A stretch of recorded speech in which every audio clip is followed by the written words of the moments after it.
Hello, hello. And we're back for more work on my programming language test.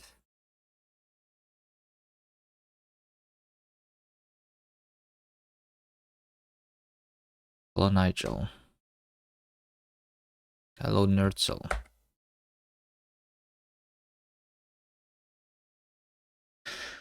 Ah,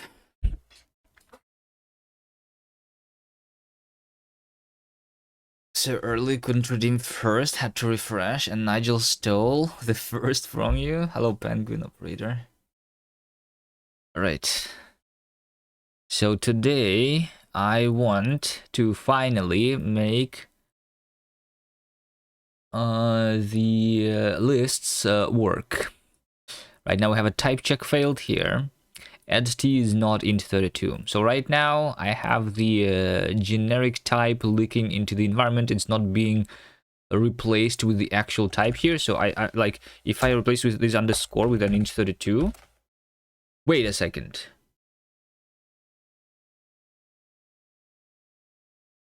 Did it just work? You don't need to refresh it. You just need to click on the string once it goes live. Nerdzel just has the stream open all the time. I guess. Why is everything underscore here? That's wrong. Wait. Why is this underscore?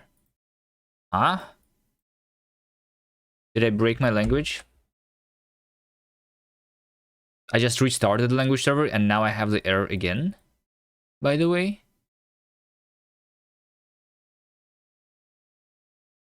std is type compiler scope. Oh, no, that makes sense actually, yeah.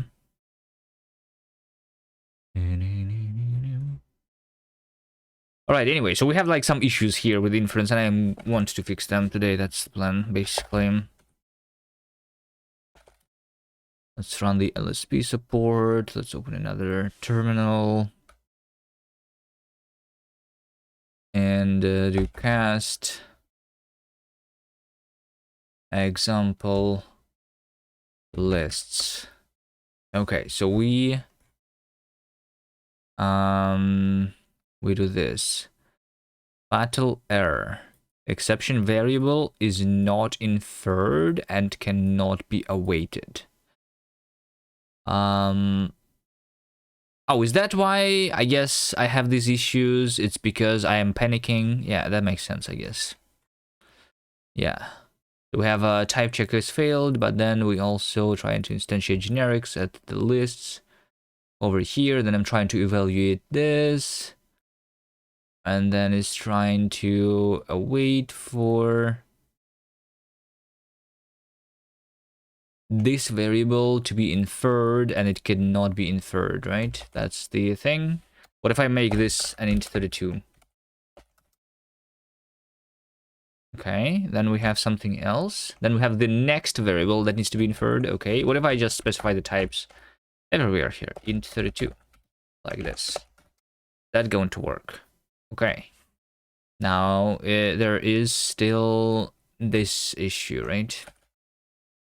Where add t is not equal to int32, right? Type check failed. Add t is not equal to this.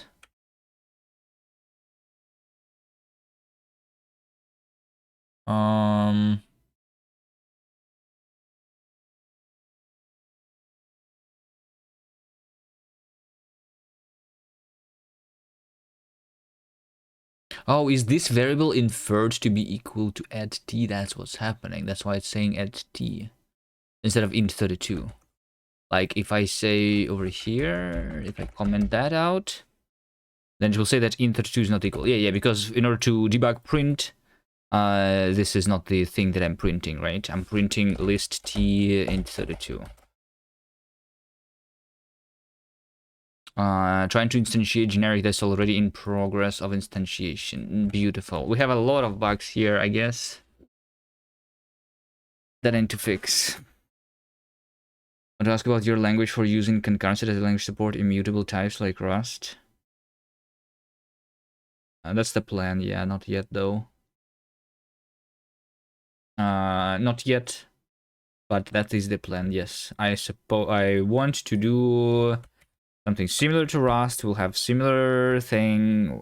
Borrow checker is also planned, but it's going to be a little bit different. It's supposed to build like on Rust, using Rust as a base, kind of, you know. So yeah, the types are going to be immutable by default, and then over here this should be like let mute a, right? But I don't support that yet. So like you opt into mutability.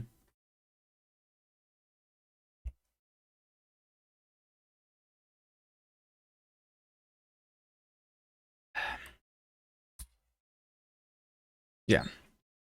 One of the differences between Rust and my language that's planning is um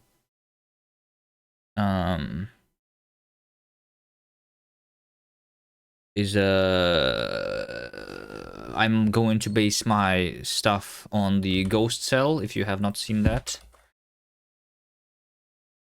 This thing. Separating permissions from data in Rust. So basically, instead of like it's going to basically allow more code. That's it. I'm going to combine that idea, make it a language feature, the ghost cell, and I'm also going to combine that with the effect system, and that's going to be a very like because in that paper that I linked, it's not very ergonomic to use, but I want it to be ergonomic too, right? But yeah, what's the best language for concurrency? I don't know. I mean,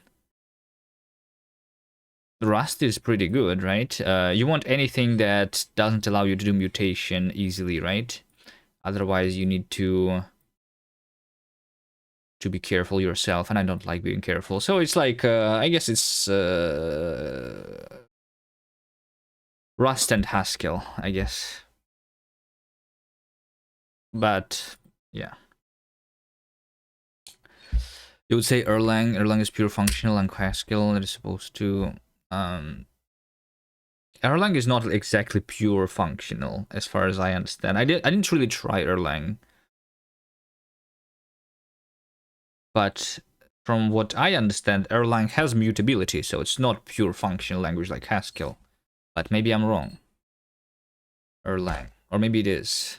Like I didn't really try it. That's so I cannot really say. The only thing that I know that it's dynamically typed, which is why I didn't look at it at all. Erlang. Is Erlang pure functional? No, Erlang is not purely functional language, because it has side effects, like stateful process, message passing, and external I.O. Even though it's a sequential subset is purely functional, it's considered immutably purely functional.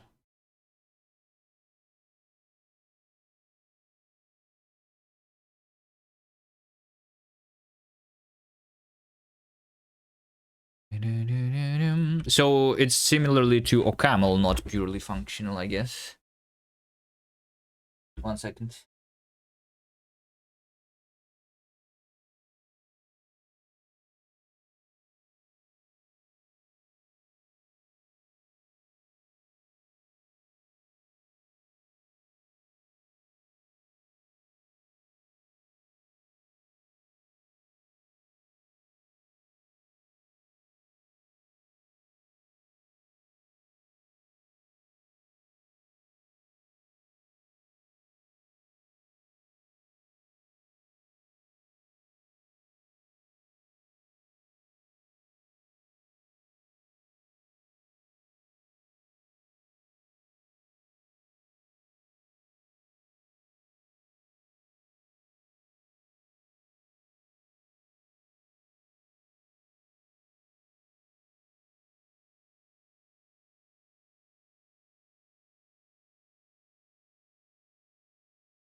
I'm muted. Yeah. I thought you weren't listening, Nerdsel.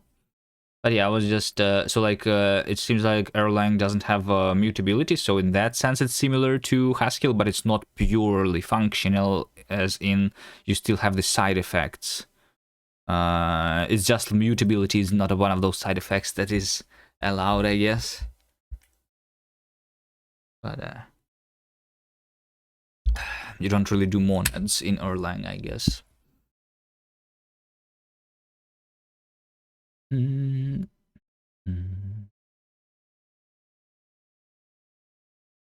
All right. Erlang supports the best server concurrency. One Erlang server can handle millions of connections.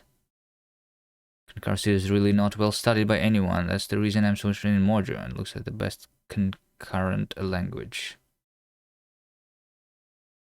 I don't understand. Like one server in written in C can also handle millions of connections, right? Like you can do millions of connections in Rust, in C, in like whatever language. Like Erlang is making it easy, I guess, maybe. But so can do the also like in Erlang you don't need a library because it's built into the virtual machine, I guess. That's the only difference. Right?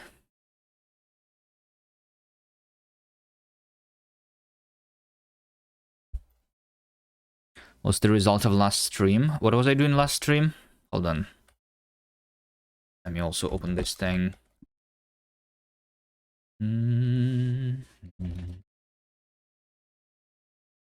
Stream.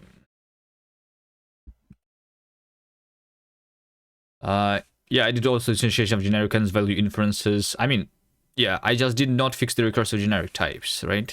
Because I was distracted by other things.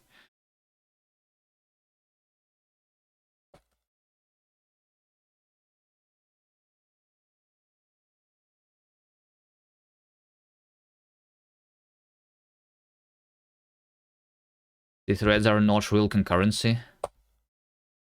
I wasn't talking about threads.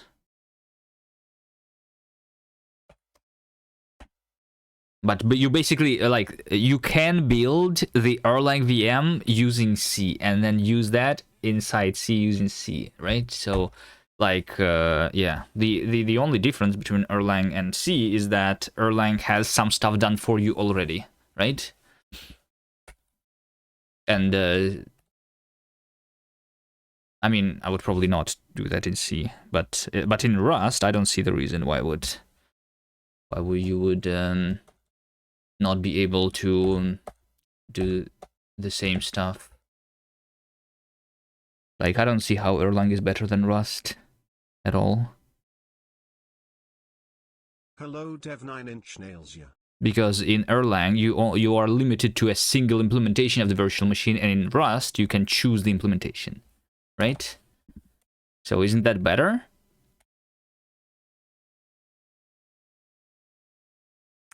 Erlang is better than Rust all the time, baby. Yeah, you can keep lying to yourself.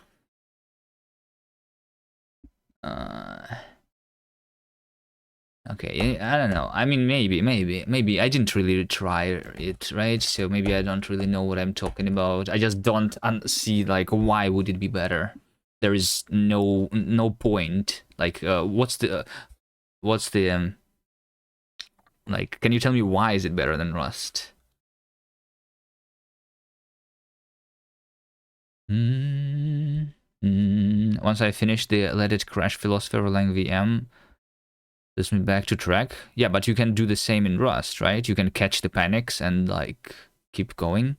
That's what literally all of the runtimes are doing. If you're doing it, if you're going to spawn a thing in Tokyo and then you're going to panic, your app is going to keep going.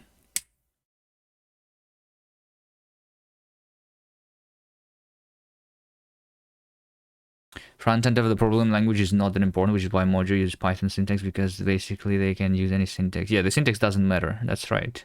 The most important part of the language is its backend, which is why everyone uses LVM.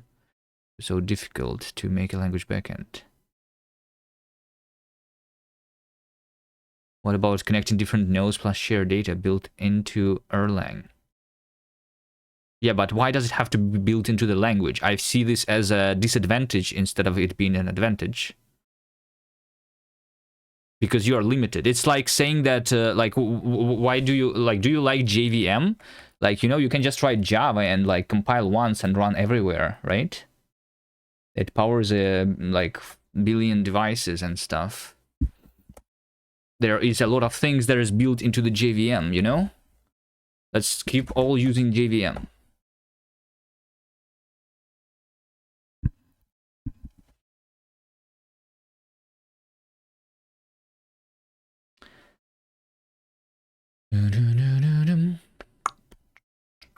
The future of programming is doing highly concurrent programming, which can only be done well in languages like Erlang and Rust, which don't allow mutability. Yeah, but Erlang and Rust are not the only languages. Like, I mean, yeah, sure. Immutability by default is good. I feel like that's already been the trend.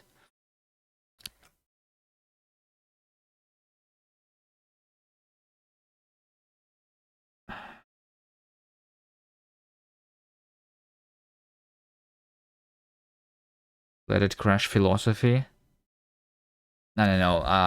I don't understand let it crash philosophy. Like Cloudflare crashed the other day. Is that good? They did let it crash, right? Or are you talking about some other thing?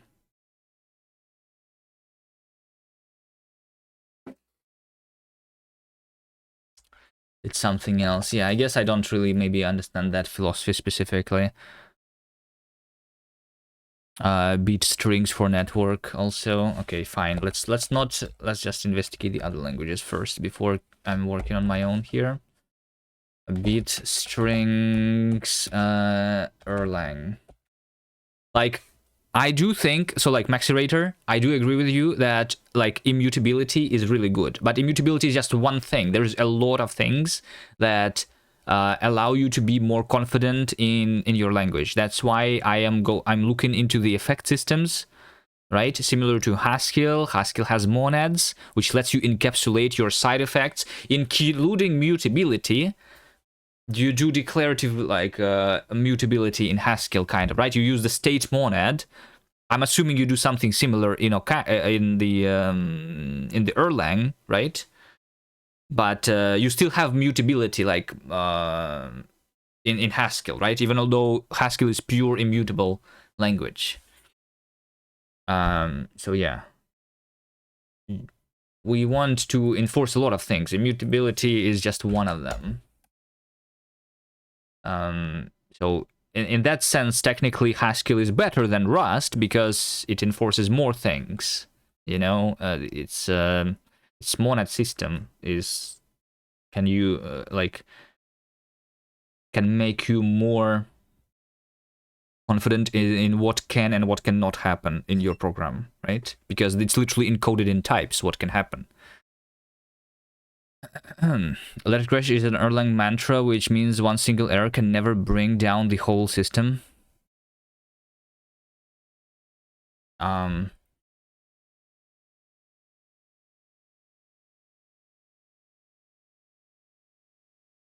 Yeah. In Erlang, bit strings are fundamental data type used for representing the bits of arbitrary length. They're distinct from binaries, which are sequences of bits whose length is a multiple of 8. Okay. So you just do the bit string, which lets you compact the data more. Is that the only like thing? Because you can do bit strings in Rust. There is a crate which is literally called, so like one of the most common ways to transfer data. Hello DM Malroy. Hello guys, thank you for the raid. DM Malroy. I think DM Malroy is doing something with the effect like TypeScript stuff, right? If I'm correct. What is it? Migrating from Twitch to Cloudflare. Didn't you... Cloudflare is crashing all the time recently, right? Is that a good idea? All right. Yeah, we're talking about programming languages here. I'm trying to make my own programming language. More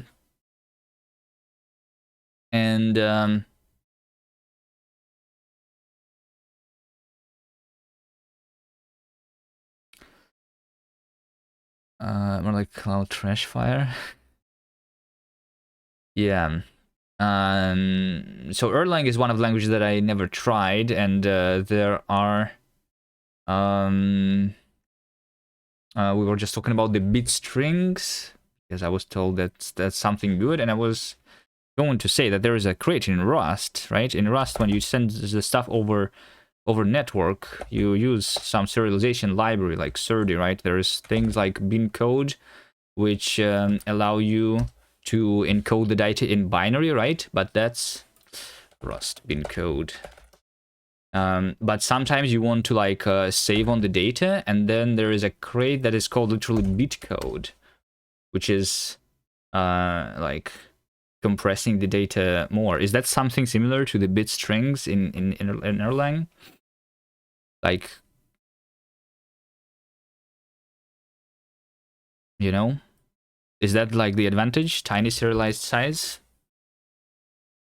We have SERDI built in called ETF, Erlang term format, and we don't need another separate crate for it. But is that a good thing? Like similarly to how the Erlang VM is built into the language. Is that a good thing? The fact that you cannot switch to a different implementation.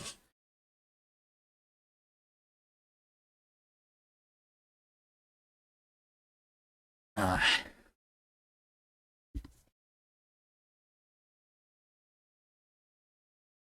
right, anyway. Erlang syntax is extremely similar to OCaml, so I'm surprised you are not more familiar with it, as its main syntax is pattern matching.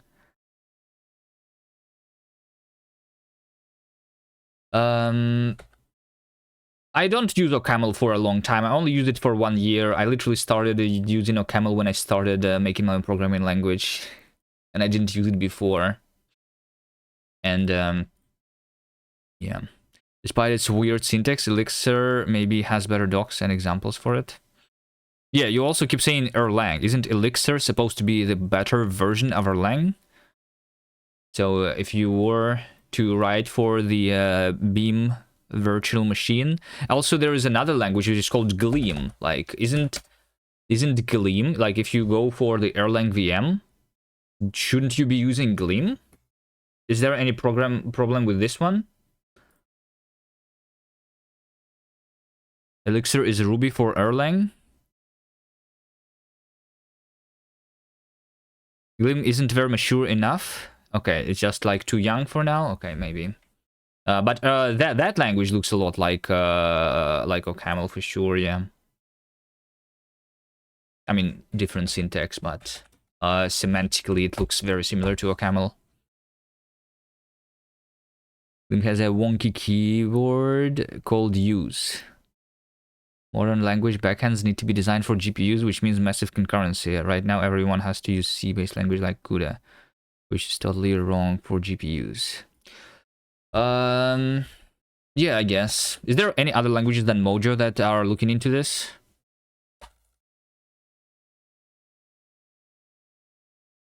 I mean, there are literally just like dedicated languages that are for the GPU, right? Like Bend, yeah, maybe Bend. Erlang is much better than Elixir, but Elixir just slices syntax sugar over Erlang. Okay. All right, anyway, so I'm making my own programming language here. It's called Cast, and I want to fix a couple bugs before the advent of code starts so that I can build solve the advent of code in my own language. So right now, I have issues that I need to fix.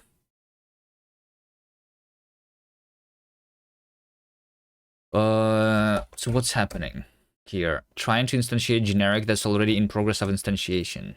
So we have I'm trying to implement the lists inside of the language itself. right? And I'm having problems. Well, I thought I fixed this error already. Am I right now on my main branch? Git status. I'm on main branch, yes.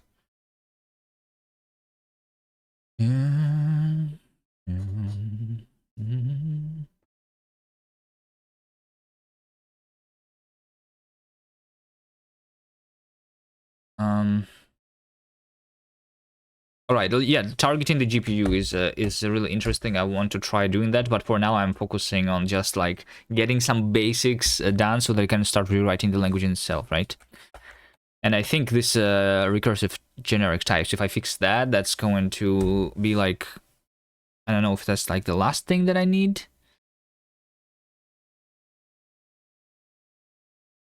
We'll see. What am I trying to do here? So I'm trying to instantiate generic that's already in progress of being instantiated over here. So the way my language works, we have something similar to Zig's comp time where we have like this over here is a generic type, and a generic type is basically just a function that's returning a type, just like in Zig, right? So in this case, this is a function, and inside of this function, what's happening is we're calling the function itself, right? Yeah, and that leads to this error, trying to instantiate generic that's already in progress of being instantiated. It's literally just a recursive function, but like it's the same type, right? We should not have infinite recursion here. Did I learn Zig moved to Goldberg and is ditching GitHub? Yeah, I know, I heard that. I didn't look into the details of why though. I don't think it cares, like, I don't think it matters much. RIP contributors, yeah. I feel like GitHub is still the best thing to do if you want to have contributors. Because GitHub is going crazy on AI. I don't know, it was not touch, like, I did not running workflows which never set up by themselves. Like, can you not disable it for your own repository or something? I didn't have that yet. But yeah, I see how that could be annoying. Like, I thought that GitHub is going crazy on AI. Is like, it's like they are using AI internally, right? And they are enabling it for like their own repositories when they work on their own stuff. I thought that's what they like, but I don't care if they use AI for themselves. But they are trying to push it onto the other people. Something.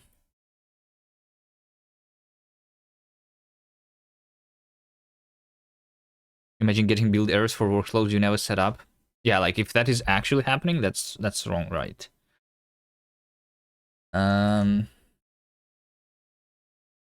Okay, but I was pretty sure that I fixed this issue, right? So we have this thing. And now I'm trying to instantiate the generic that's already in progress of being instantiated.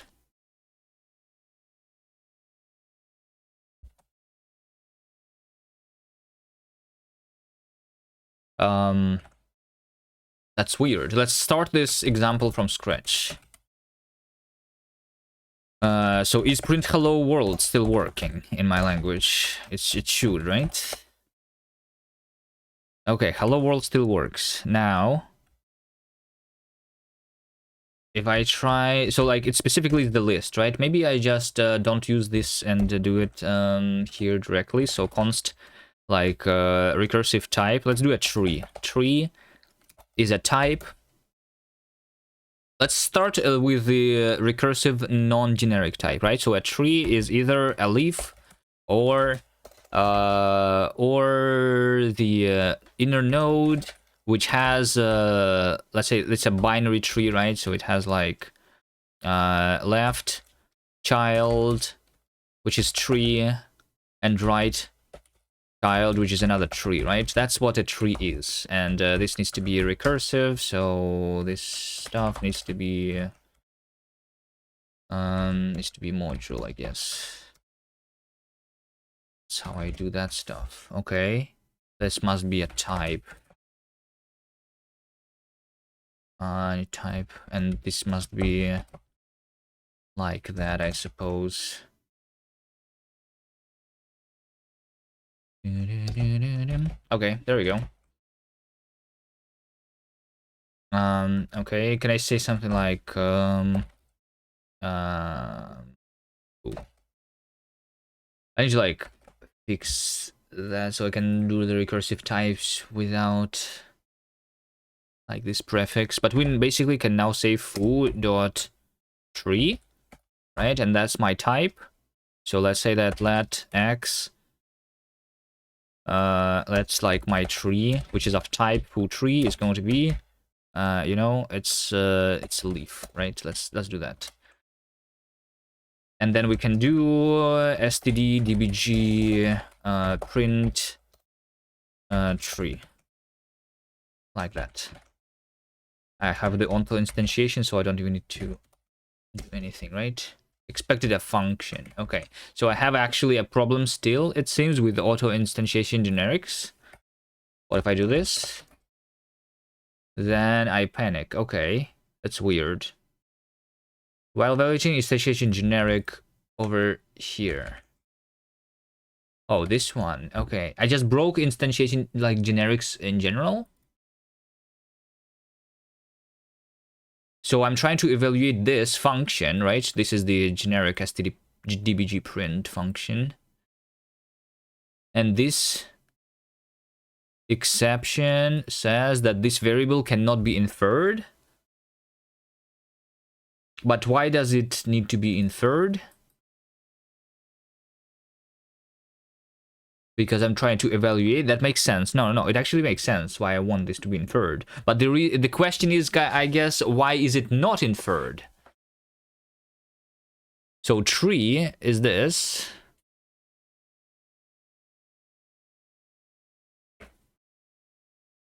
I broke my type inference, I think, at some point.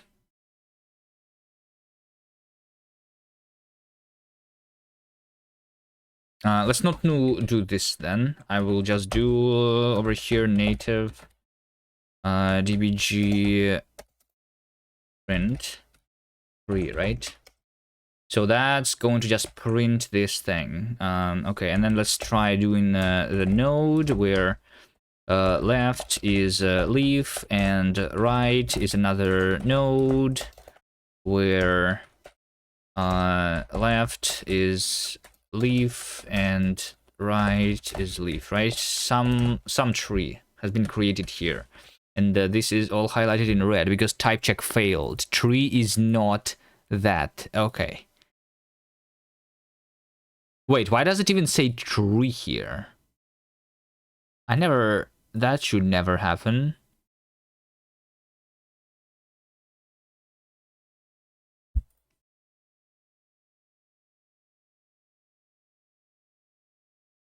That thing should never have happened. No. I just like I don't have the named types yet. So right now all my types are anonymous or like structural typed, like in JavaScript, I guess, in TypeScript. So the name technically doesn't matter, right? Which is why this should have like it should not even be printed here. The fact that it's printed here is a bug currently.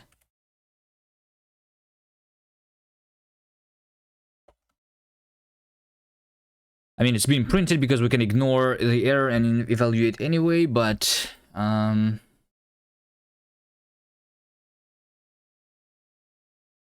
yeah, and also look at this. On the right side, we have a leaf or ... This is the row type, right? This is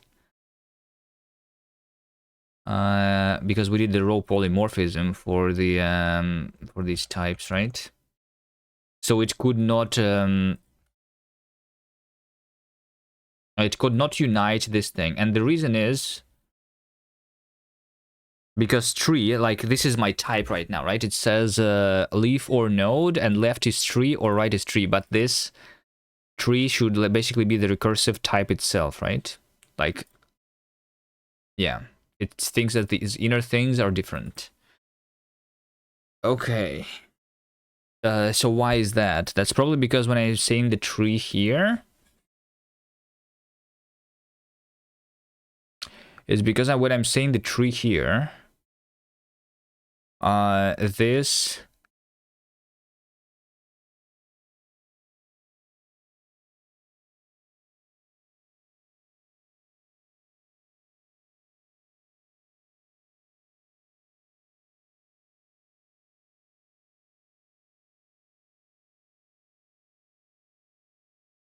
So when I'm trying to like evaluate this type, right, I want to know what this tree refers to.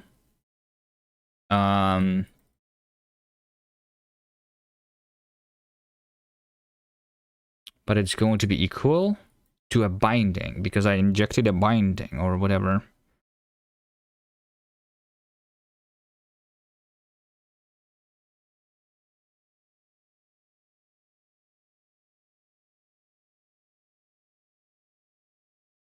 Where do I look?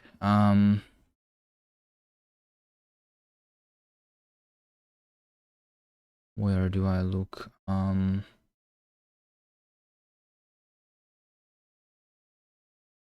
So like basically what happens is it thinks that tree is a type variable, like in a generic function, you know. It thinks that it's not this type, but it's just like some type called tree, which we don't know yet because like it's similar to it being a function argument, right?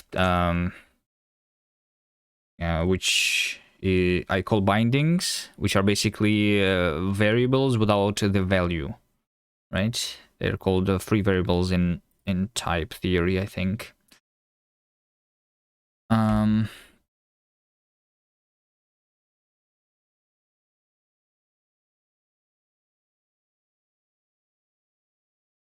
And this was not working before either, I guess, right?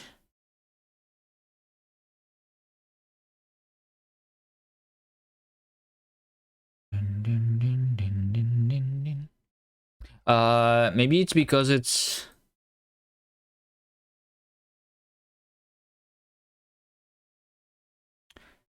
type theory is so typical.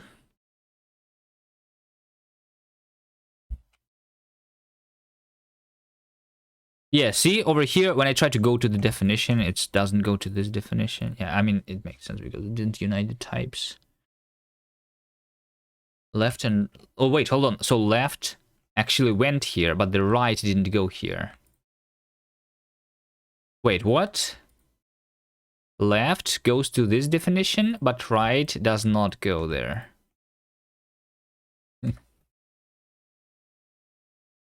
Okay.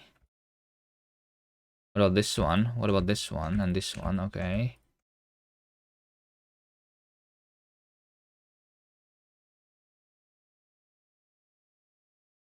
Ah, okay.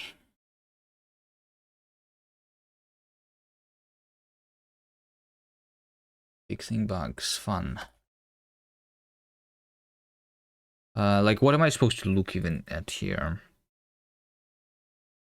Maybe I should look into the implementation of the const. So we have the const let, right? And what happens here is I'm just trying to compile the pattern. I'm trying to compile the expression, and I'm doing const let pattern expression. I'm evaluating the value, and then I'm having a let expression, which is just assigning this thing into a let pattern. I am evaluating that expression in the interpreter. Okay. Wait a second. I want to then in this case, I want to know what is this value here. Let's do print Evaluated const value to be equal to this. Let's see what's going to be happening. So I evaluated the const value to be equal to 3. That's the entire module, and this is just the definition, right? So yeah, so I evaluated it to leaf or node, where left is not inferred type and right is not inferred type. That actually makes sense.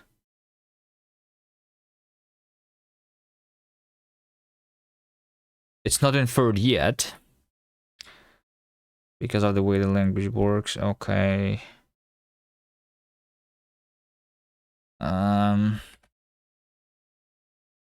So I evaluated that.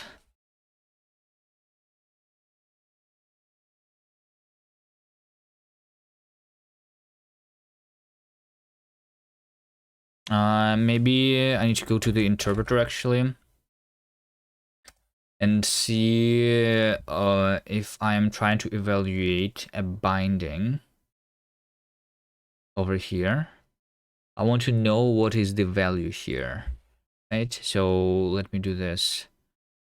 Print evaluated binding this to be equal to that, right? Binding print binding value print result. Right?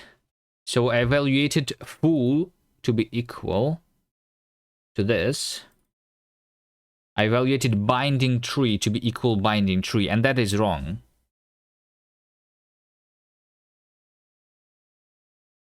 This is std, right? Yeah, I evaluated binding tree to be equal to binding tree, and that is wrong.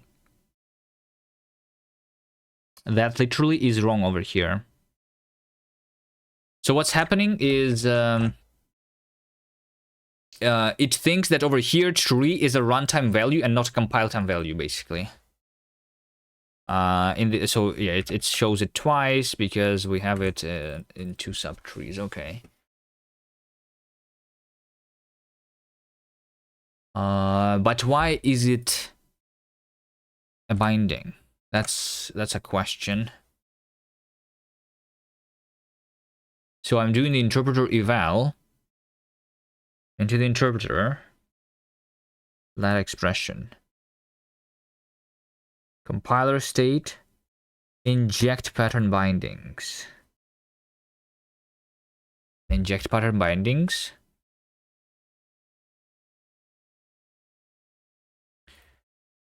Inject binding. State, scope. Inject binding. That's the so like we have a separate interpreter and compiler. Scopes.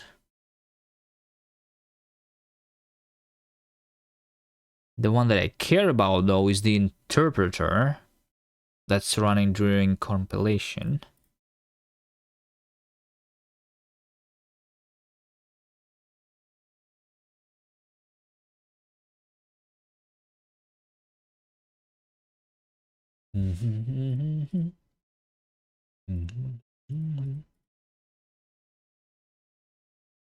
Binding. Scope bindings. Yeah. No, that makes sense, but the interpreter. So, I mean, yes, I am over here. I'm injecting this value as a binding, yes. But then later, I am evaluating this thing. I'm evaluating the let expression, which means that I should inject.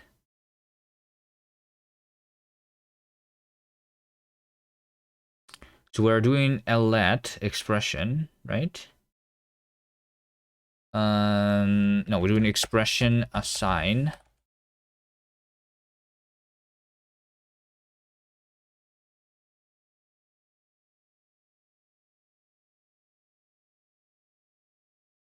Eval. No, that's LSP. I want to do interpreter.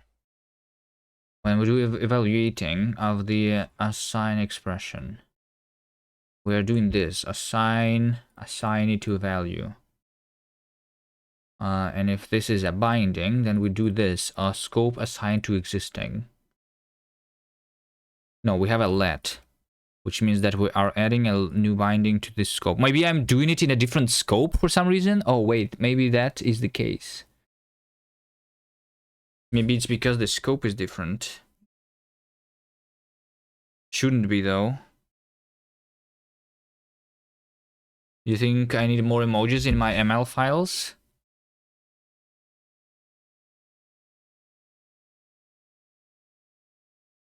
All right, we'll add one at a time. Here's one.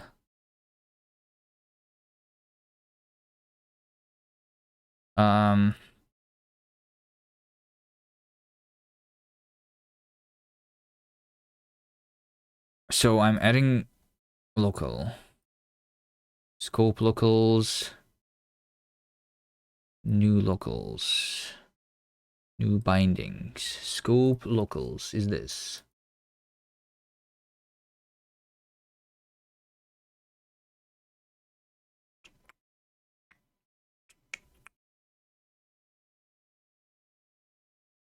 Locals.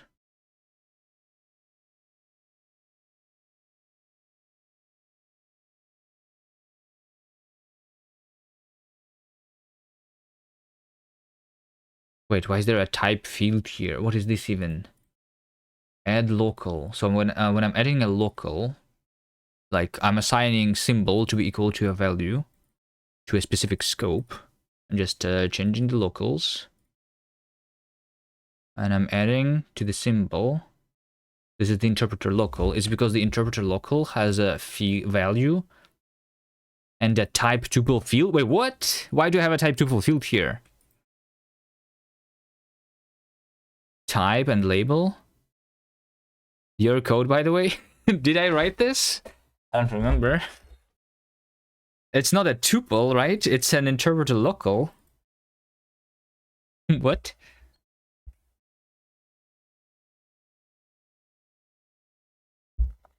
Interpreter local has the value. It has label and type.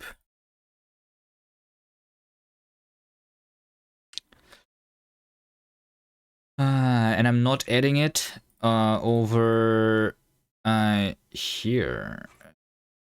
Like what I see here is that adding a single local and adding multiple locals at the same time is a little different. But that's because this over here already gets the locals.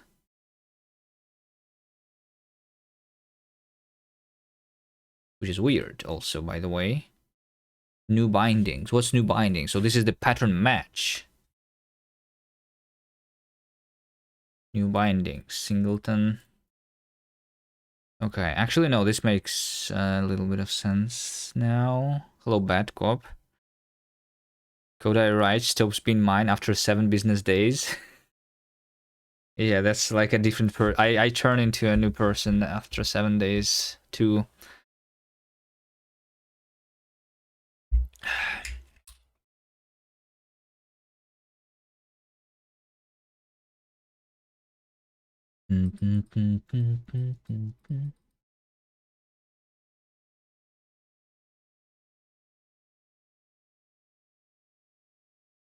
Where do I look?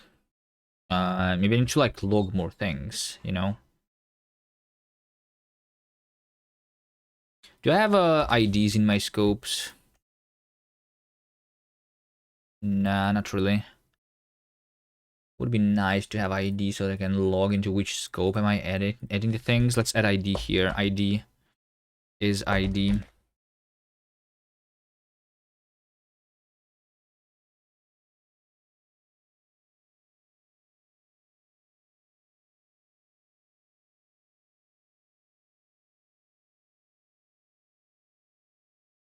Let's do that. So when I'm creating the new scope, I just say that ID is new ID. That way I can know if the scope is the same or not. Hmm.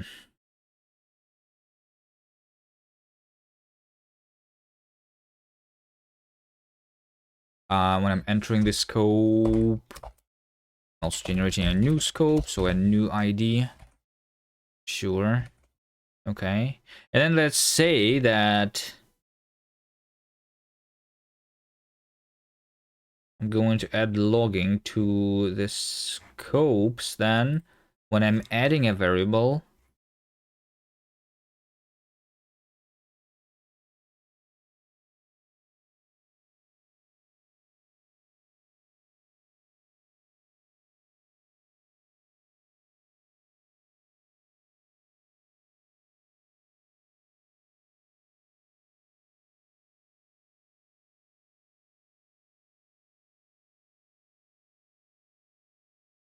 I feel like I want to remove the add locals or something. Like, it's weird that I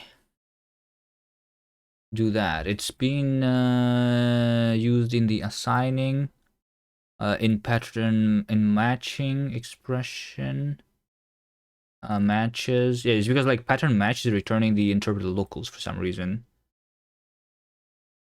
Yeah, that's the reason. Add locals is not bad, but it should not take the locals as the type that I'm adding, right? Pattern match is a function that should return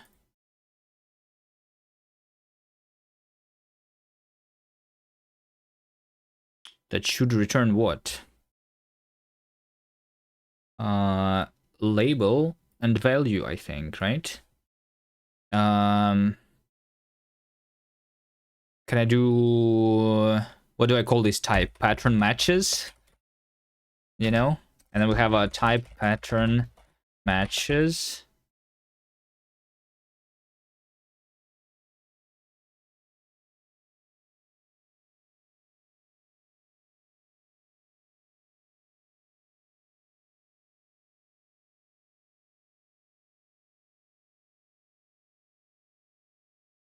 It should be like a list, right?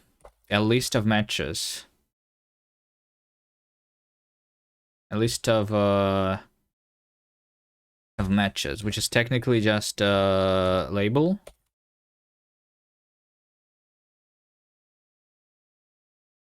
Oh, it's label, it's not a symbol. That's the difference. I don't get the symbols. You have singleton, or do I get the symbols? Hold on, I have by symbol because binding name is a symbol. Yeah, okay.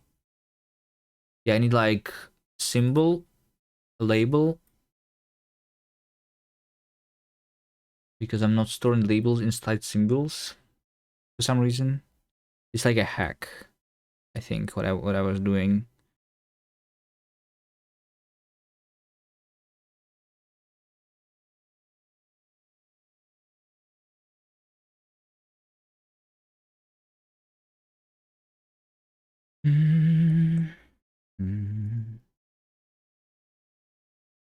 Okay, I will keep this as is for now, I think.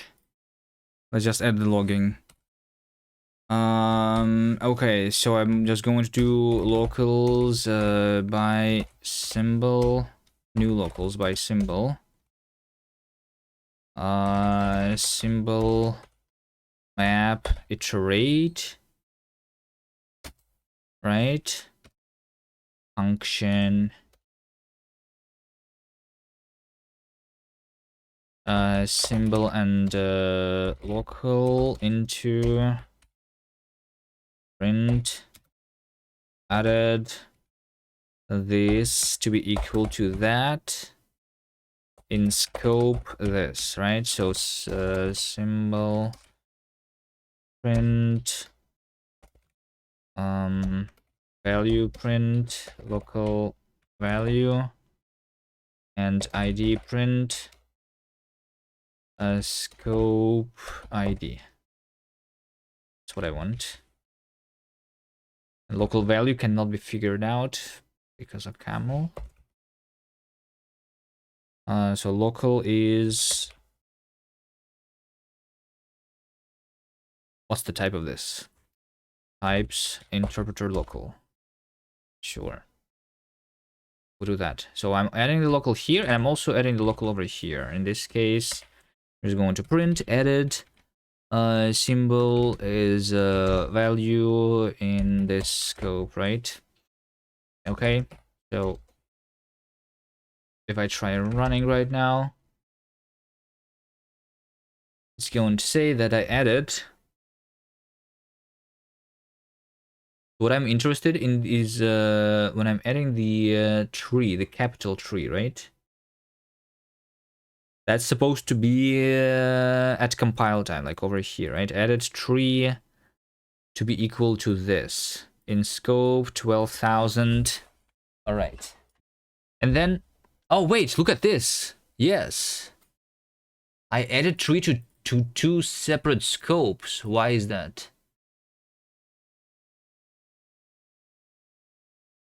This is two different scopes. And also I added tree to be equal to binding tree before. So this is the scope 12,531. This is the same scope. So it's being overwritten with actual value a little later. Oh, I understand why. It's because of like the async stuff. Since like I added this the tree here to be binding tree to the scope in which it actually matters. When I'm adding the thing, the type definition was waiting for tree to appear in this scope actually, which is why it continued evaluation. But the actual value that I want is this value and not that value. So I actually, hold on. What does this mean? What does this mean? I think it means that my const.lat implementation is incorrect. So const.lat is over here. Once again, what I'm doing here, I'm injecting the bindings and then I'm evaluating in the scope, right? Hello, Brainoid.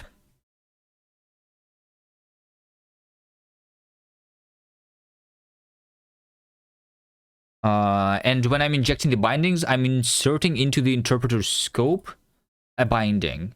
But I don't want to do that because I am expecting to insert the actual value here because this is a const.lat. So I want to inject the binding only into the compiler scope and not in the interpreter scope. If that makes any sense.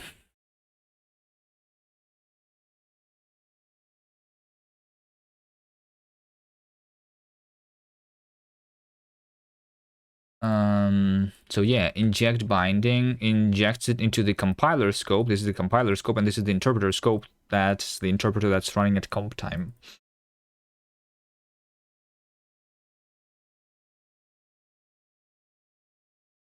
And this injection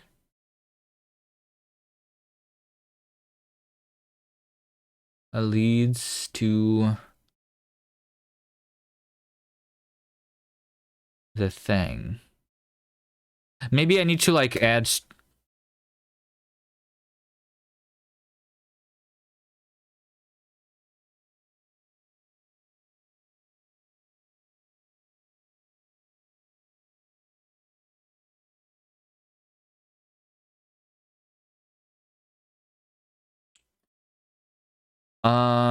Only compiler boolean variable here, and if not only compiler, then I also inject into the interpreter.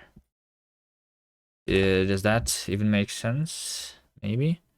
Inject bindings, and I add the only compiler argument into here.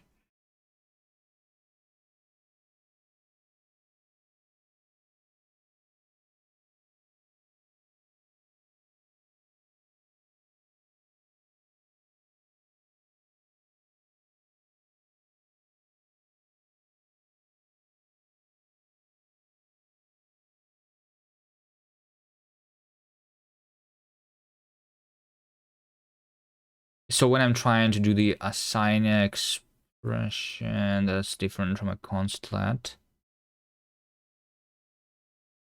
Hello, Diego. Dev, are you the new Terry Davis? Who's Terry Davis? I'm not new. I'm old. I guess I'm middle-aged.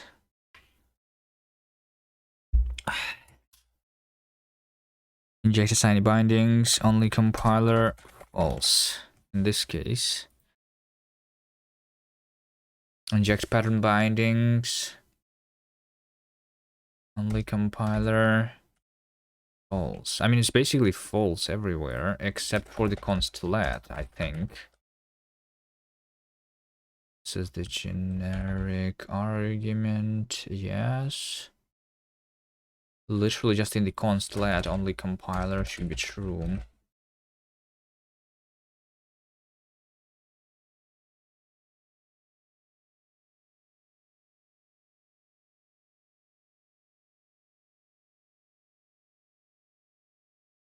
There's the guy who made Temple OS, if you have heard about it.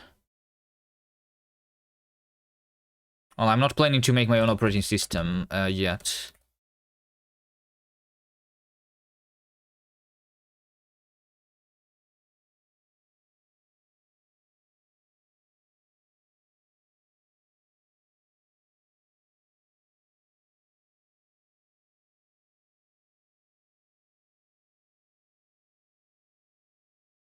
Let's see if this fixes the issue.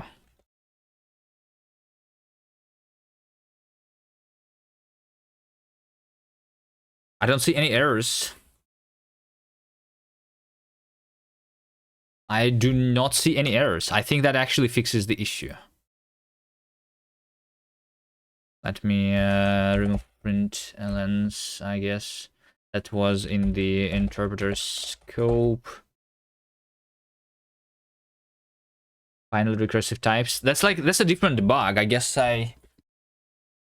that's a different bug. That's not the recursive types yet. This is going to be recursive types, but not generic ones, right? But then there's going to be the recursive generic types, which is a little different. So yeah, let's say we're here fixing recursive types, but then there's fixing generic recursive generic types.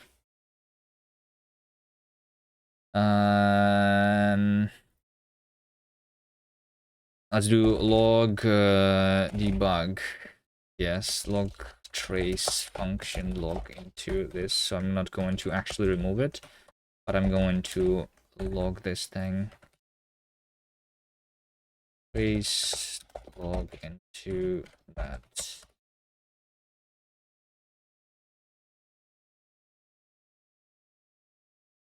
And the evaluated binding, this also log trace.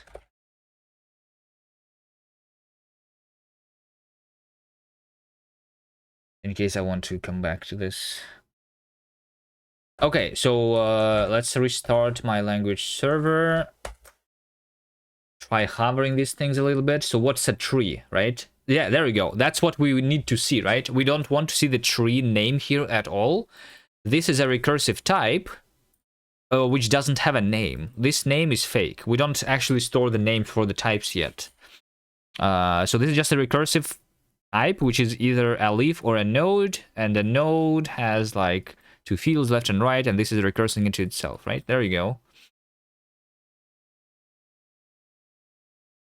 Now let's see if I can use the stdbg print function using the tree here.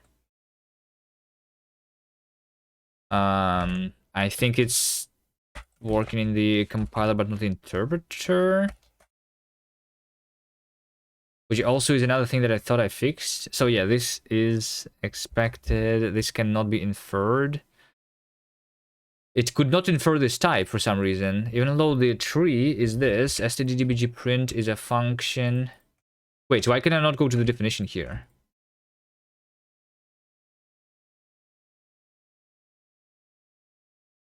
Foo.tree also doesn't go to the definition, by the way. Wait, did I break the go into the fields thing? What is KS file? That's my own programming language that I'm working on here. It's called cast. And I have bugs that I'm trying to fix. So it looks like also broke go into the definition of fields, which probably should be looking into. Yeah, like I cannot go to the std prelude. I can go to the std itself, but not to this. All right.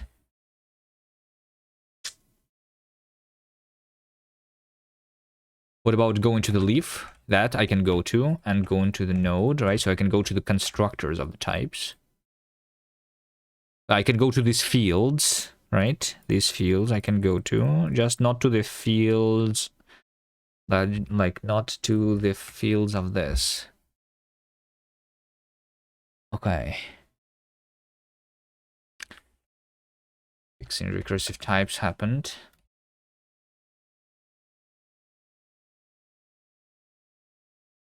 Let me commit this thing anyway.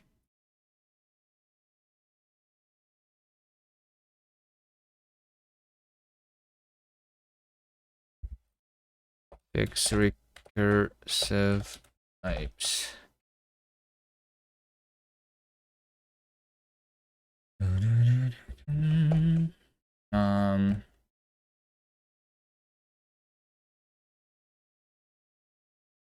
So what do I want to look into? Why can I not go to this thing? And why is this not being inferred? Let's go to dbg. So this is the definition of the std print. It's over here. This is a generic function that takes a value of type t and returns a unit, right? Which means that when I instantiate this generic, this already is inferred to be... Oh, wait, what? This inferred to be the thing that takes this type and returns not unit, but underscore. So like there's something wrong with type inference here. Something is really wrong. Because it's not compiled, maybe, or something.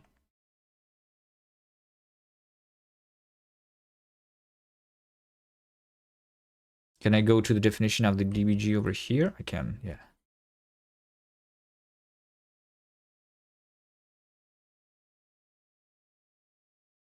Things work.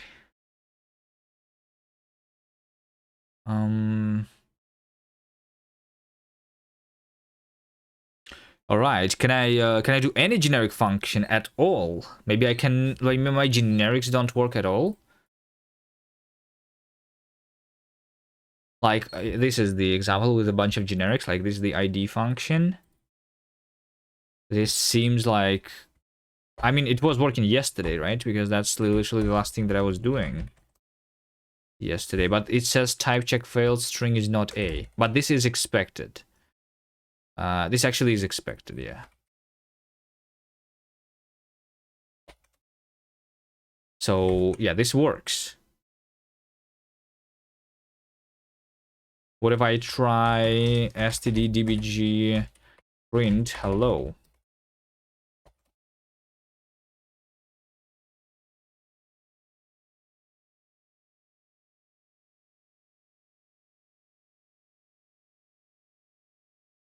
It says expected function.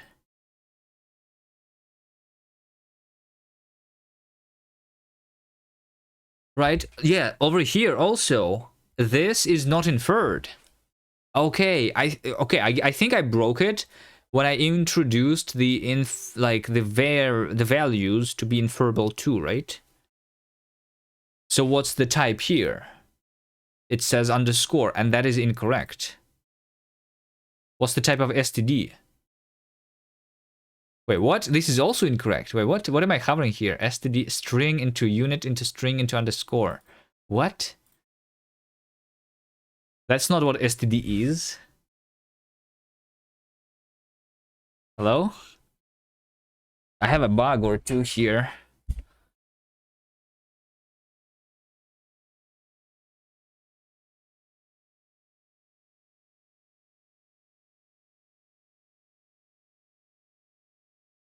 What if I do dbg?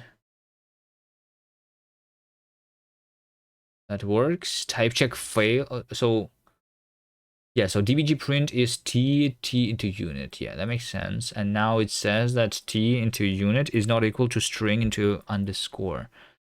because it's not inferred this type at compile time. That's what's happening, right? It says that this is underscore. Okay, so I guess what's broken is the inference of fields of I just broke the dot syntax, I think. F? What do you mean F? I'm pretty sure that this stream is still going, right? False alarm.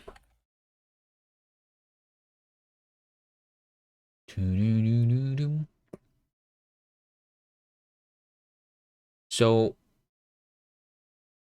yeah, I'll need to look into the dots. Let's see the actually in this example list that I was printing, right? So this is foo and this is foo.tree. No, this knows that this is a type, right? Okay. Interesting. STD prelude though is still underscore. So we know that this is a type. What about const like this is another like I don't know 1 2 3, right? So can I say foo dot hdghfs, and what's the type here? The type is underscore, right? And that is weird because the type is obviously an integer, right? Can I even go in? And I cannot go to the definition, right? I mean, I feel like these two issues are connected to each other. Okay, let's see why. Let's see why.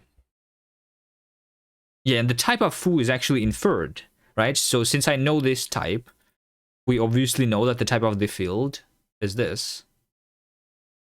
What about foo dot tree? Wait, foo dot tree is actually underscore. But foo dot tree over here is not underscore, it's a type. Because this one is happening at compile time and this one is at runtime. Maybe something is wrong. Let's take a look at the initialization of the type inference for expression field, it's called. So, right, so we have the object and we try to get the field of an object. So once the type of the object is inferred, this is going to run. Oh wait, maybe this is never ran. Maybe this is never ran.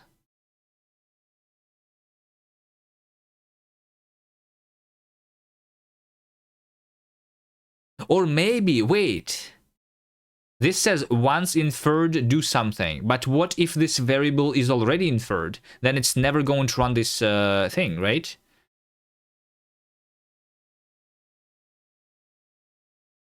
Like, this function should be called immediately if it's already inferred, which is probably what's happening here. Why was it working before, though? I don't know. Because I was inferring the things later? Now or once inferred? Well, I mean, once inferred, like, since it's already inferred, it's just call it immediately, I think. That's probably what's happening here.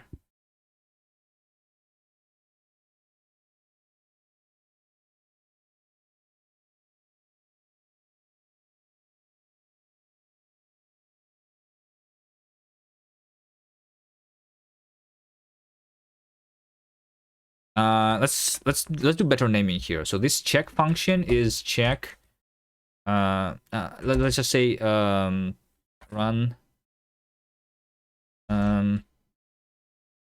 check.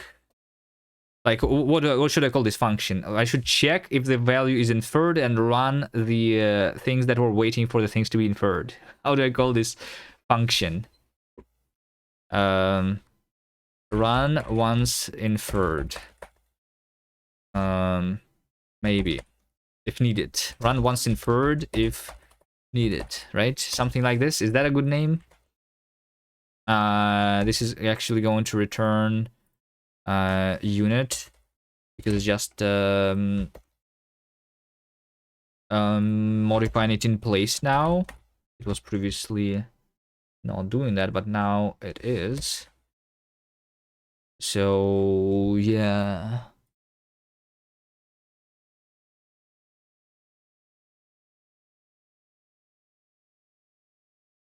What's the language? My language? Or this language? This language on screen is OCaml. My language is called cast. There are no good names with more than 3 words.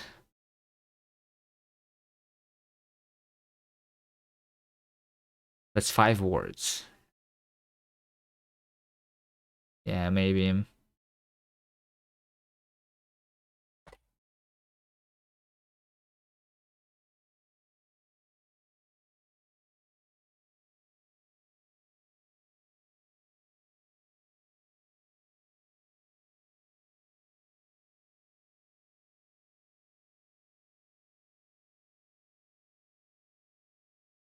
Okay. Am I compiling yet?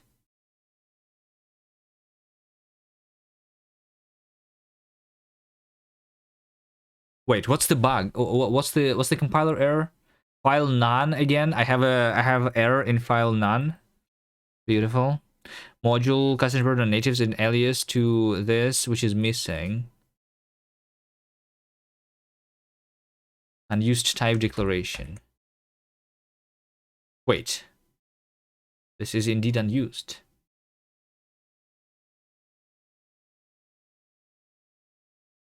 Work.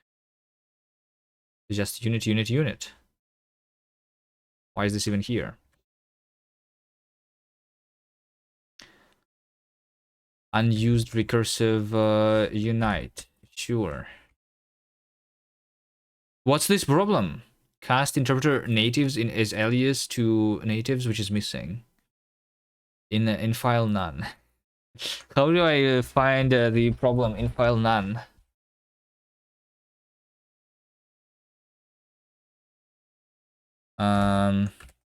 If I rebuild, I just literally restarted the compiler and it works. I hate OCaml. OCaml's tooling is so bad. Like, I have all of the fake errors in the language server, and then the compiler itself sometimes. That's the first time though that I see this not working, because usually just do like this is just Dune build watch. So it's like failing to build, but then if I rebuild it, then it's actually doing it. That's the first time. All right.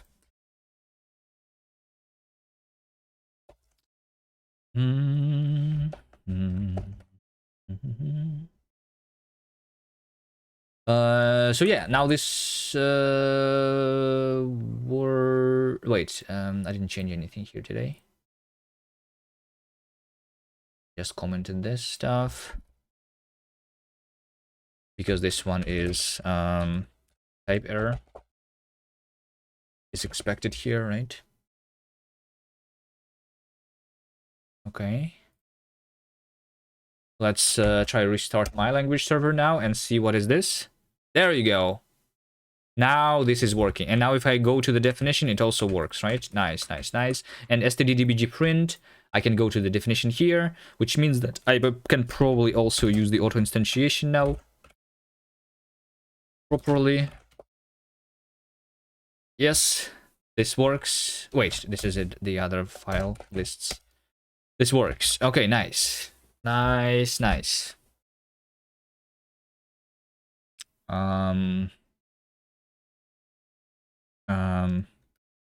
Run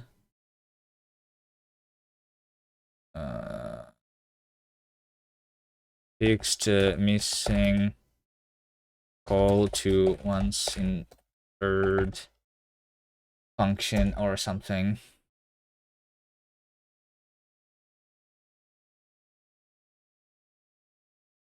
Okay, now that I fixed that, do we try now to do the recursive types, right? So this type works. We can do a recursive tree. And now we want this tree to be generic, right? So we say that tree is a generic over t. So, yeah, we see immediately this. So this is a type and this is a generic type, right? So we need to say that this is tree t and this is tree t, right? And then if we have we have values in nodes, I guess, values of type t, for example, right? So there you go. 2, 3, like int32, for example, right?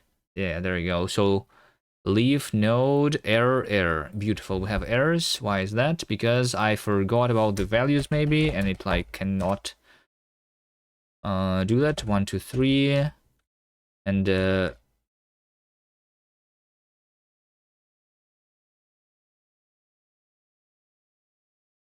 value is 4, 5, 6. All right. Expected a type got error. Trying to instantiate generic that's already in progress of instantiation. Okay, so there you go. We're getting close to for advent of code. Yeah, I think so. I feel like this is the this is what I need to fix, because like if you can have recursive types, I mean technically we can do we obviously can write code without using generics at all. So I feel like that already should be working, because there are languages with no generics, right? But if I can fix that, that would be really nice.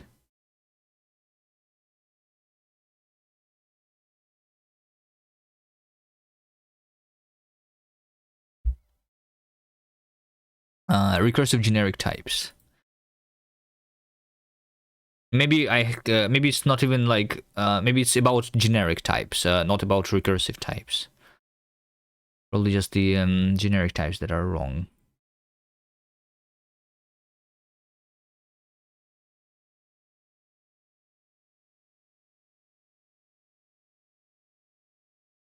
Okay, so trying to initiate this, which is already in progress over here and over here, right? In both of these places. Okay. But that is also very weird, right? Because this over here, this is a type expression. Type expressions, I already did this in like in a fork. Oh, but in a fork it doesn't mean that that is the thing. Trying to instantiate a generic that's already in progress of instantiation. Wait. Oh, wait. Wait. I remember now. That's the reason I was doing the inferable values yesterday, right? Because in order to fix this bug, I needed to have a generic, like not inferred values, and before yesterday I only had generic not inferred types. Yeah, okay. I feel, yeah. I remember now. So it's actually going to be really easy to fix, I think. So we go to the interpreter over here, and when we instantiate generics, like this is literally an error that should never happen, right? Instead, what we do when we instantiate the generics is that so we are starting to instantiate, so we evaluate the body of the generic, right? And then we say that the result is that, and then when we call it again, we just use the existing result, right? That's how it is supposed to work, right? But the problem happens when we try to call this thing recursively, right? But the way that we're going to do that is that we're going to immediately say, before evaluating the generic, that the result of the generic is some value. We just don't know the exact value of it yet. Because now we have inferable values, we can initialize it to the not inferred value, you know? And then once we actually evaluate it, we say that the value is is inferred now, you know? That's what we do. So we don't have the generic instantiation. It's always going to be instantiated. Always. We don't have in progress anymore. So instantiating generics is literally just a value. That's all that it is.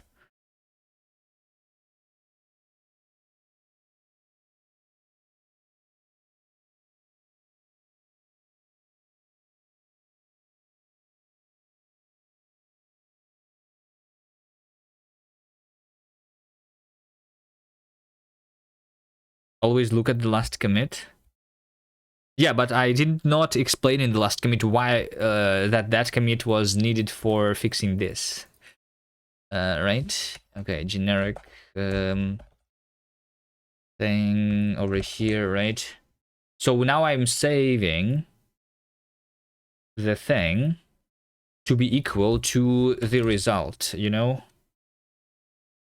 Let result variable is going to be value new not inferred. So I'm literally creating the new not inferred value, trying to instantiate the generic, right? Then I'm saving that to be result. I do not need to say it twice, but then I need to say that the result variable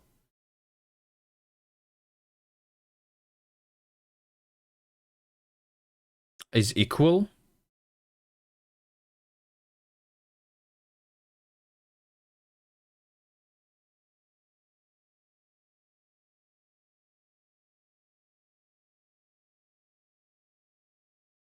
Inference. Um,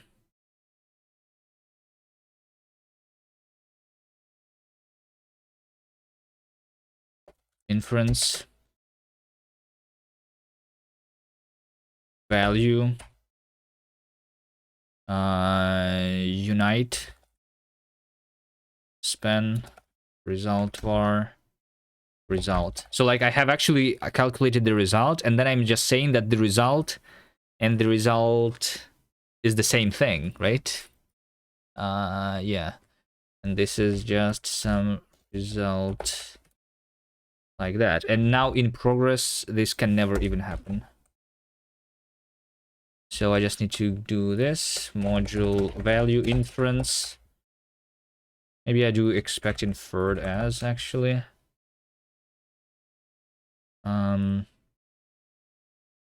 Span expected value expect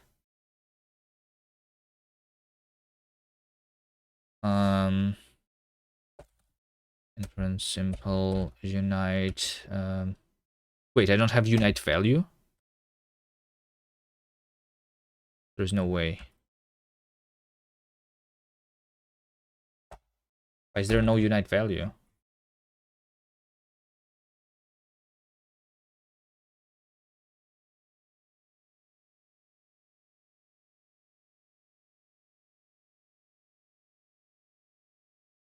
There's unite value shape. Where is this thing being used? Oh, and no, not inferred value. I see.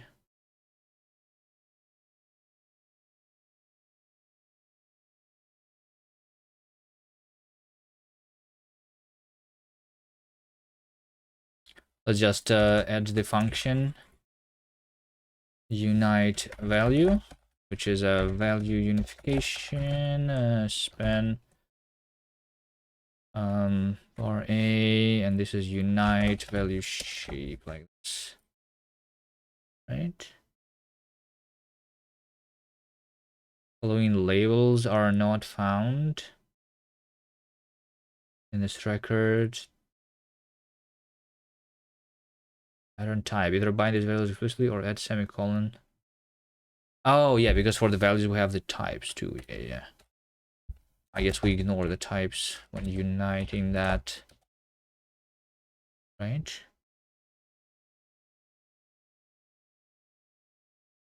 Well, I mean, not really. When I'm uniting two values, their types also must be equal. Type A and type B. So I say that this is that, and then type is equal to unite types, type A and type B.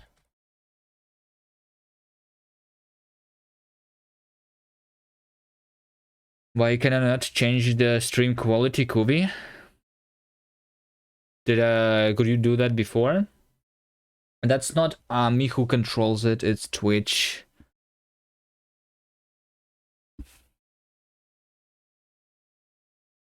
The only way I can force that is if I was Twitch partner, which I think. I'm not even sure that it's guaranteed for Twitch partners though. What if I go to somebody else's stream?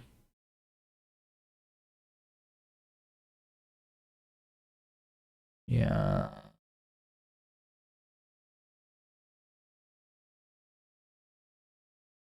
I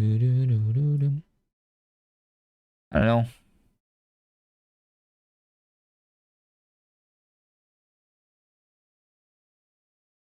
Uh, 1080p is because that's the source resolution.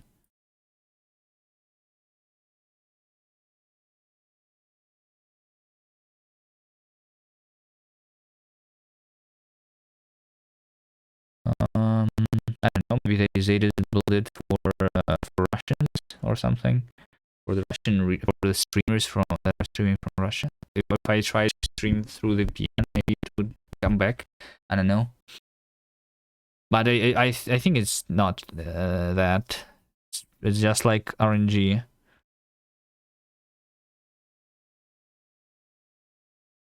Um.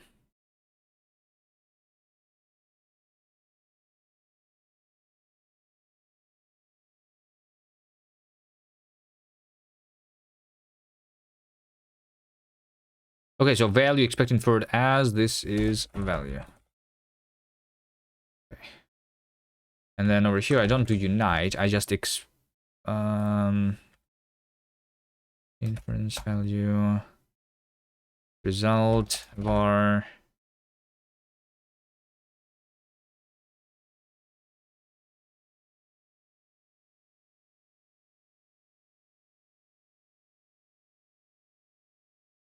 Why can I not go here? The OCaml language server.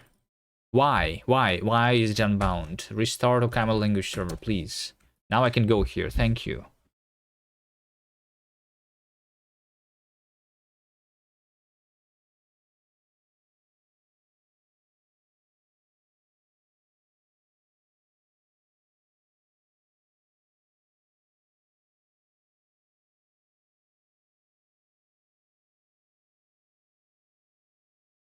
The result var has type value, but integration multiplication of type A into B. Wait, what?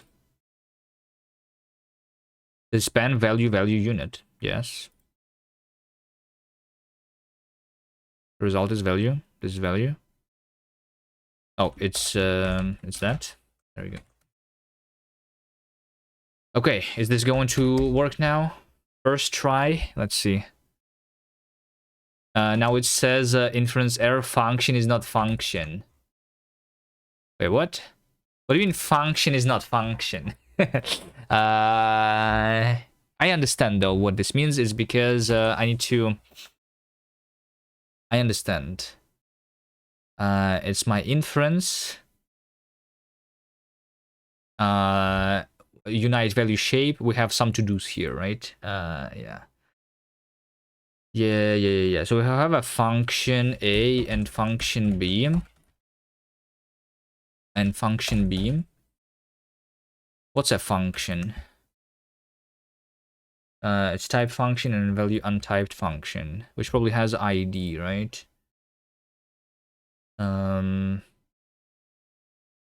Yeah. So can we just say that over here, if I'm trying to unite two functions, when a f n dot id is equal to b f n id, right? And then we say that it's a function where type is unite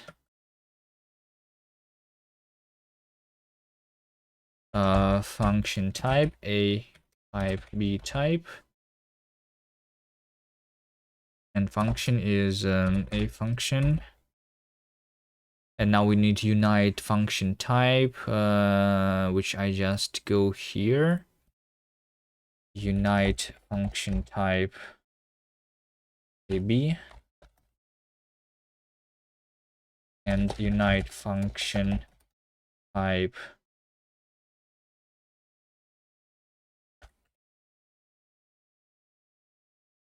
this is oh, it's type function, not function type. Okay, unite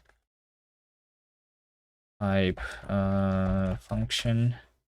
So this is type function unite, its function span.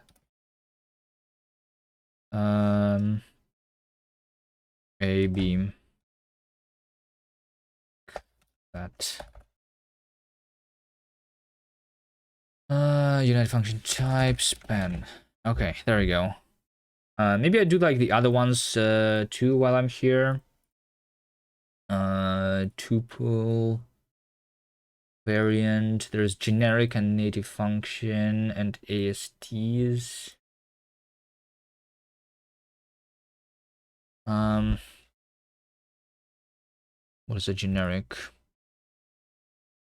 ID and function, which already has the ID inside. Okay.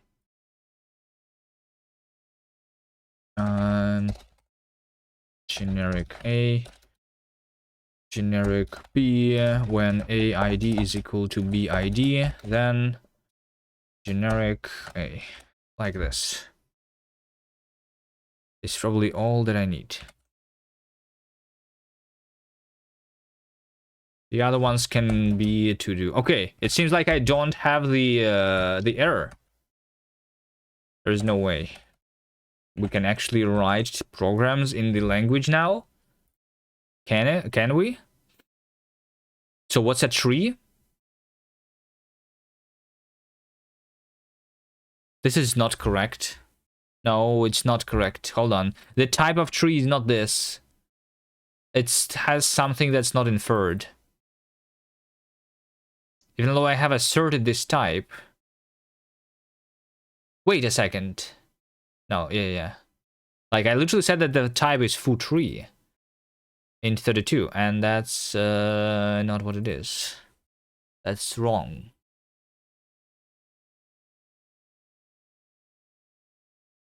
Yeah, because the type of this leaf should not be leaf. It should be tree still, right? Like, it means that I can do anything here. Leaf 2, and this still is going to work, right? And that's not how it's supposed to be.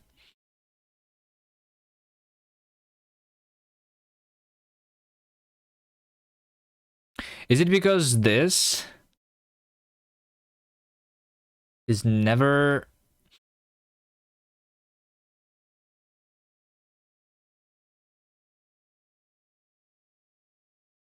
inferred what it is? Let's see. Let test be of a foo tree is underscore. What's the type of this? Underscore. There we go. That's the problem, right? Why is the type of this underscore if I literally have specified the type here, right? What if I say the type here is int32? Then it's going to say that the type is int32. It's not inferred integer, but it is an integer, right? Okay, fine. So let's try something simpler. Let's try to have a generic type, right? T. How about that? That's the simplest generic thing ever, right? So if I say generic type int32, then it means that this should be an int32. Okay, and that is what it is. Okay, so that works, right? The problem is literally because it's recursive then. So if I say that x is t, then oh no, this needs to be a type. Yeah. So yeah, this is a type which has the field x of type int32. All right. But if I say that type this is generic type t, then that's not going to work.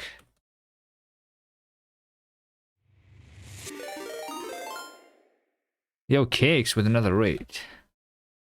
That's a lot of cakes raids recently. Thank you. I appreciate it. Fuck cakes. Do I ban them? Cakes before you leave? Alright. Welcome everyone. How many days until Cake's game is released? 33 something, right? It's really soon. Oh wait, is it coming out on the new year? Literally, the 1st of January? Is literally trying to make the game before the end of the year, right? 35, yeah. Mod them.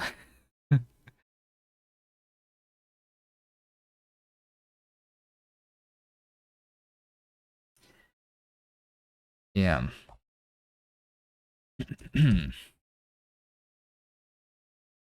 All right, I'm trying to make a programming language here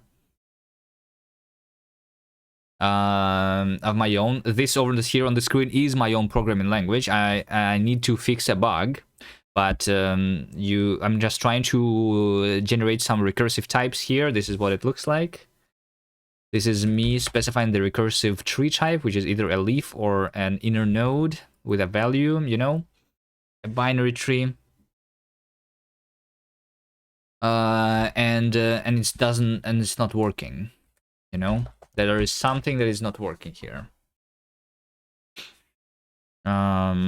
Because this is so yeah, the problem here is that I'm literally doing the type annotation, and then it still says the type is not inferred, and that is completely wrong.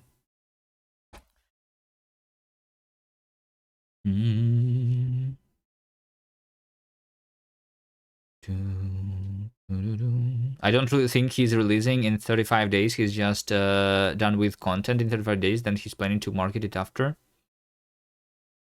I thought his stream title was saying release in 35 days, right?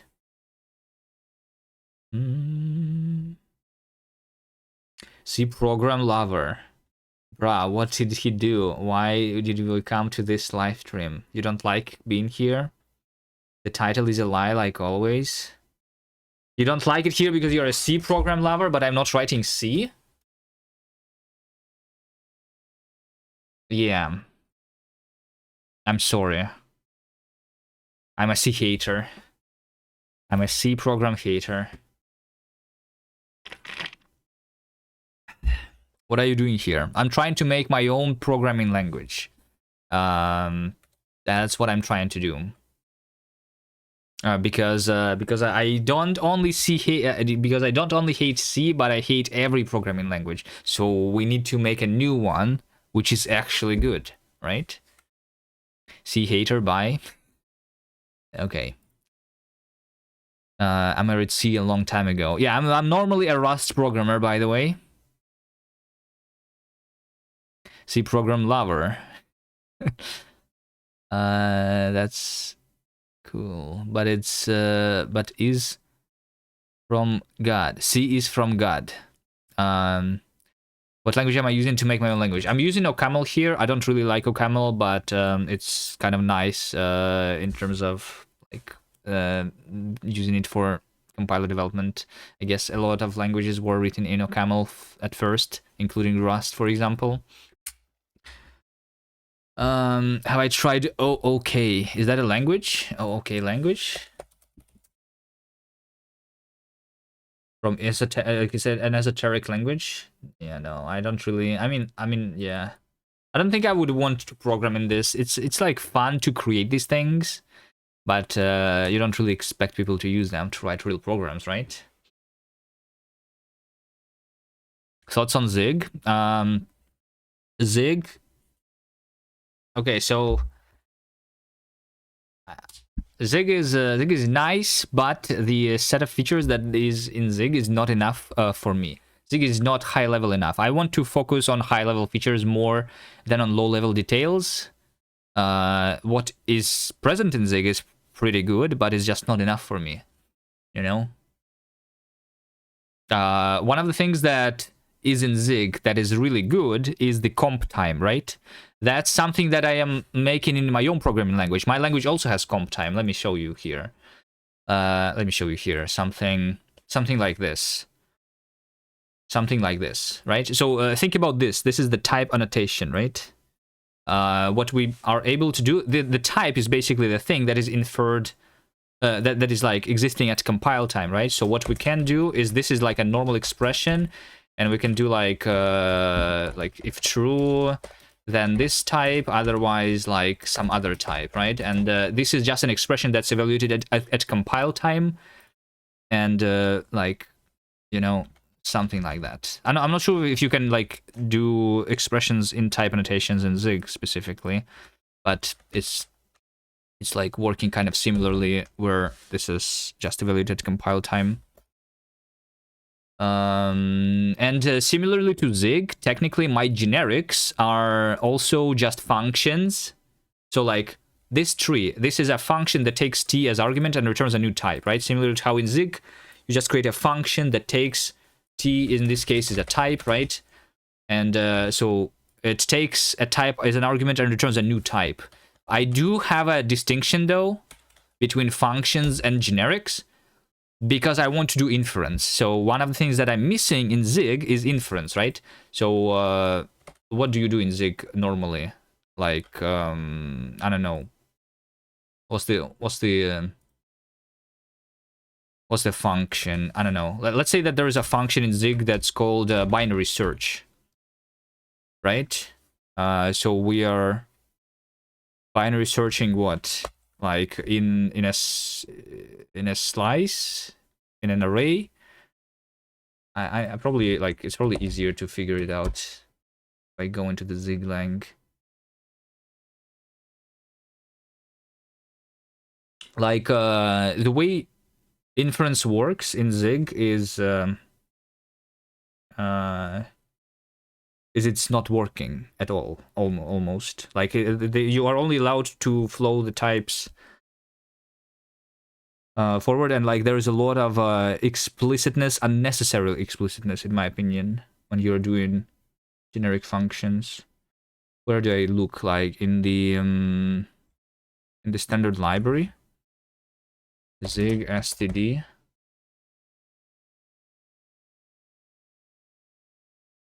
What am I even trying to find? Something similar to a binary search, maybe. Zig is broken, noticed. I mean, it's not broken. It's like it's kind of by design, I guess, right? Where explicit is better than implicit. I don't agree with that. Explicit is only better than implicit sometimes.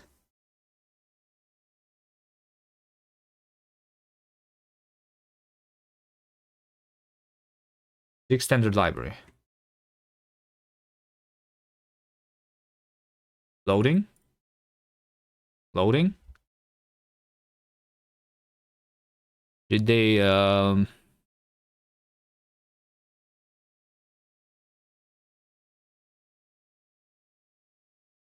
okay, there we go. What am I trying to find here? I'm trying to find some example to like show you how I feel it's too explicit.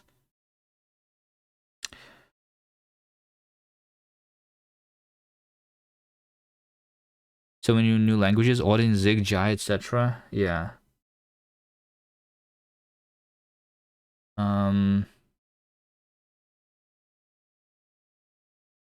What would be a good example? Is there a search? There is a search. Is there a binary search? There is a binary search. Okay, there we go. So there we go. That's the function, right? Binary search takes the comp time t as a type, as the argument, right? So when you're calling this function, you must specify this time always. Like, why can this not be inferred? I'm already specifying that this over here is a slice of U32s, right? Like, why can this not be inferred? It's already here. Like, it's obvious that the type here is a U32, right? That's one of the, like, simple examples. So for that reason, I'm actually making a distinction between what a function is and what a generic is. So a function in my language is written something like this. Function f is, you know, x into x. Let's go into a new file. Well, let's go into hello world. Is my language server crashed?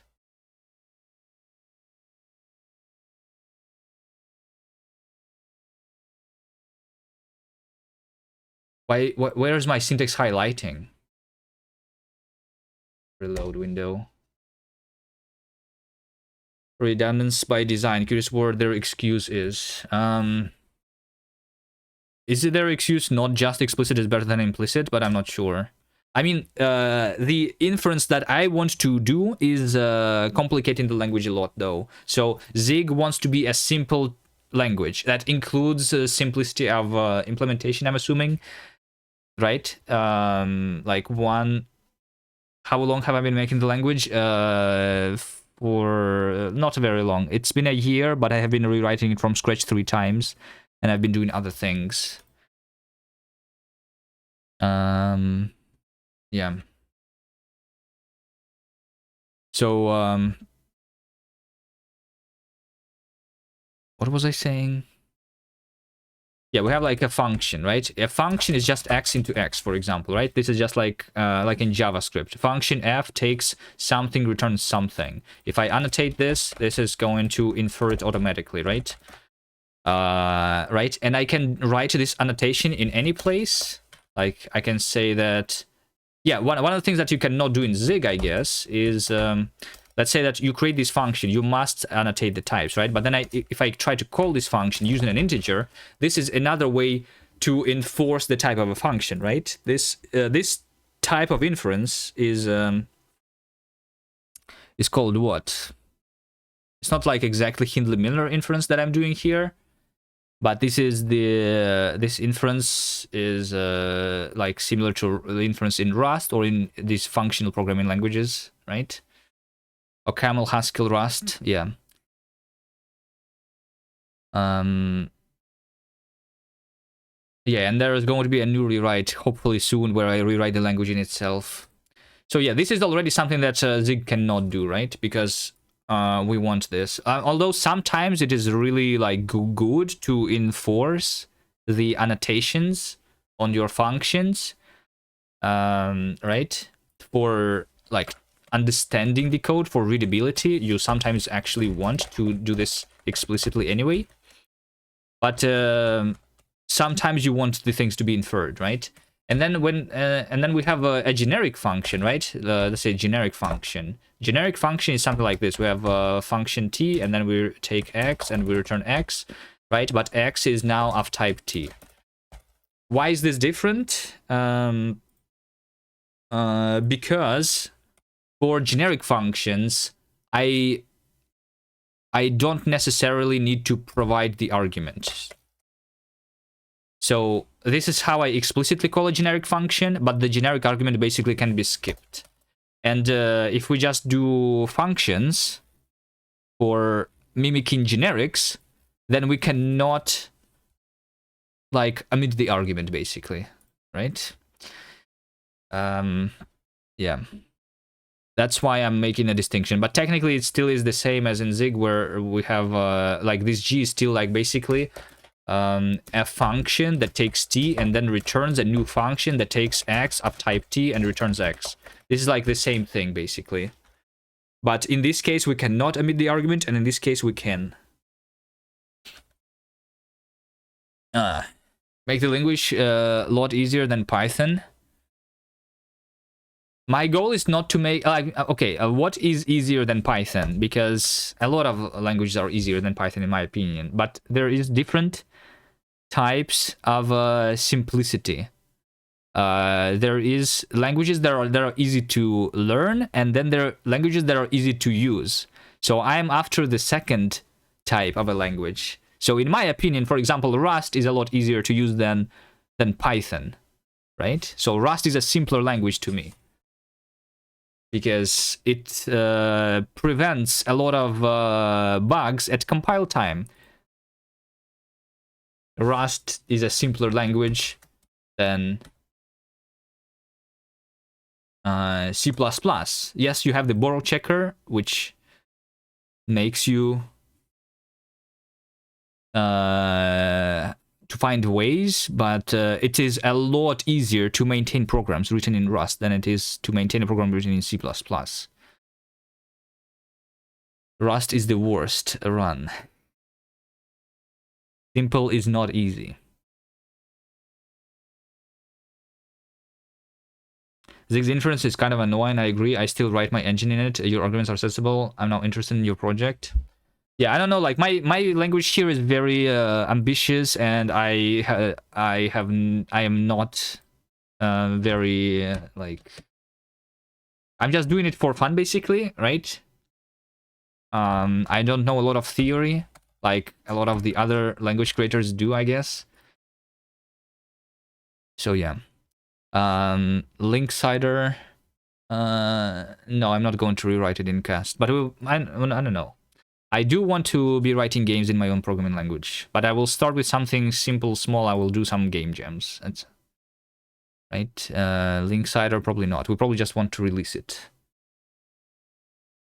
relatively soon.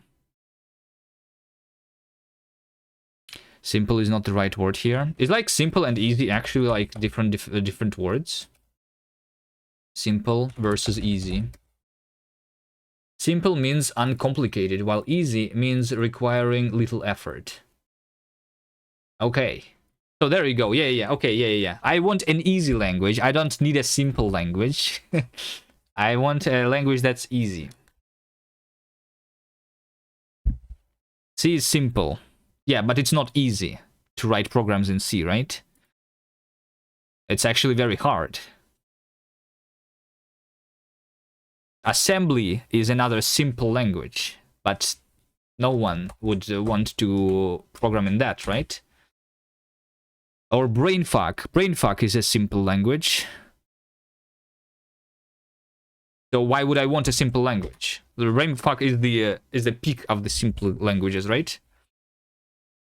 Like how much simpler can you even go than brainfuck?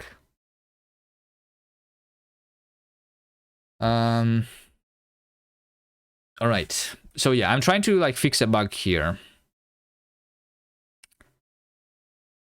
Some languages are not simple, but and also not easy though. Yeah, sure. Readability is better than simplicity. Yes. I would say not just readability. I would call it maintainability. That's what I'm like after. Rust. Like I think Rust is easy to use relatively, but you do need to overcome the learning curve. I'm writing my game there in Rust. I don't think it's an issue. The only issue with Rust that I have is the compilation times. Boom, boom, boom, boom, boom. You might argue C is too easy to shoot your foot. Yeah.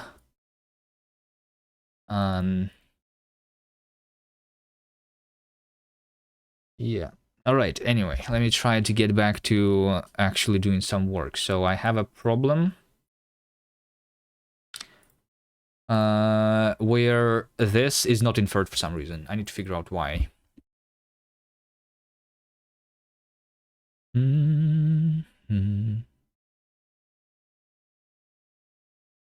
It takes less effort to write some programs in Python than it does to write it in Rust.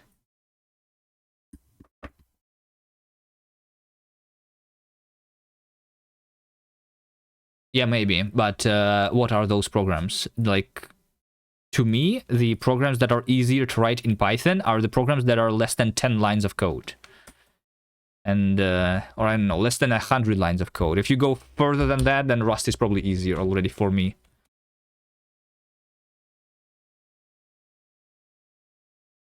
But I guess it kind of depends.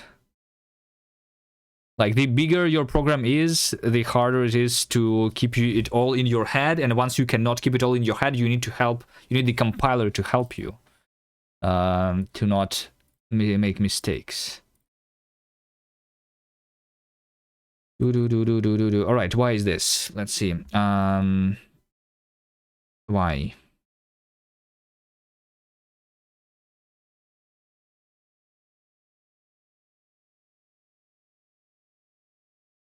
Why? Why? And it's literally the only problem is the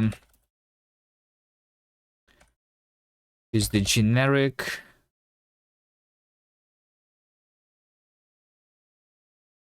type, which is the recursive, right? Because if I use over here foo.f, that's going to be inferred. But foo.tree is not inferred. Maybe it's a variant type, actually. Let me also try variant types. Let me just say that this is a type where we have variant 1 of t, right? No, this works. Okay. And variant 1 of f of t. And then this is not inferred. All right. And it does not have to be a variant. Right? Yes. Okay. Because this is generic. Okay.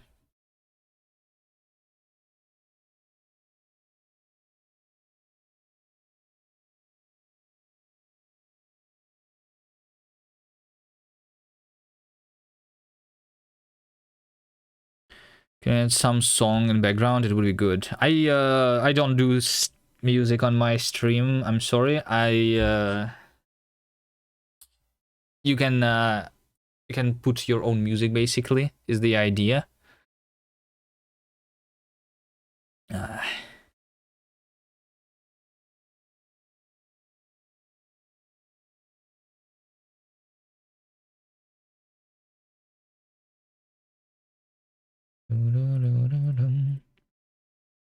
or none if you have tinnitus. What's tinnitus? Perception of sound such as ringing or buzzing.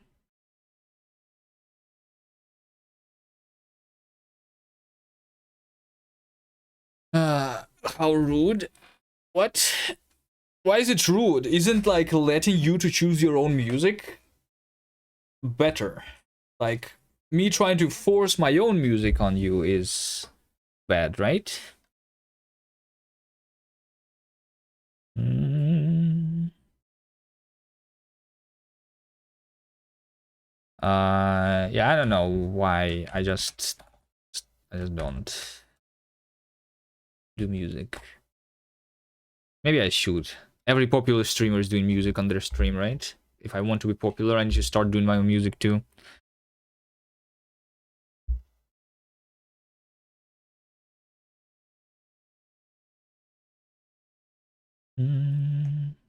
Okay, what about T? T is a type, okay. Wait, why is T a type?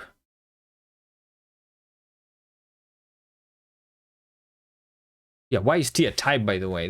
Why is this inferred to be a type? That's an interesting question. Oh, now it's not. The reason it is inferred to be a type because integer is a type. Yeah, that makes sense. This could be any like variable of any type. Okay.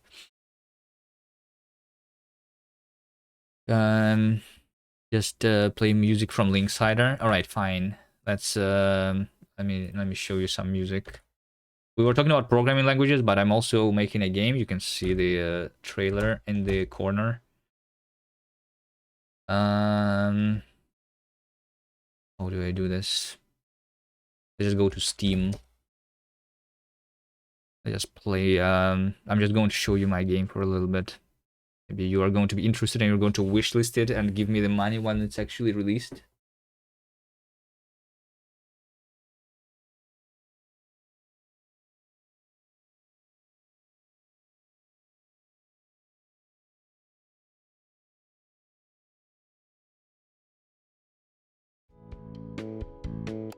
Here's my game.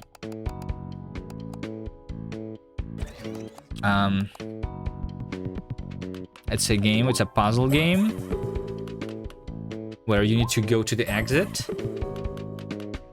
and then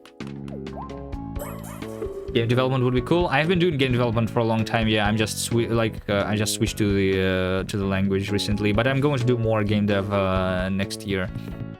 So yeah, in this game you attach the powers to the side and you can like do these things, you know, like jump and other stuff. Wait, this is the version without the cheats. Why did I reset my progress? All right, I'm just going to speedrun through the level here.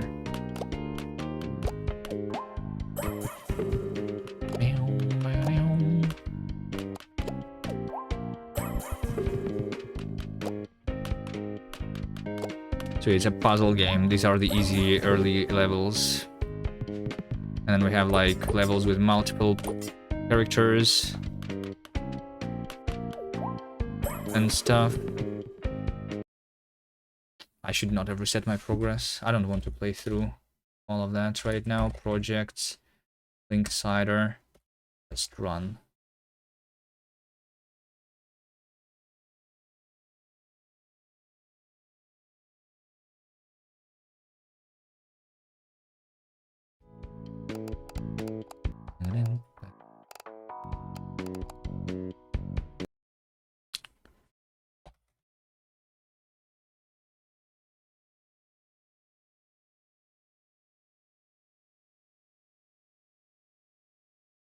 I do that.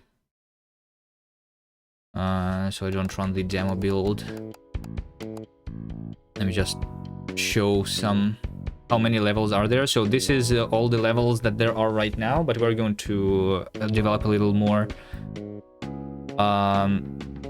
This is the editor here. Let me show you some of the mechanics that we have. Like over here, for example, we have the portal, right?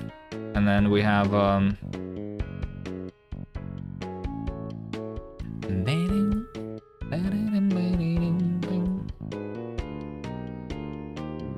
we have like magnets over here, which let you like climb the walls and stuff.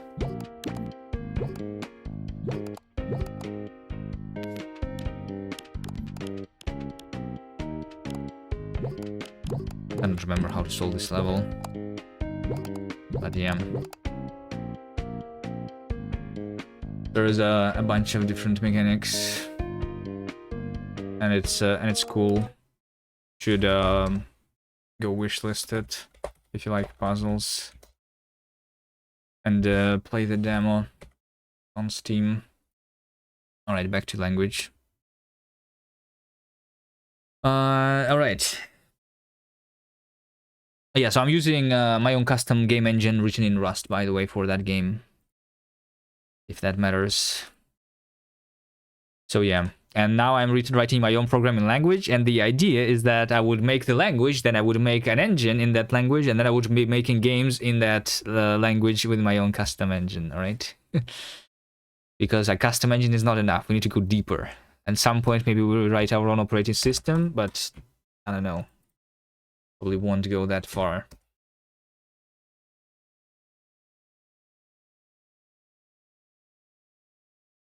Wait a second.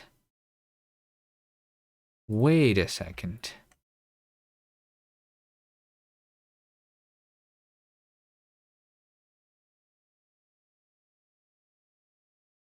I cannot go to the definition. Yeah, that makes sense. Why? Because this is a... yeah. Like, what is bothering me here is that I cannot go to the definition over here. This is a type ascription. My language server is not allowing me to do that. If I do let underscore int32 is underscore... I can go, like, see over here, I can go to the definition of integer, right? std.int32, that also works. But why cannot go to the foo?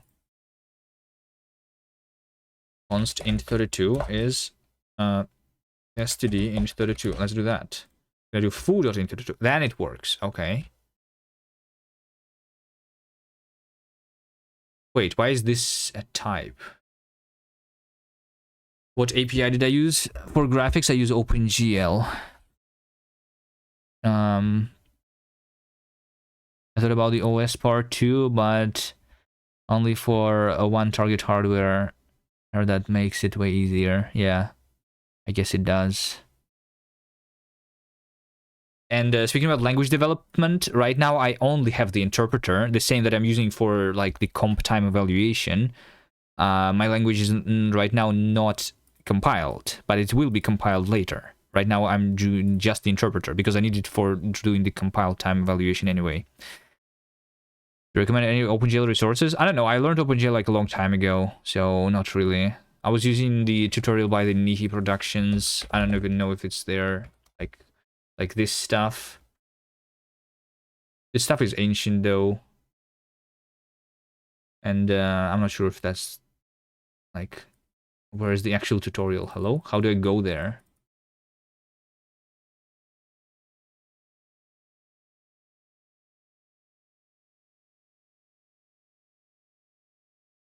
Yeah, I don't know. Oh, and probably you shouldn't even be learning OpenGL these days. Like, isn't like, aren't you supposed to do like Vulkan these days or other ones? You've been watching the Cherna's YouTube playlist. Yeah. Also, like, actually, I think I would maybe go for the SDL3 GPU because they have their own stuff. So like you don't even need to know OpenGL anymore. You don't even need to know Vulkan. You just use SDL3 GPU, right? They have their own GPU wrapper, which basically, like, the problem with Vulkan is that it's not cross-platform. That's why OpenGL is better. My game engine can target not just native, but it works on like the phones and it works on the web by using the web GL there. So SDL GPU is more cross-platform thing. There is not a lot of alternatives if you want to be cross-platform, I guess. Web GPU is a good thing too, yeah, but web GPU web GPU is like normally used by the Rust people, I guess. I don't know if any of the C++ people use it. I know that they have the I mean, there's the web GPU standard itself, right? But then you can use the W GPU, which is the implementation of that standard for the native platforms. There is the C++, the W GPU native stuff. There is the tutorial for this. That's the tutorial for C++ers. C++ from scratch for Windows, Linux, and Macs. Yeah, I don't know.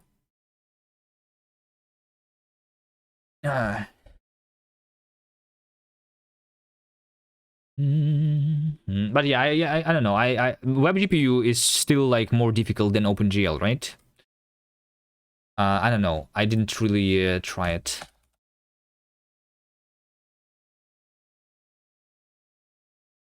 What else this says? A type doesn't have fields. STD is not a type. STD is the standard module. What? It's because my language server is hallucinating. Okay. Okay. OGPU versus OpenGL is simple versus easy again. Yeah, I guess that's true. Yeah. But the reason why I did not migrate to WebGPU myself is because when I was looking at it, like I'm using right now really ancient OpenGL. I'm using OpenGL 3.3, and I'm using WebGL 1.0, which is corresponding to OpenGL ES 2.0, right? That's pretty old stuff, but that is what allows me to like target more machines potentially. And WGPU requires newer hardware or something. At least like when I was thinking of switching it, which was like maybe like 5 years ago when it was coming out, it was too early. Like even WebGL 2.0 was not supported on some of the Android devices. Maybe like at this point, I could just switch and forget about it though, right? And I use .com like last time when I was considering switching, I was looking over here, WebGL 2. Like, yeah, right now it's 94% global, but when I was thinking of switching, it was like, I don't know, 20% or something. So I didn't go for it.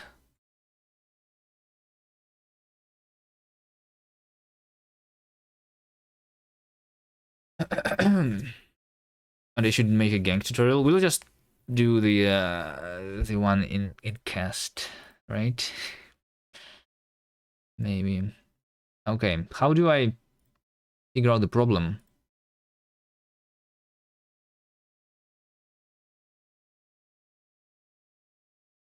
How do I figure out this problem? The problem is that this is recursive. Yes. So why is this a problem though?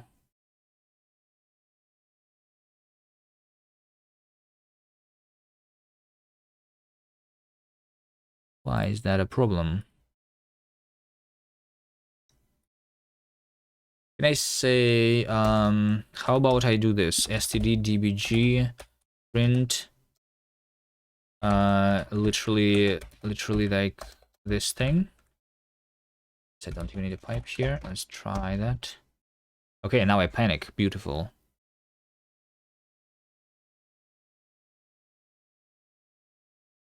So this is a variable which is not inferred. Is not inferred and cannot be awaited.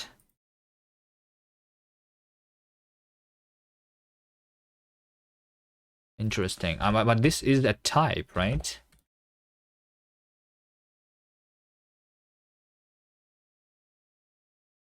And why do I try to await it?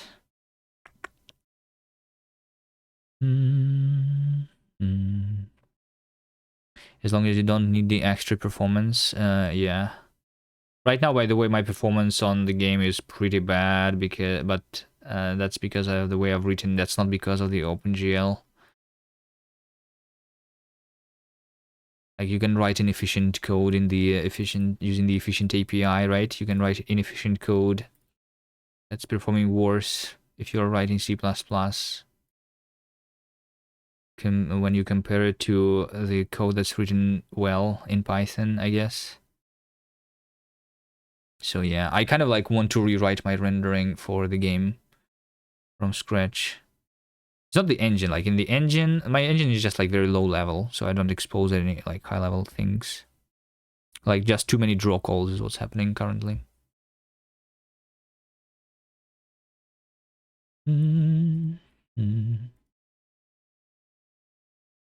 I think.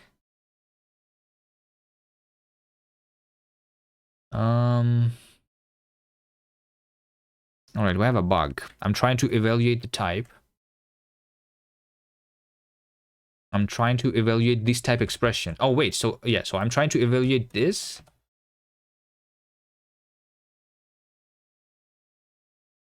Type expression.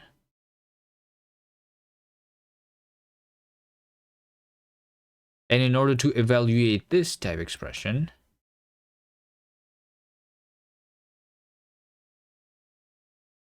it's inferred and cannot be awaited. Oh, I think I can fork here, right? I can do the instantiation of generics in the background. Maybe. Common interpreter. Instantiate. When I'm instantiating the generic,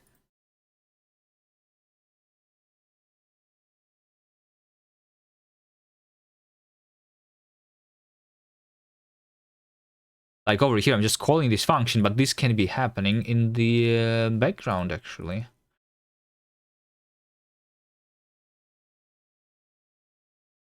So I just fork and do this.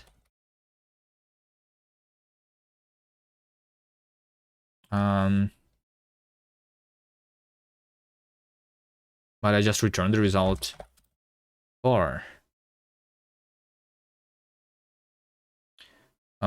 evaluated result and result. How about that? Let's see if that's is going to change anything. I'm still panicking. So this exception variable over here is not inferred and cannot be awaited when I'm evaluating this. Okay, the error is still the same, so it's not really helping. What is this fork? Await compiled. Oh, wait. That's not doing the fork of the inference, right? That's not enough. I have 3 fork functions or something.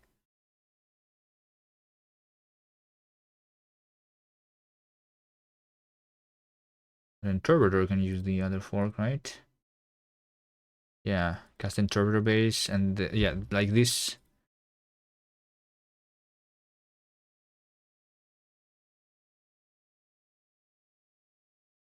Can be part of the interpreter fork, I think.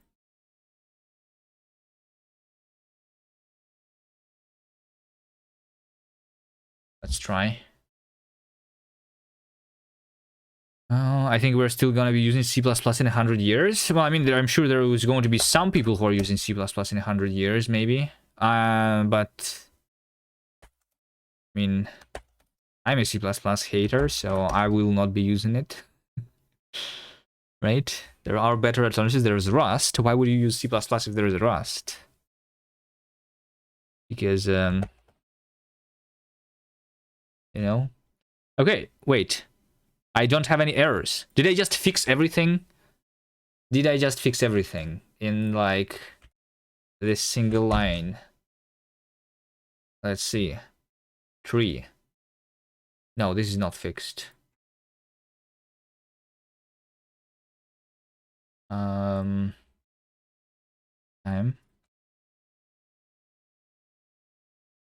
What about that? Okay, that works though. That works.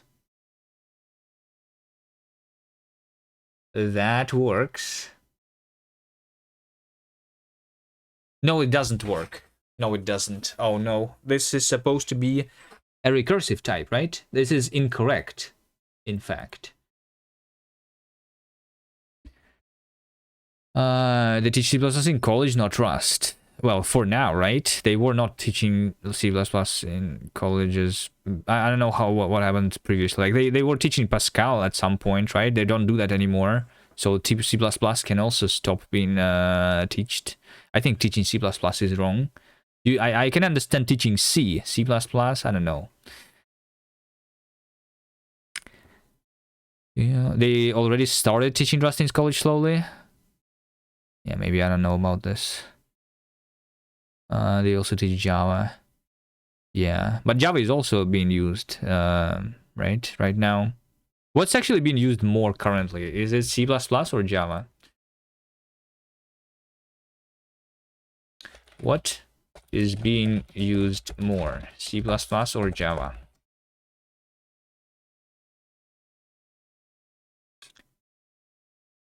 Developers are using Java than C++ by a decent margin. But if you ask me, life would be infinitely simpler if you just grabbed Rust instead. There you go, that's what ChatGPT thinks. Alright.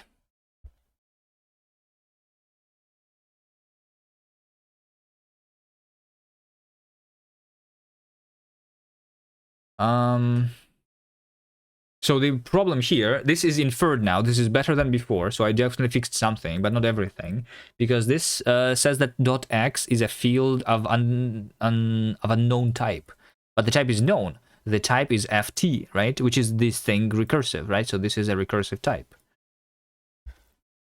All right.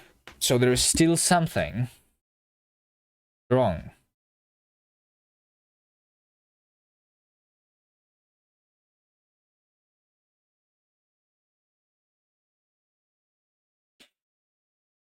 So you suggest that I should try using Rust? I don't know. No, I don't suggest that. No. You're going to blame me then when you're going to start hating Rust because of whatever reasons. There's a lot of people who don't like Rust, right?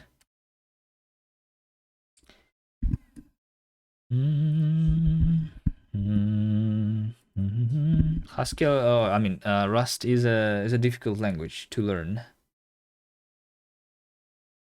Um,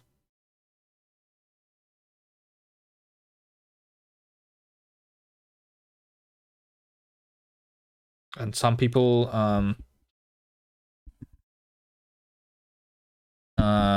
give up learning it after several years.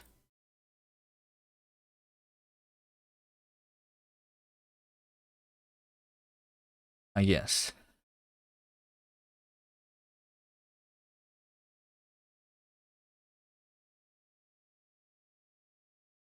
Okay, so actually this over here, the top level type is correct, but then the inner types are different ones for some reason.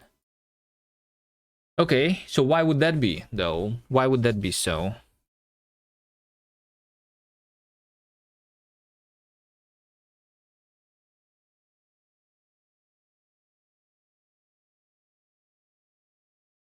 What would that be? Yo.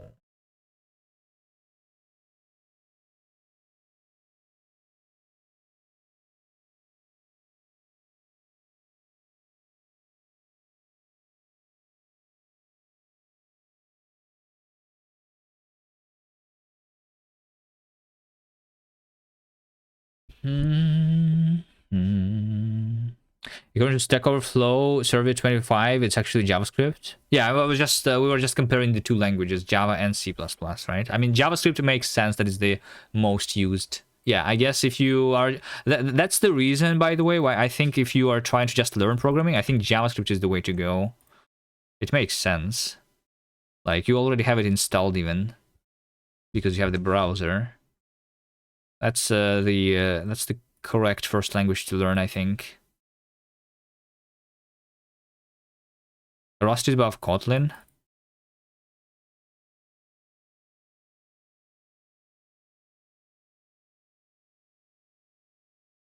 Zig is actually pretty high up there. Wait, Mojo? Wait, what? What is it? What even is this? Most popular technology. There's no way Mojo is already at 0.3%, right? This thing didn't even come out yet properly.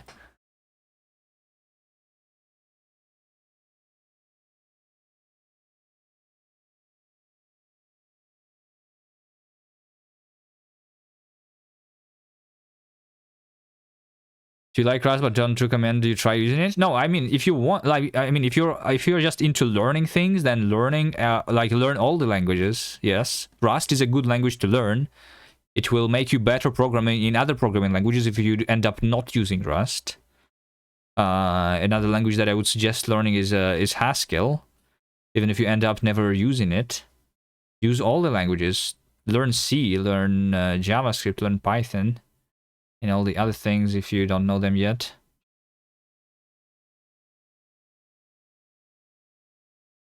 That link is also on the professional developers tab. Yeah, all respondents. Still has Mojo. Learning to code. Python.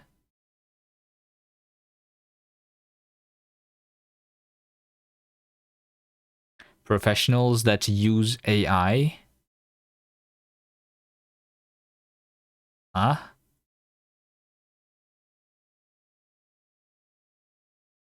Learners that use AI. Huh?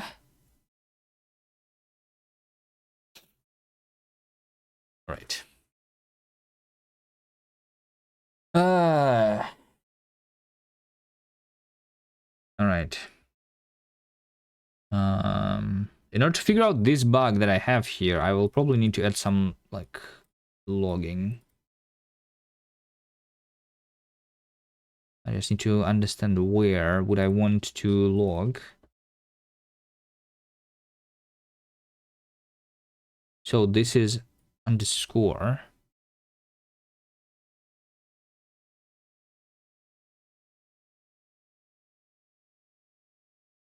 Over here, ft.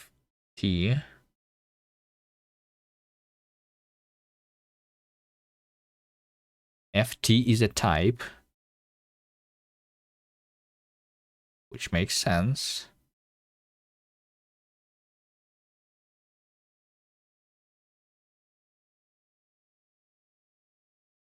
Yeah, like this over here, right? I'm trying to print this type, full dot f int 32. That's the type where x is underscore, and that is weird.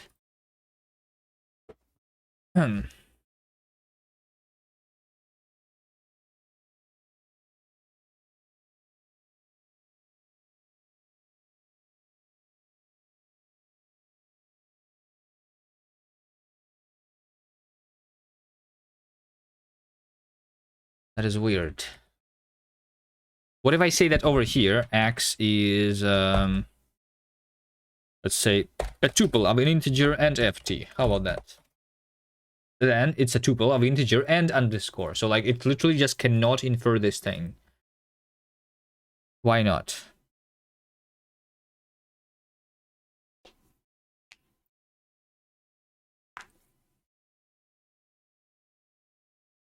Let's try to log the instantiation over here. Info.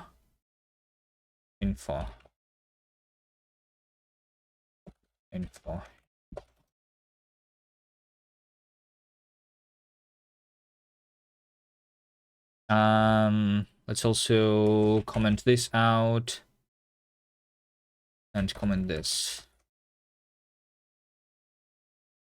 Okay, so I instantiated the generic with argument being int32, and the result is this.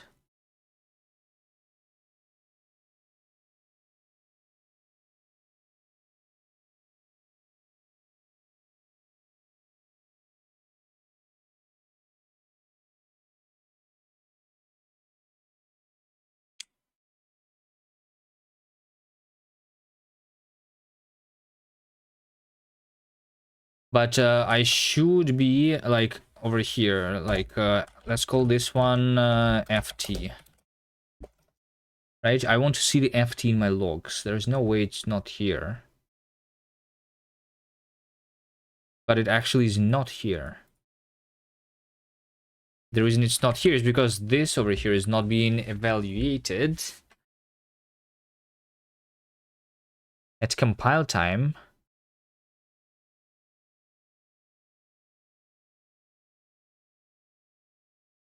This is still waiting to be evaluated. That's... Wait, no. This is still waiting to be evaluated. Just because we never finished figuring out what F is. What if I see a string here, for example? What's going to happen then?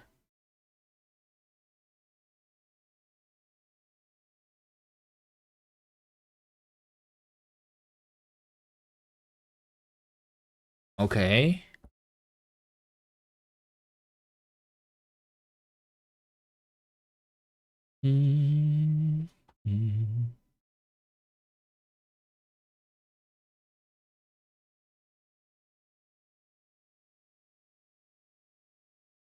Half-Life seems like a nice game that you never got the chance to play. That's wrong. You have the chance to play it every time you have free time. Yeah.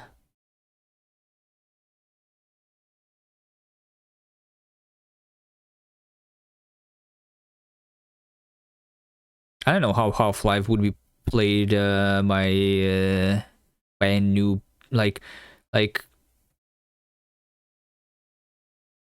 is it still a good game for today? You know, I'm not sure. Like nostalgia is what's making me think that it's a good game, but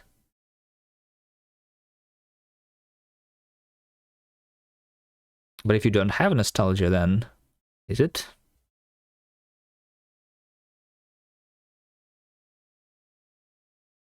I don't know.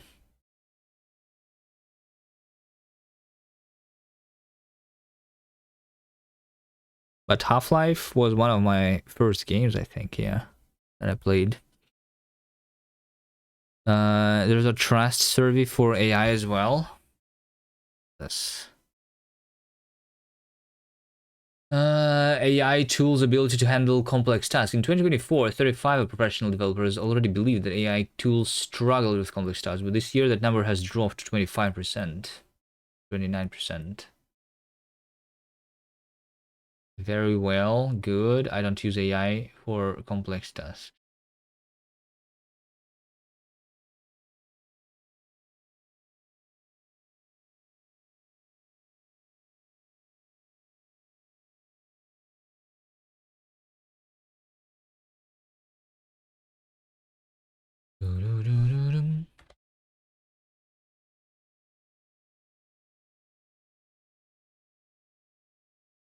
It was revolutionary at the time.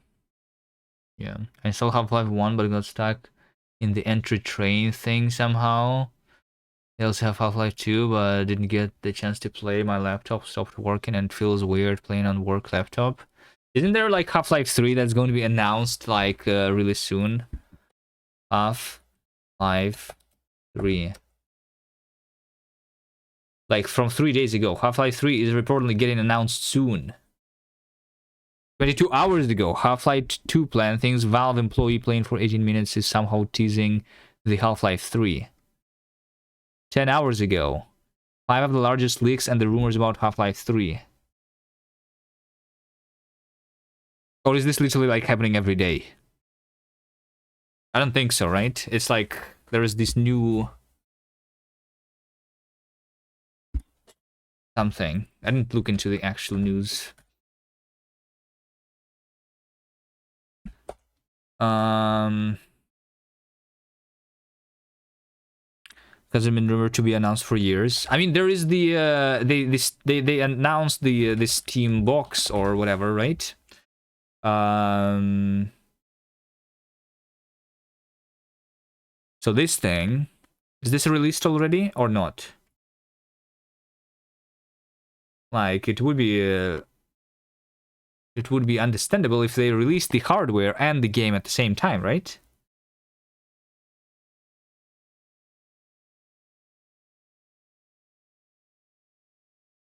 It's already been sold? Wait, what? Steam Machine? Date introduced November 10th, 2015?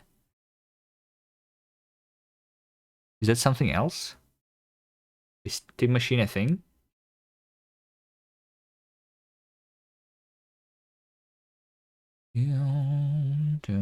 Steam Machine will be priced more like a PC than a console. That's 2 hours ago. Okay.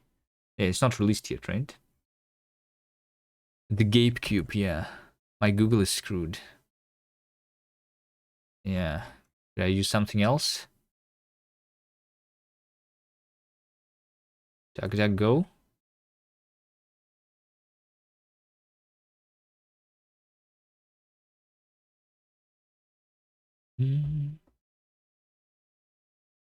A steam box is a long sealed container used to steam wooden planks for the purpose of making item pliable.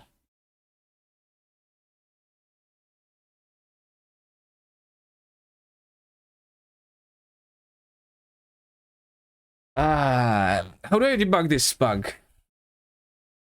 How do I debug this bug? What should I look into? I don't know. To figure it out.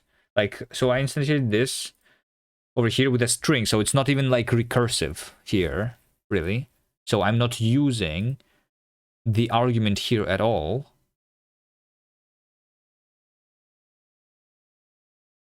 Right? And if over here I'm saying f string too.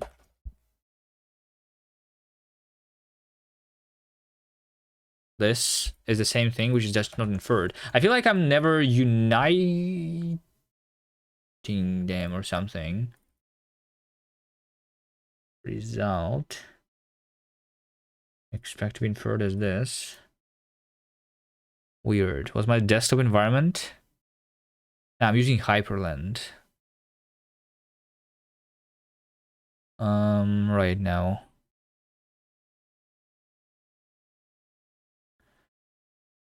That's how the game box works. Yeah, uses hot Steam to play the games. Makes sense.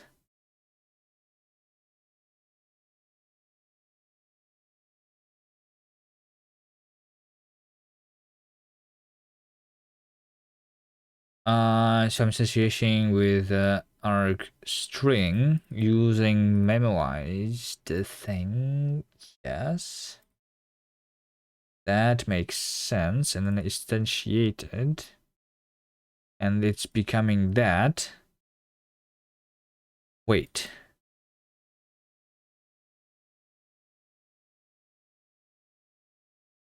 Wait a second. Like, so I'm using the same value basically, right? And then that value is literally over here. So why is it not the same?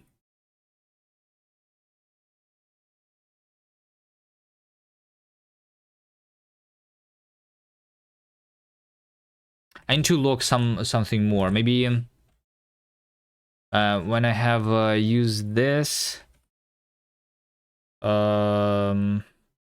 result is that. Maybe which is value print result. Let's see. Although at this point it will tell me that it is underscore, right? Because this thing is not infer, this thing has not been concluded yet. So it's underscore, and then this we evaluate, and then we say that this underscore is equal to this thing itself. That's what's supposed to happen. But it's not happening for some reason. Maybe let's do print.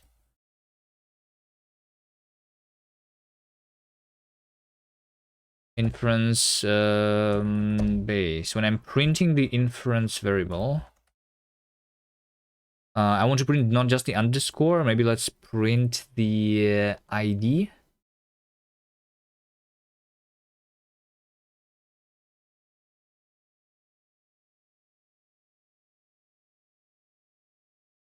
How about that? So it's going to be underscore a normal number 13504. Underscore number 136462. But it can be like united later, right?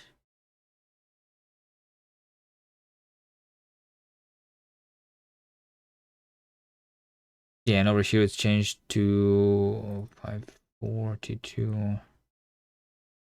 That doesn't help. Yeah, this doesn't help. It only helps when I'm printing the things recursively.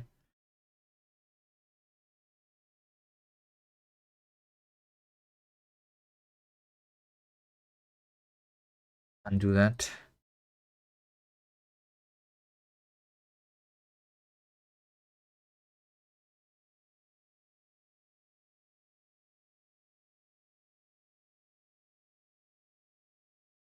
Result is evaluated result. Yes. Um.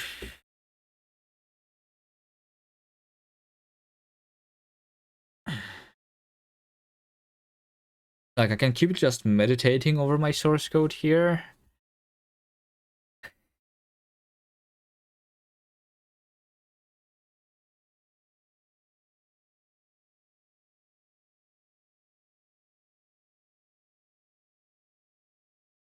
Oh wait, what is this? That's wrong. Meditating is good.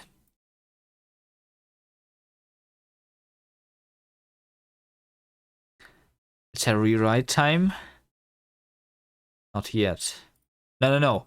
Once I fix this, that's when we almost maybe can start rewriting. If just this bug is fixed, maybe there's going to be no more bugs then after that. stdbg print is a function that returns unit. That makes no sense.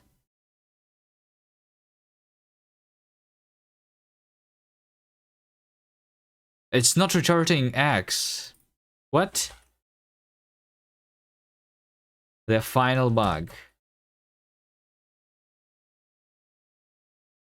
Okay, now it's this. Oh. Oh. My language server is breaking over time.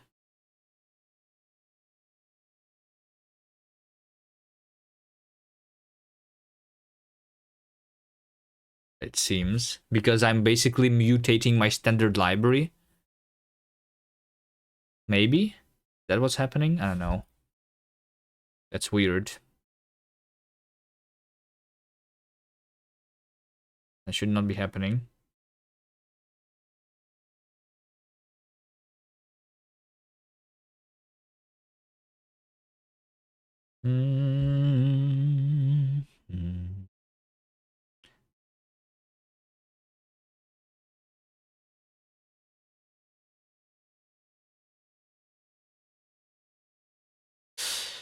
I feel like I'm just missing somewhere the unification, right? Maybe in some place I'm just missing saying that A is equal to B, basically. And I need to find that place, you know? Do you still need to work on the transpiler before jumping into the rewrite? Well, I mean, we can start the rewrite and then in the meantime write the transpiler, right? Kind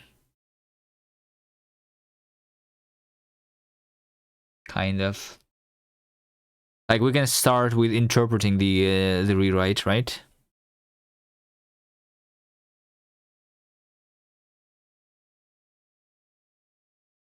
And I need it to be compiled immediately. We'll start with the simple part of it, which is the lexer, right? If I can write the lexer, that's already good, you know? That's already huge.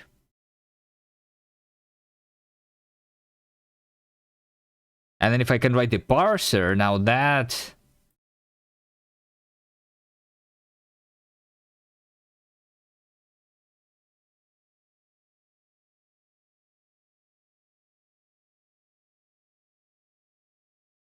Parser is easy, come on. I have my language has a... I mean, parser is easy, yes. But the thing is...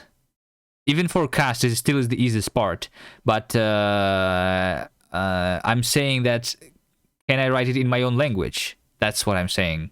I already have the parser. It is easy, yes. It is more difficult than normally because my language has extensible syntax, which means that you can define your own syntax.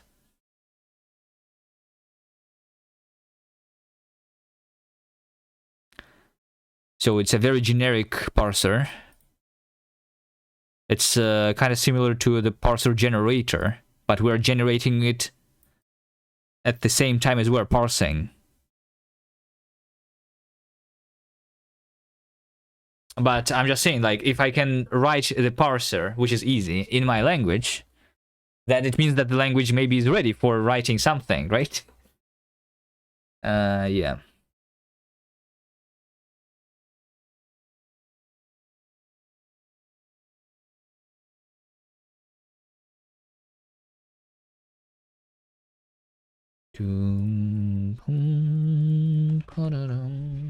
Should it just look like... I mean, I already did... Like, it's literally this. I have instantiated generic. The result is that. So this thing should be the same thing. And this thing is the instantiation. Let's do... When you rewrite the comp time in cast, you will be interpreting the interpreter? Yeah, I guess. That's going to be interpreting the interpreter.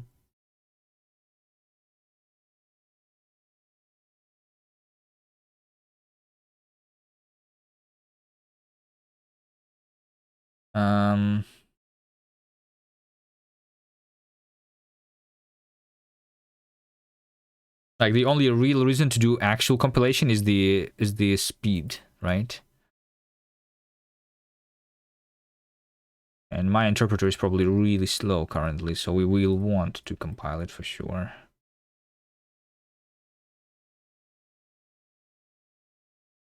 How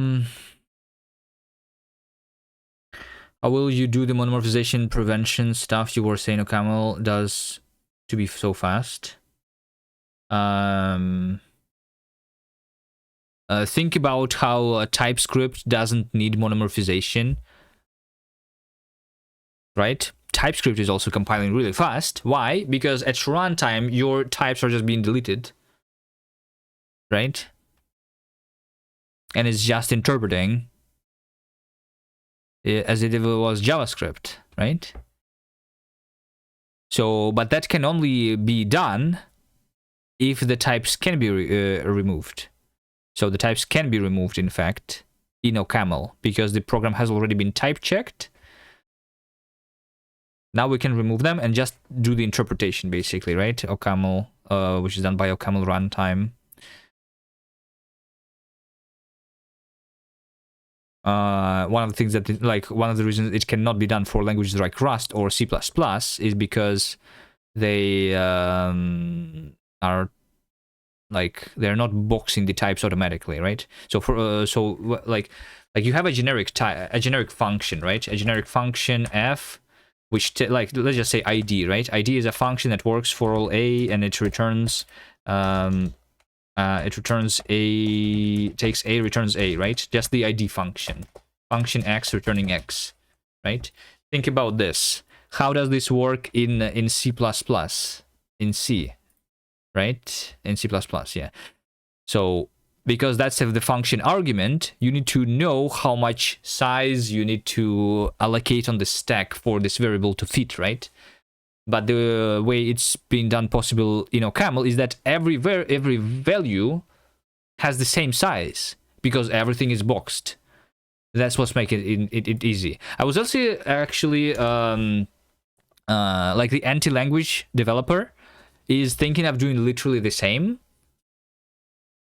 As far as I understand, I saw him talking about that stuff in their Discord. So I'm not the only one who wants that. They are also making language which is similar, right? Like yeah. That's the reason why OCaml integer is 63-bit by default, because the first bit is like meaning something, you know. I think like isn't it like every object in OCaml is 64-bit. How far am I against the Rust version I had? So we have like the LSP this time, which I didn't have back in the day, right? Recursive types were not working, so I'm in front on that part. Recursive generic types, if I fix that right now, that was never done in my Rust version. But in the Rust version, one of the things that I'm like, there are a couple things that I'm still missing here, which is named types mainly. So right now I only have anonymous types, but it's okay, I guess. Also, it's probably like the easy thing to fix. And another thing is, there was one more thing. Oh, places, right. Because right now I cannot have a reference to a variable. And overall, happy with the camel? No, I'm not happy with the camel, but it gets the job done. I've been working on my language for about a year, but it's been rewritten 3 times. And KS means cast. Cast is the name of my language. And KS is the extension that I use.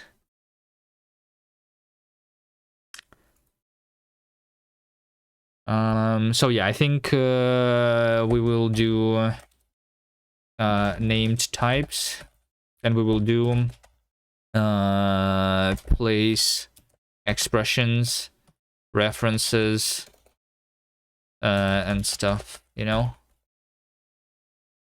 And then after that, we're basically already at the same place as my Rust version was, I think. And even more than that, right?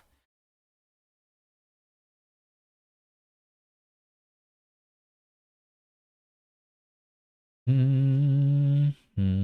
was betting KS being Kuvi script. Yeah, it's not really a script though. I mean, it's kind of is a script. But yeah. It kind of is, actually, just a statically typed scripting language, I guess, right?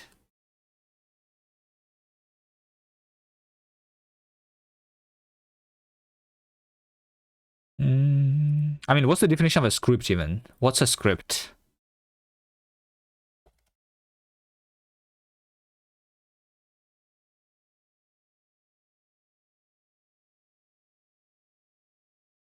What is this?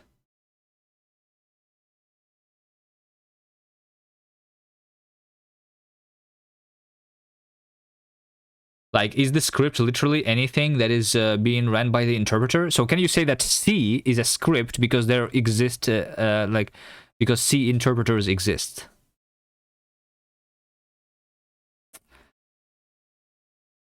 Hmm.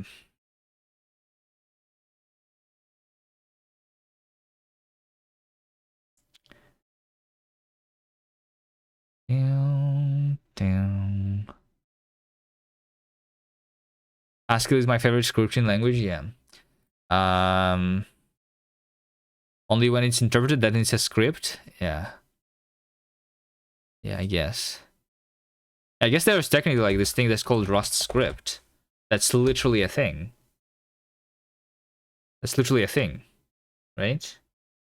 Run Rust files. But it's like what it's doing is compiling it and just running it on demand, basically. So is it actually a script? I don't know. It's the same question as what is a functional programming language, I guess. I just, like, there is just no distinction anymore. Everything is a functional programming language, everything is a scripted programming language. What's cooler? Sorting? Turing language?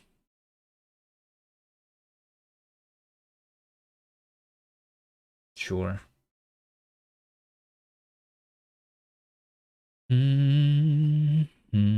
JavaScript is also run just Java, run with interpreter.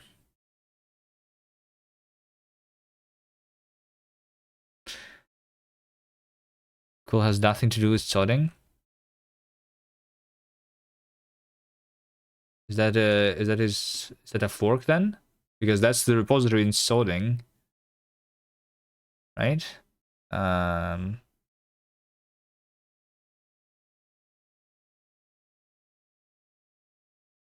Oh, Kula. Did I search for Kula? Oh, I searched for Kula and it showed me Tula. Yeah, that makes sense. Dyslexia strikes again. Is it still a variable if it is a constant? Yeah, that's another thing. Also, actually, in my language, we have, I guess we have 3 types of variables.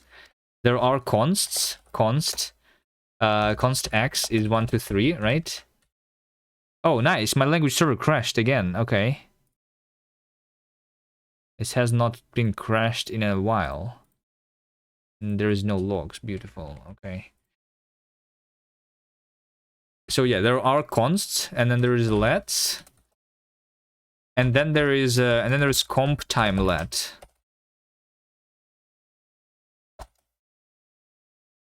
And it's like all different.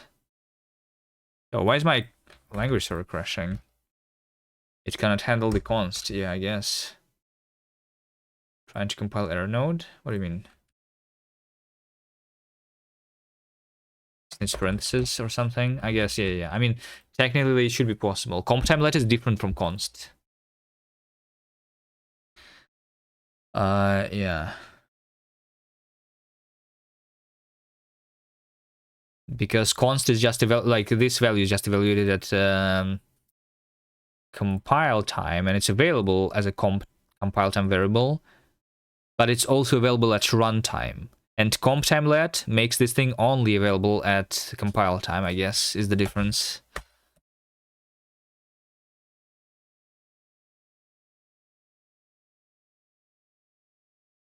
But if you do comp time const, that's going to be same that const as comp time let, I guess. In C++, const xor is a variable only in compile time, and const for runtime. Yeah, I guess so. It's similar to C++ then, right?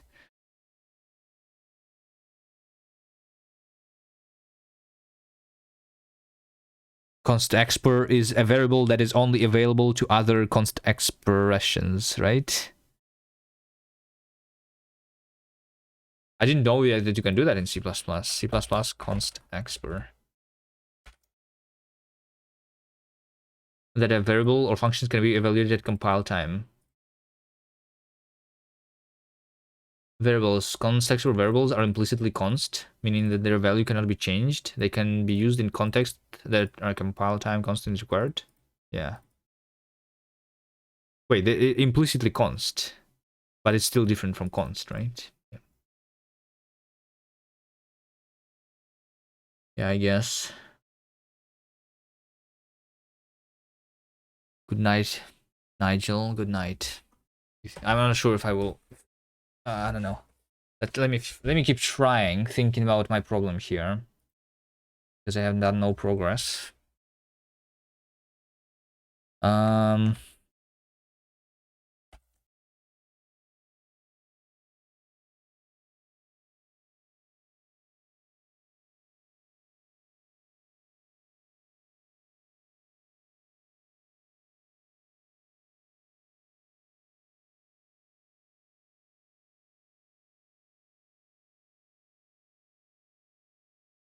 This over here should be highlighted too, which is weird. You know that it's not. What if I reload the window?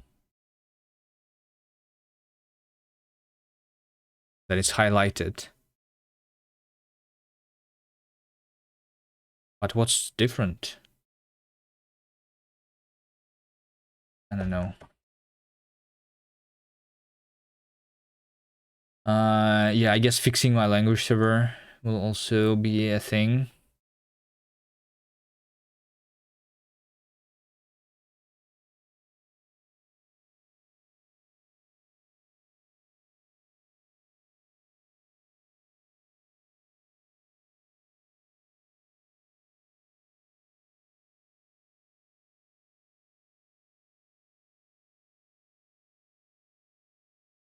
How about I want this.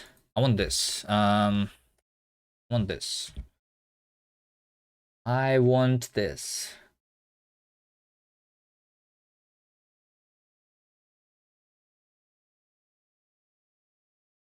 Like, you see how I was using the memoized generic instantiation and the result is underscore, right? I want to, in this case,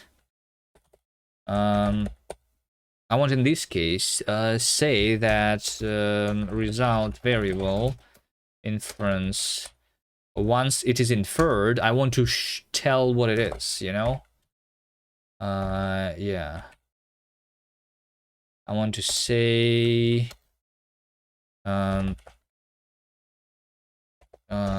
log info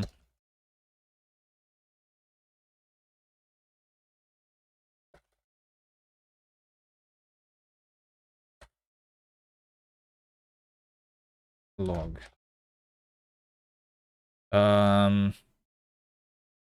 So this instantiation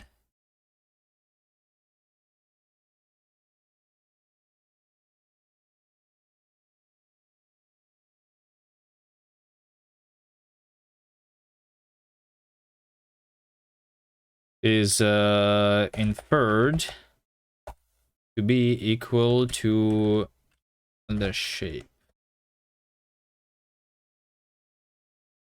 Is that what I want?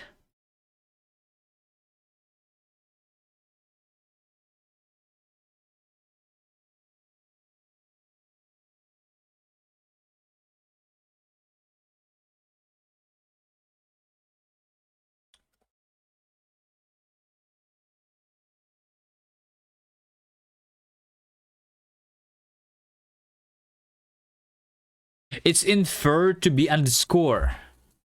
What? Because it's inferred to be a type, and the type is underscore. Yeah. Okay, sure. Right. So I know that it's the type, and the type is underscore.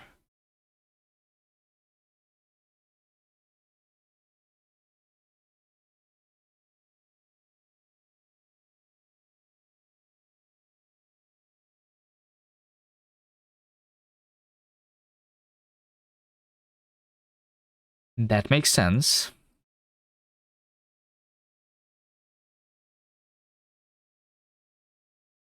Let me also, when I'm printing a value type, I want to print type, right? Like this. So it's going to be not just underscore, it's a type underscore. Right? Yeah, so this is inferred to be a type at least. Okay.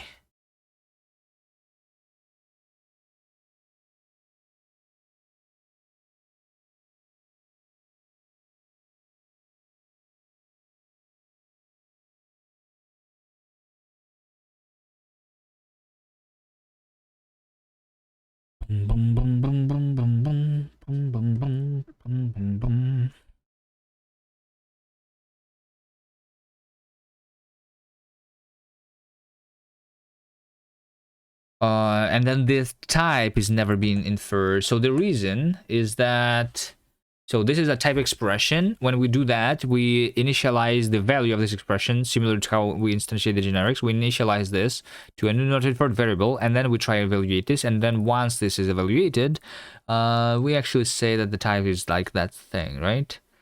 Yeah.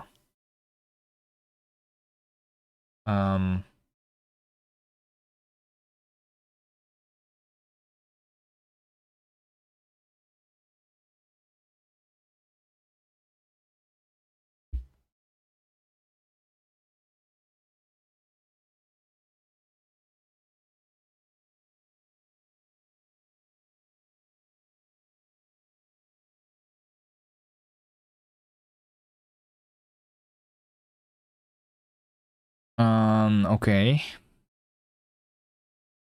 What else do I want to add to the logging here? I know that if this is in not inferred variable, I know in which spans it appears.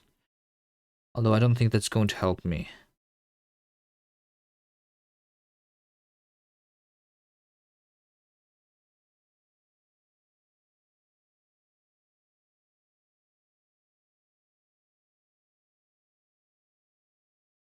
So when I'm calling this thing here,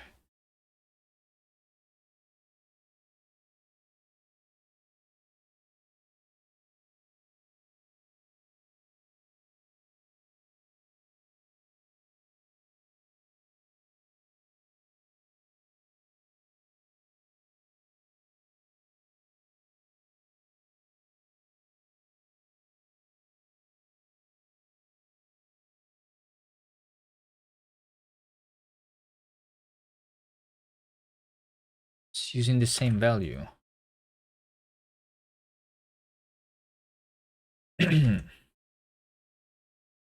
um.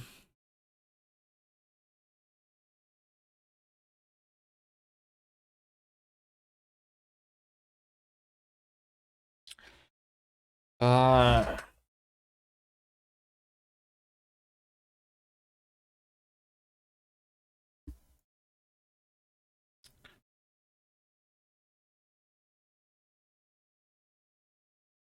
Okay, this doesn't help. Let me remove these logs.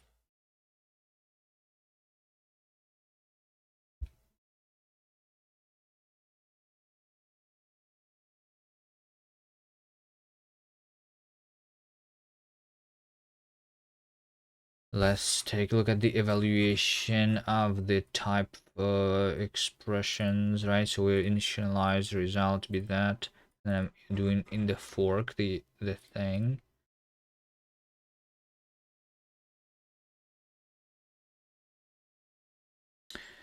Subbing, I don't think it's because of the substitution.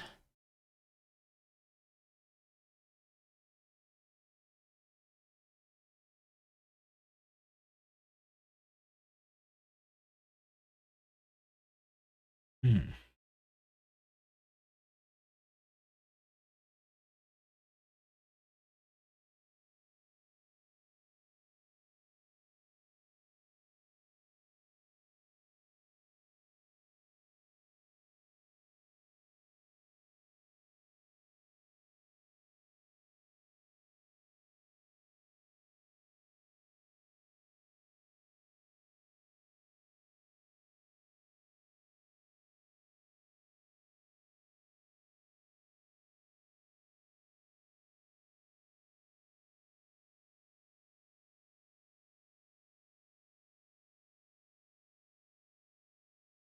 Fine. You know what? Let's do this. Let's add this log. Sure.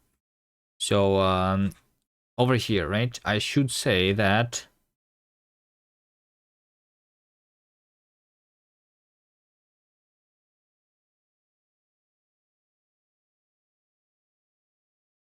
when I'm instantiating generics, right?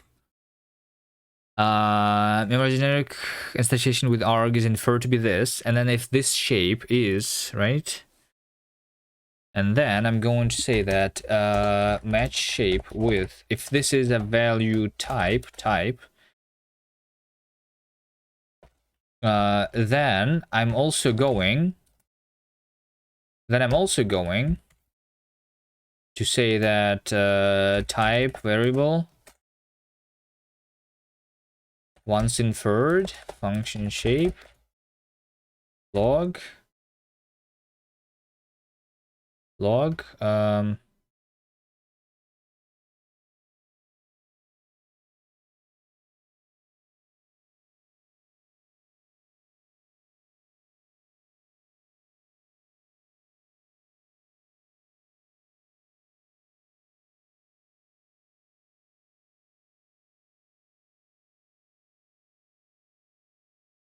memoized generic instantiation with arg. This is inferred as type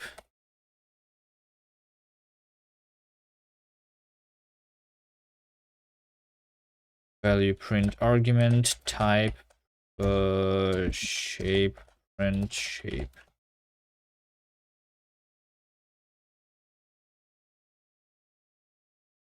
Type shape is a value shape. What? Oh, the shape is value shape?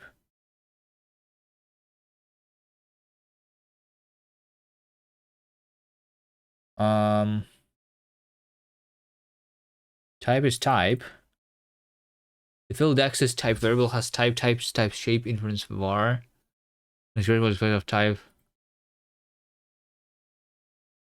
that.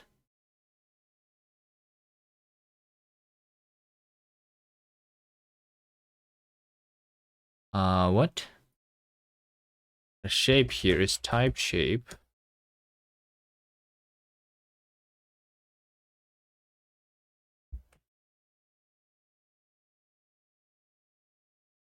It was expected of type value shape. What?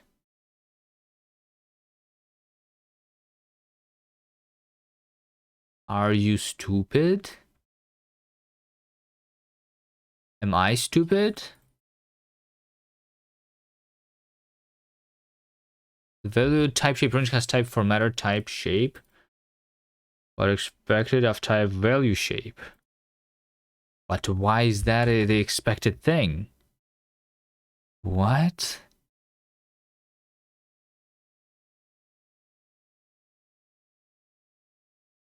Value type shape print has this type, yes. But we expected that. But why am I expecting that? That makes no sense.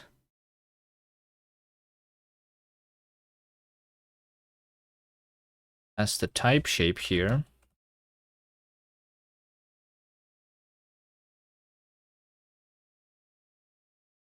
It's because I'm using value print here. There's no way.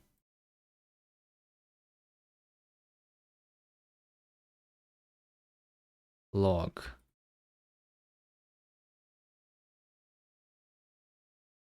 Oh, because it's done twice here. I see. Because that's not a polymorphic function. Okay, makes sense. Because I'm using this twice. Because that can this thing even return polymorphic function? I'm not sure.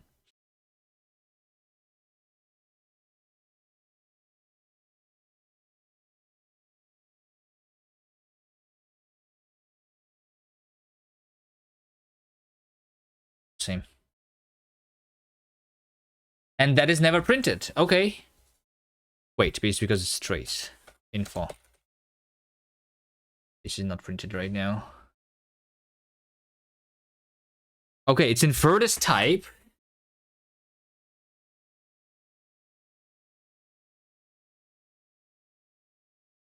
Which is this?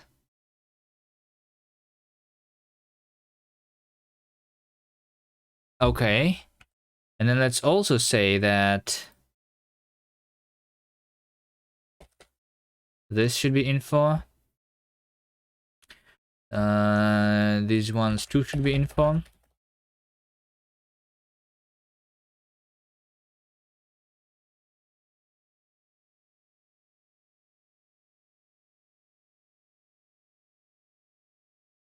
Let me see.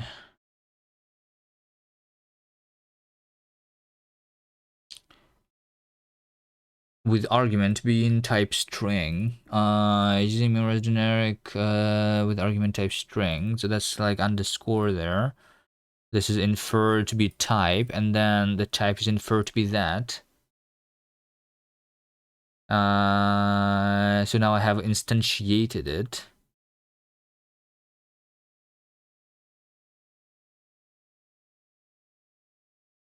as this thing. Wait a second. Instantiating and then using the memoized.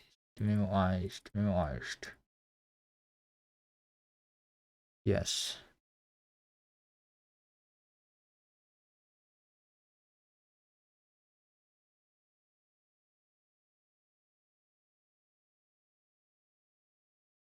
This is the memoized and this is the instantiated. So in which place is this memoized thing is? That's weird.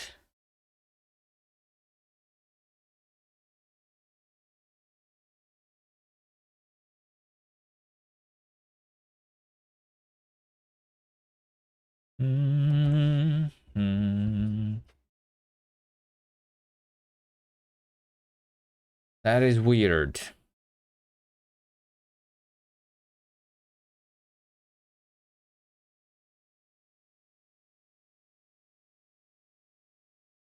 Fine, let me actually print this pens here. When I'm printing underscore, I will also print all the pens. I will do print underscore, and over here I will do list print span print spans and set to list, I guess. Let's try that. So this means that for every not inferred variable, I know in which things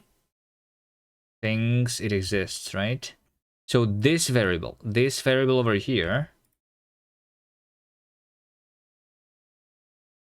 is the not inferred variable, right?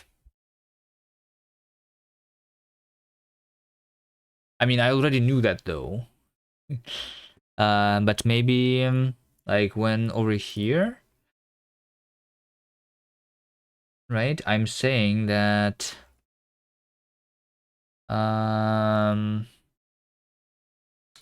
using memoized, this is inferred to be that. So I'm guessing that this is inferred to be that. Am I correct? Maybe I should add other logs here.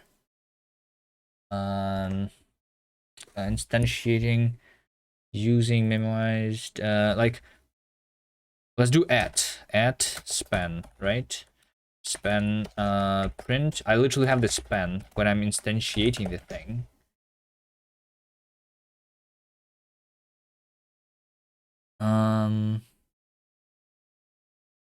At this place.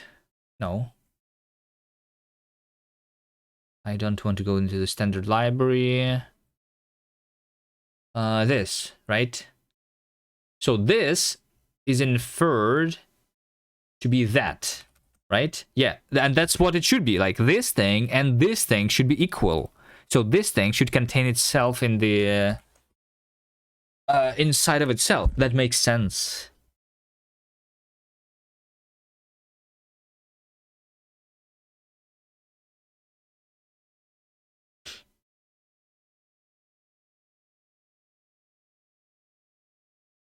But it never is united here. Wait. It's inferred as that. And this is that. Wait a second.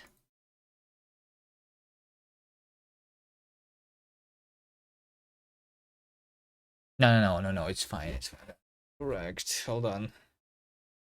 Why is it so difficult? There's some stupid bug. I should probably like change just like one line of code somewhere. And it's just going to be fixed.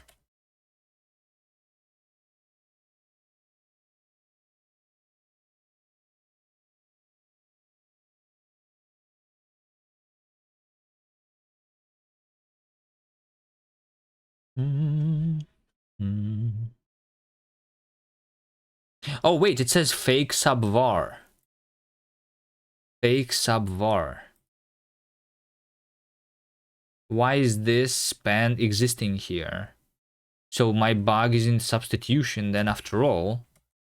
Okay, let's take a look at substituting. Subvar.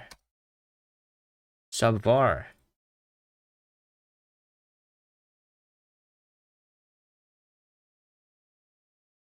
So what is actually happening here? Get var. Oh, yeah, it's because like it becomes equal to the substituted. Yeah, no, that actually makes sense. That we get subvars in basically all of my variables.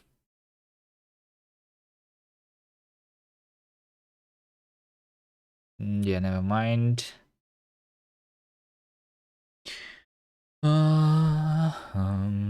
Ba-da-dum-bum.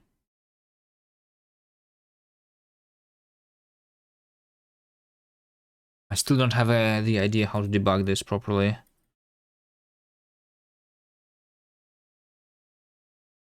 So this over here was inferred to be equal to this.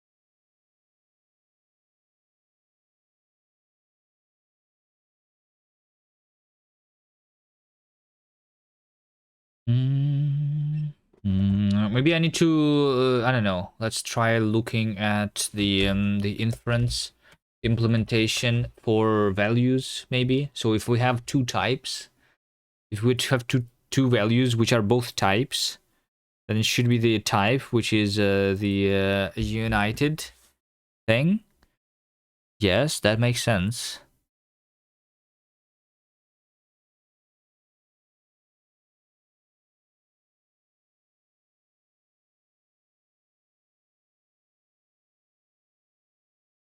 Or maybe the problem, can the problem be somehow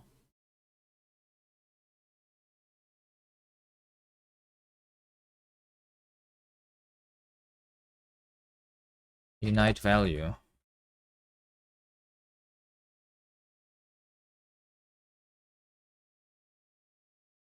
Can the problem be here?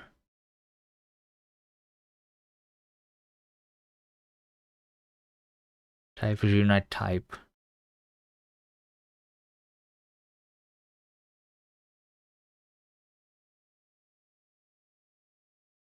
Unite value shape A and B.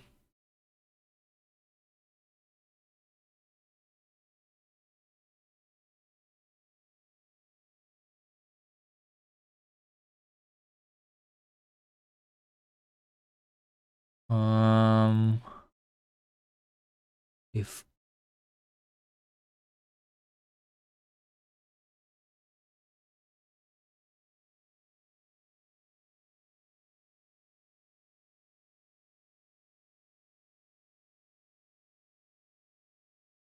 no, I think this is fine.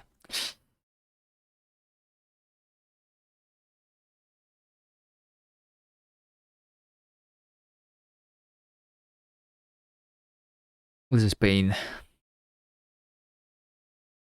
Anyone wants to talk about something?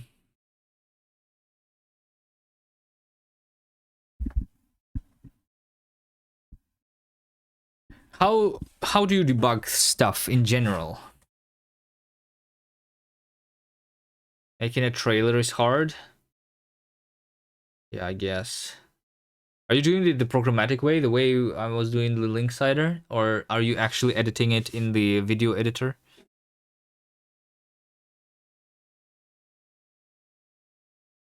Because I literally just programmed my trailer.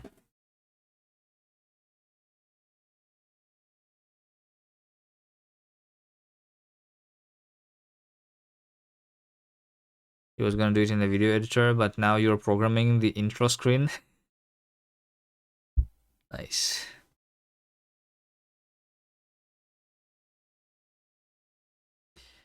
Yeah. And I'm gonna make a separate label for it. Makes sense. You already make the cut song? Are you making the songs yourself now?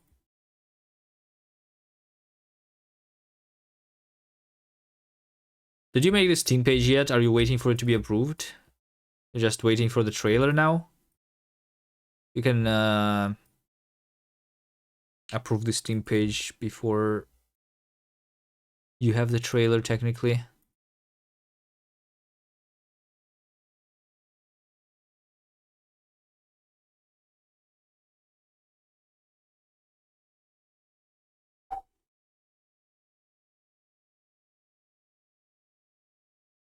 Alright, how would I debug this thing?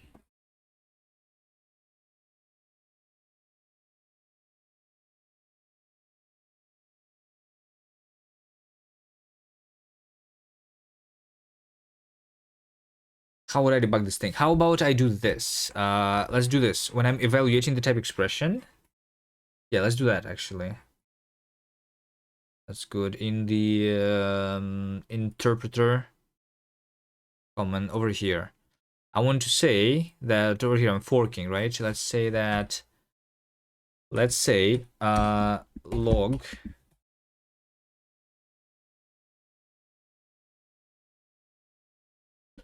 let result be this in result.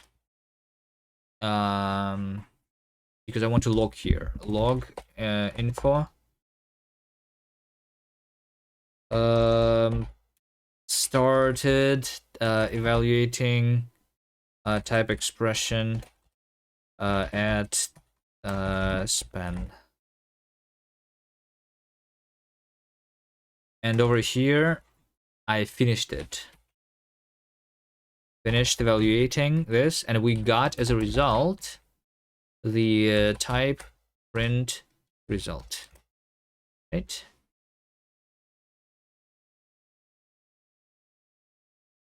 The result has a type unit.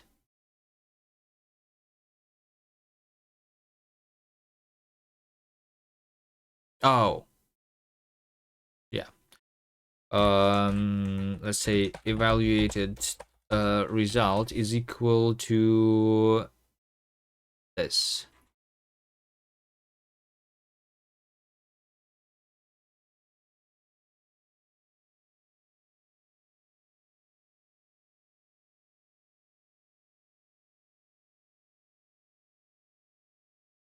We don't return anything here.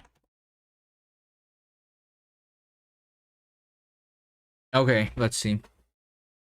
So I'm looking for starting evaluating like over here, right? So I started evaluating the type expression over here. Sure. And then I started evaluating this, and I started evaluating that. That is finished. That is equal to an integer. That makes sense. And then I started evaluating this. So do I ever finish this? Because if I never finish this, then that makes sense.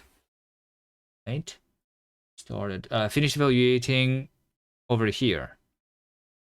Because for now, it's not inferred because that one is not finished yet. Then I finished this. That makes sense. And then I never finished this. Okay, so why do I never finish this then? That makes no sense. Why do I never finish evaluating this thing? What am I waiting for? So my language compiler is async. So some things, they are not evaluated immediately. They are waiting for other things.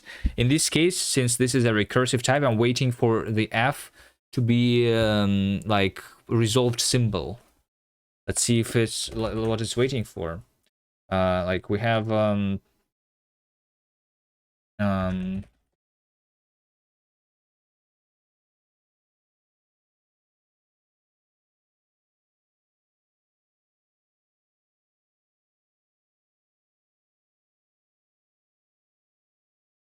Let's go into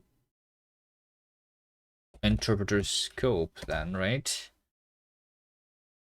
Let's in general see. I have a fork, right? And fork is doing this. So I'm waiting for something to be compiled.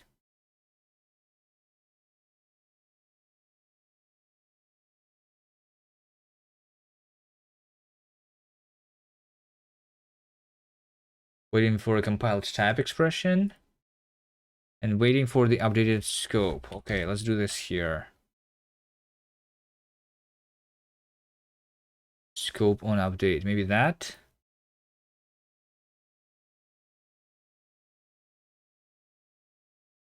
Find local opt. It perform await update. This is what I want. Log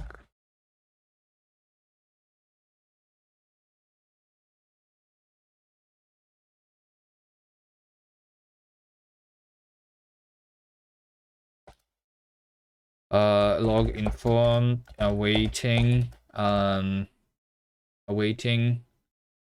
scope update for symbol print name.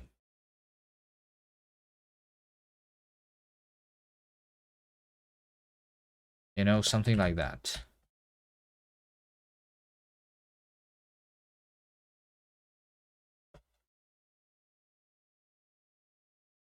Await result is this, and then I'm going to log again, and then I'm going to say awaited scope update, right? So the await happened. See what's happening.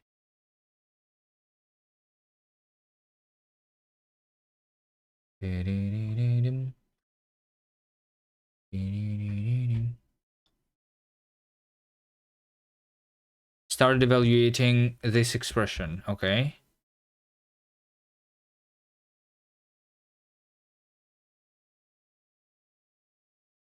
Awaiting scope update for string, but then it's updated. Is there for f? Wait, wait, there is no awaiting for f. What? Like, shouldn't this wait? Oh, maybe like it's immediately here. Yeah, because I already waited for an integer.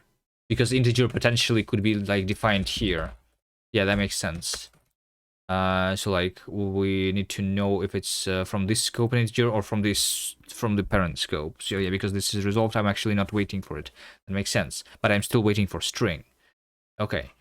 So that is fine.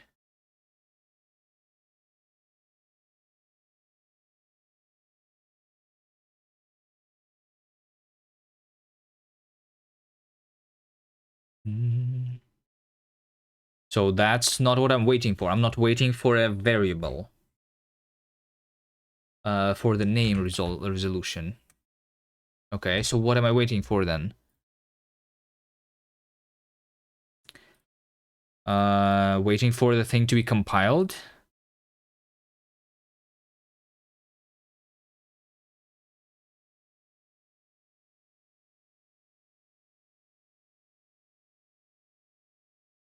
Waiting for the thing to be compiled.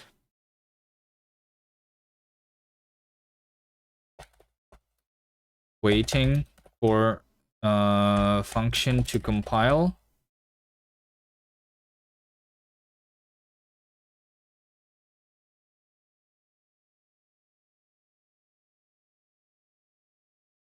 And then waited.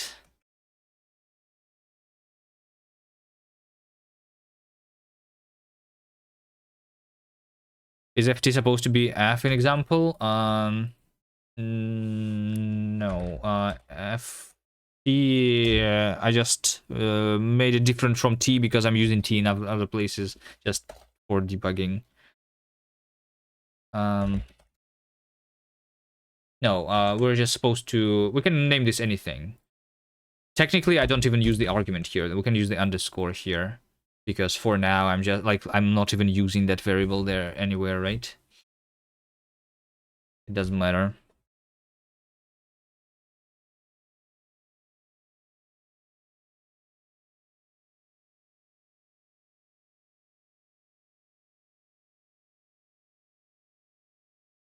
Like, I mean, I was just trying to make a recursive type, so it should be like this, you know? This is just a recursive type. But right now, it's not working even like this for some reason.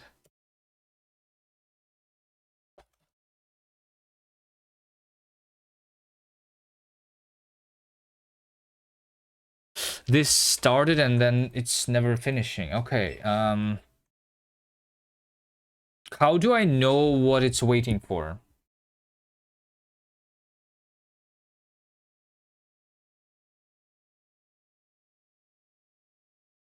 It's waiting for some variable to be inferred, right?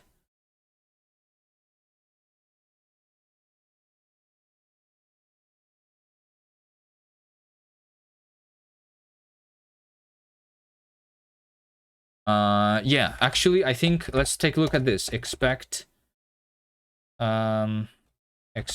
type.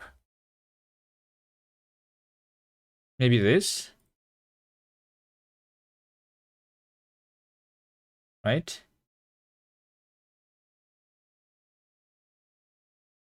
Let inferred be this. Log info. Log waiting for value to be inferred.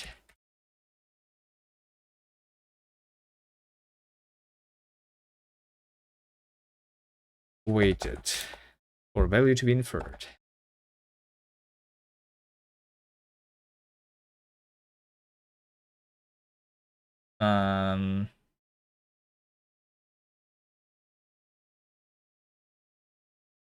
That is the thing, yes. Waiting for value to be inferred, and then I never waited. Okay, so what's the value, right? The value is the result of me invoking this thing then. Right? Yes, for sure. Remove that, that's useless log anyway. So, you're back, Penguin Operator, welcome back. So, it says that the result of me invoking the generic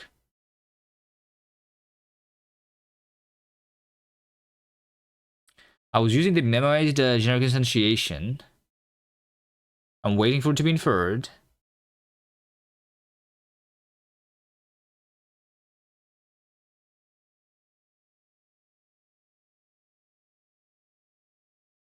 This generic instantiation using memo. Yeah, using memo. Iced. Right.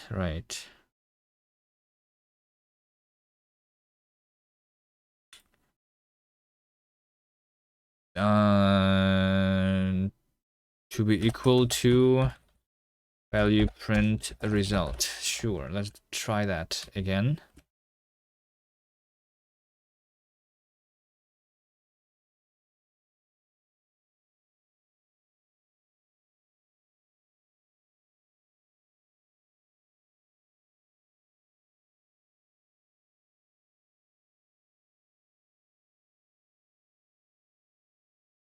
This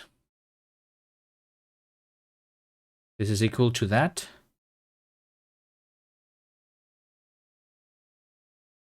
Then I finished evaluating this. I finished evaluating that. And since I have finished evaluating that, I now know the value of this.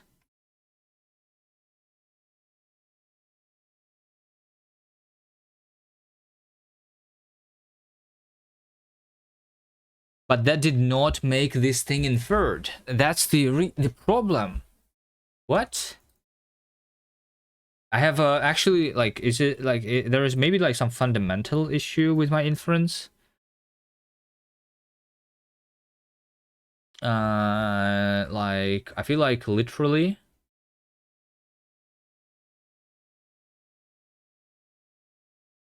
this line is what should fix it.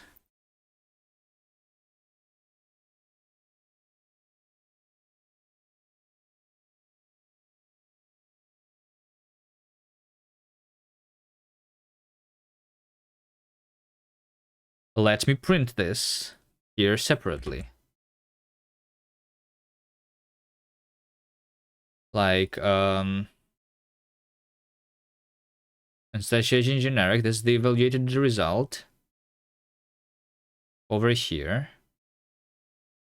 And then let's say uniting with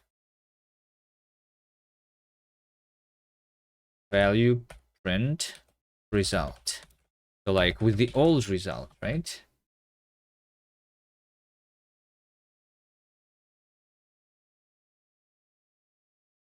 I'm uniting with this variable.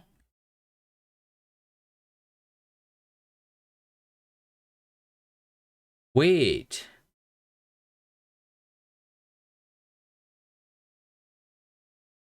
Oh no, this one has this. This is the value, okay. This is the type. This has been united with that.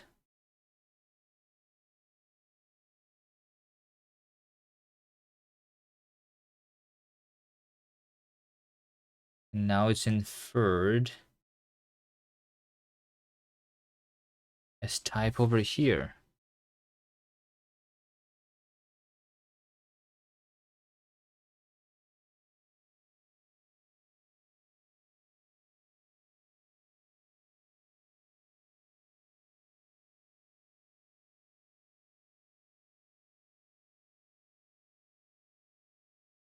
Let's try more printing. After uniting, the result is this.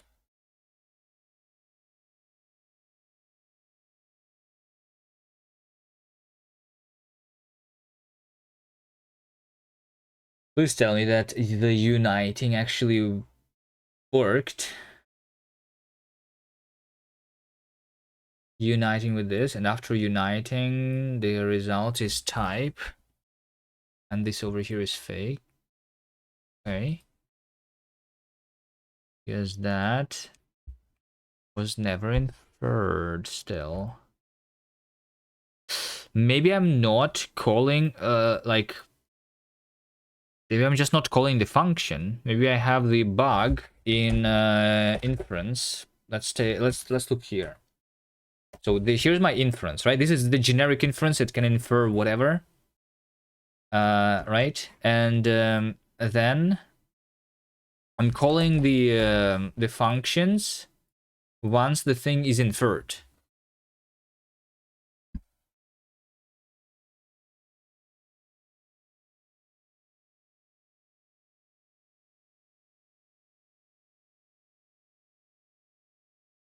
Then there is the await inferred also, by the way, which is waiting for the thing to be updated. That's not exactly once inferred, but it's similar. Maybe this over here, the await, like, because this one is done through the effects. Await update is kind of similar to once inferred, but this one is just executing the callback, and this one is the effectful thing that is like this is like async version, and this is the callback version. And maybe this one is not working because I am not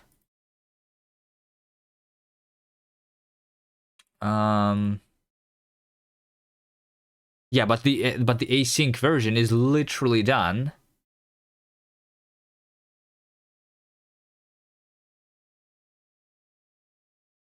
by using the callback version. That's the implementation here. Yeah, no, that doesn't make sense then.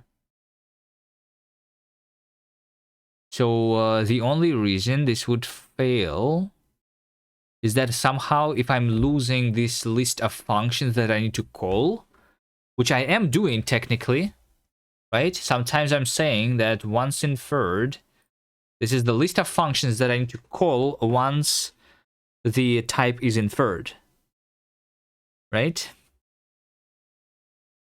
Once inferred. Let's look at all the places where it's doing that. So when I'm creating the new not inferred variable, we initialize this list to the empty list. And then sometimes we run the once inferred list if needed.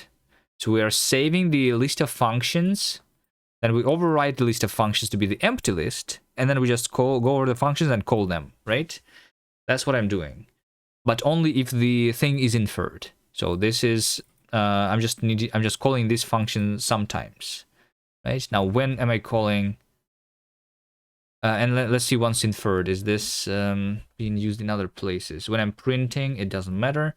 So when I'm uniting the data, we have the list from the first variable, the list from the second variable. So what I'm doing here is I'm trying to concatenate the lists.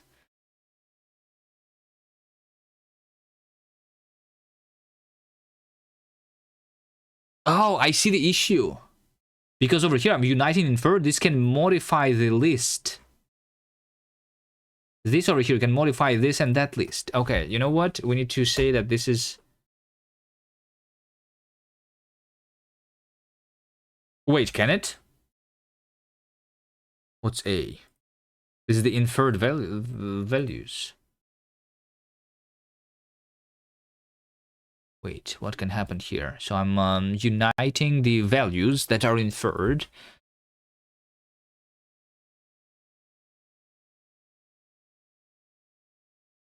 To calculate the common united value.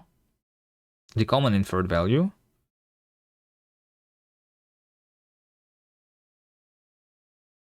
Can that mutate? Something else can mutate it though, in the meantime. So I think it is safer to ignore these things here and do it literally over here.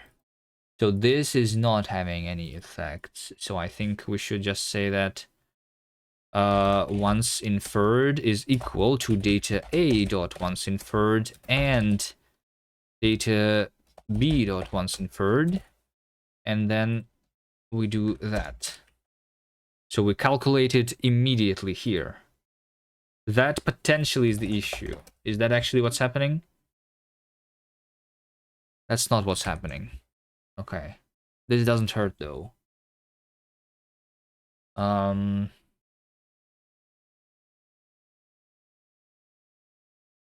I'm uniting these two things.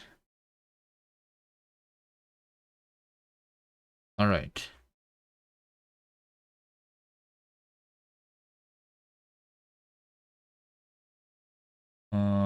Sure.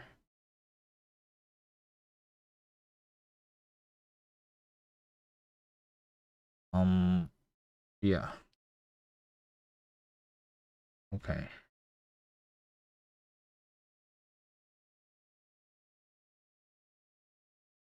Run if it's needed. Unite. Unite data.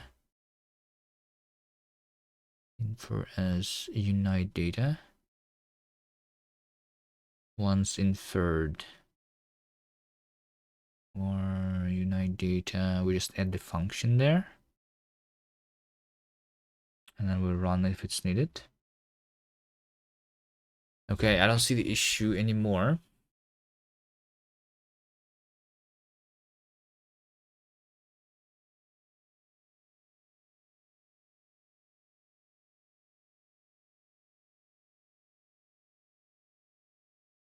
But the thing that is never inferred is the type. So we have a type expression that's never inferred, right? Hold on. We have a type expression that is never inferred. Let's do more logging. Right? So I'm started evaluation of this type expression.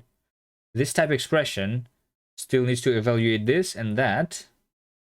And this is technically a type expression, which is a normal expression. So we evaluate a value. And then a value needs to be evaluated to a type. Right? Hello, Rondev. Hello, Rondev. But I'm pretty sure I evaluated the expression. Hold on. Interpreter, back to interpreter. I'm evaluating the type expression, which is itself a normal expression. Type expression over here, right? Yeah. Let's do this over here.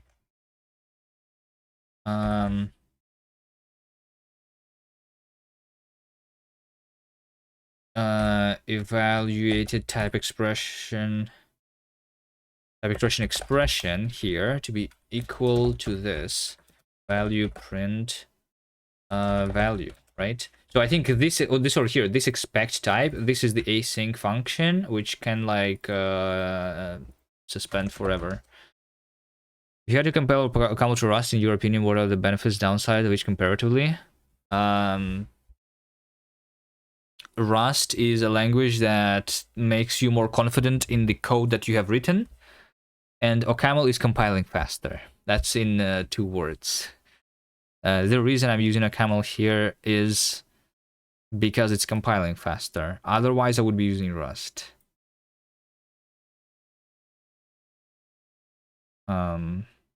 This language that I'm working on was literally written in Rust before, and I stopped because my compilation times was too slow.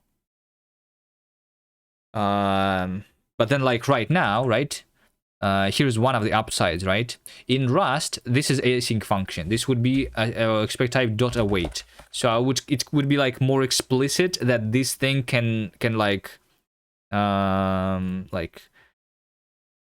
you know, it's more explicit and I don't know. Maybe it would help me find the bug that I'm looking for right now. I don't know really.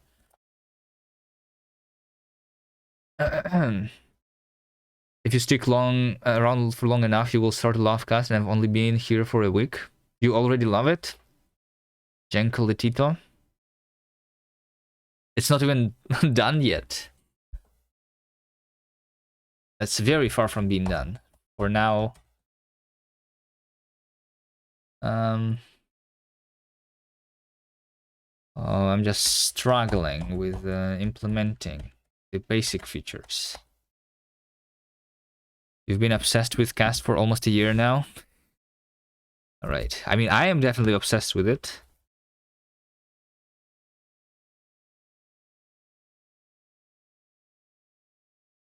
Expect type.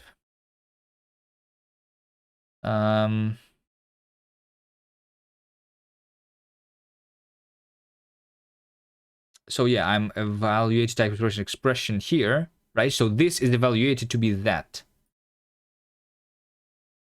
And then I never finish the evaluation of the thing itself, which means that I'm waiting for this value to be inferred, and value is this over here. But I literally... Wait a second. It's because this is happening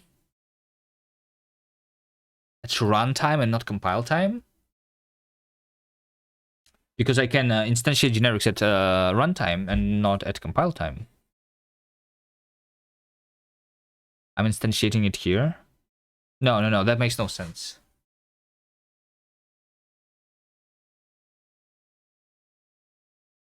That doesn't matter. That does not matter.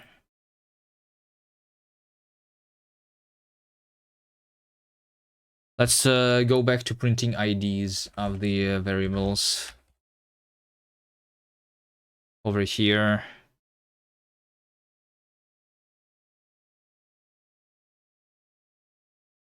ID print recurse ID. It's the recurse ID, so it's not like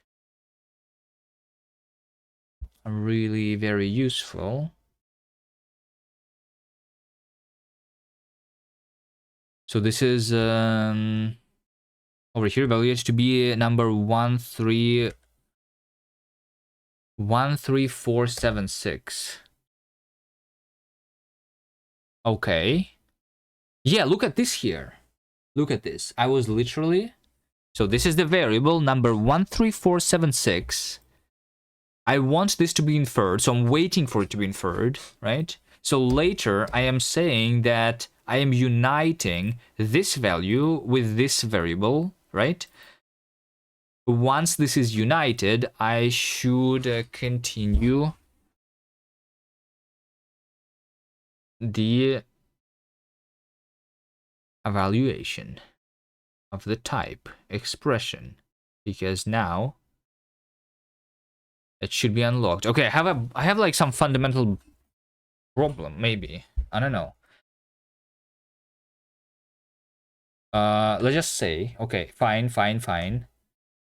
Let me say whenever I'm uniting the variables, right? This is unite data. Unite data means that I have found two variables that must be equal, right? Unite data. Unite data is being called over here, right? So we are uniting these two variables. Sure.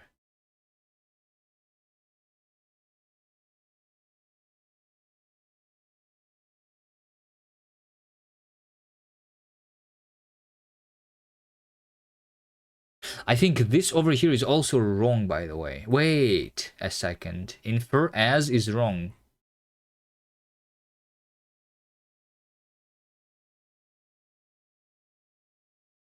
Wait, I think this is wrong.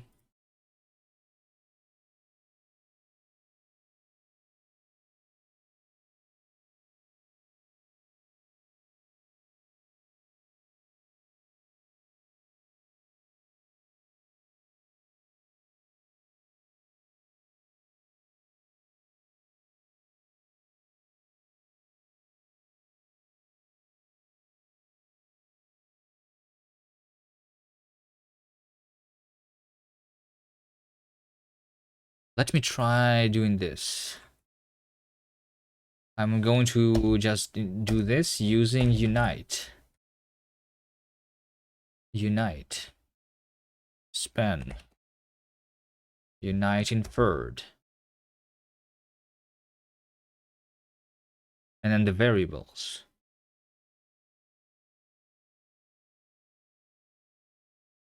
Because over here, like what's happening here, like you see, I'm using unite inferred as the thing here. So I'm trying to unite the data.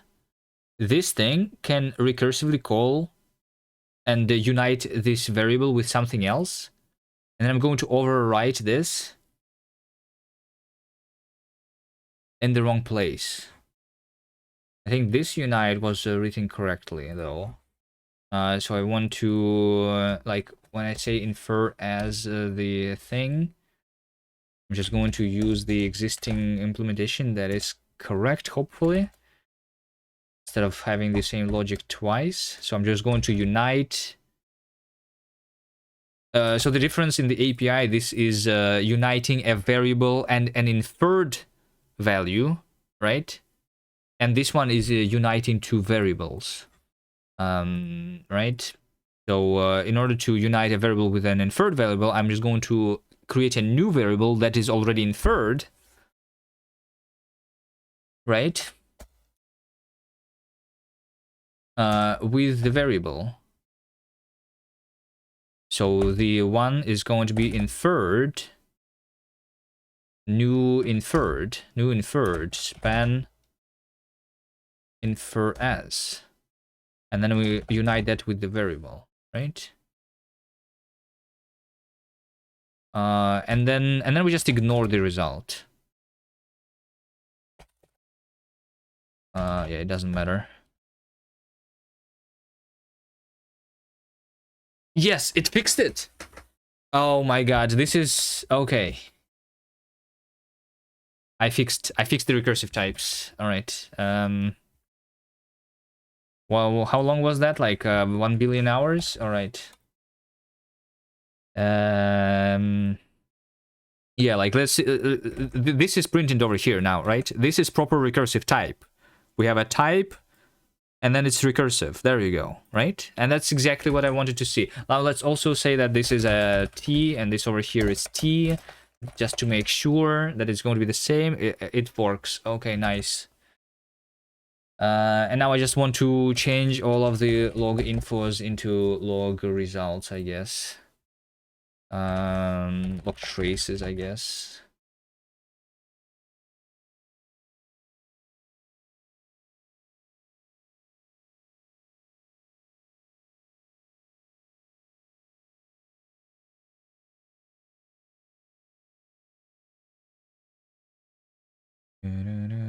In the CLI, the LSP, STD, sure, whatever. Okay, now there is no more unneeded logs. Let's go back to the list example then. Let's make sure that this is working, right? So this is the lists. So we have, okay, this is a tree, right? We have a tree, and I'm trying to create a tree, which is a tree of integers. This is a binary tree, which is either a leaf or an internal node, which has a value, right? So tree, and this is a recursive type. This is correct. Okay, nice. And this is the same, and this is the same. Okay, nice. Yeah, we have these IDs and recursive with ID because my types are currently anonymous. But yeah, this is now nice. This is correct. Okay, I can print a tree, and this like type checks and prints normally. Nice. I think I fixed recursive generic types. I should test it more though. Let's see. What were we having here actually? I was trying to create like a list and like print lists. Okay, there is another bug though. There is another bug though, right? Add t is not equal to the integer. That's a different one though. That's a different. But I think I can do that easier. Fixing substitution.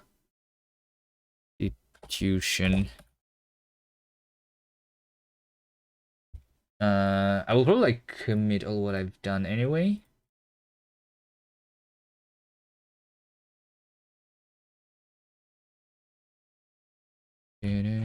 I also don't need to specify the types here technically.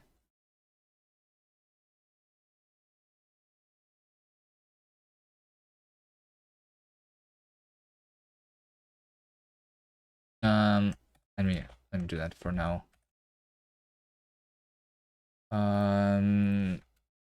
Fixed generic recursive types.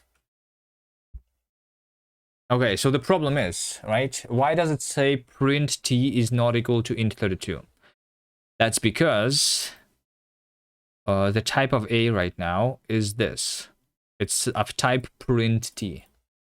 Why is it of type print t? Let's figure this out. That's like a different bug. Let's start with creating the list. And this set, so like creating the list of integers results in me having the type of print t, which is very weird actually, because list create doesn't even have the print t in scope, right?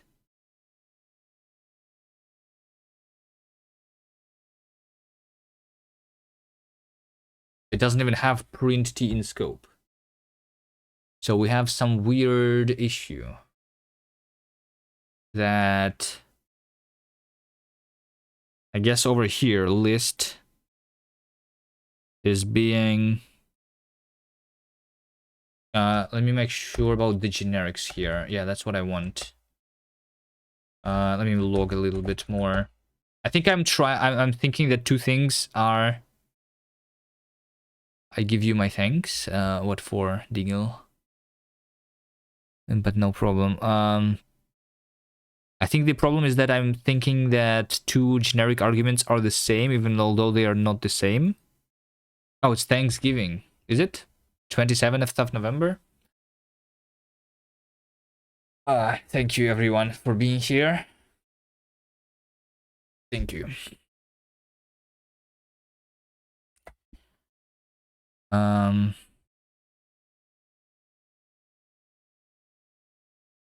So it's time to eat until you cannot eat anymore. Am I right?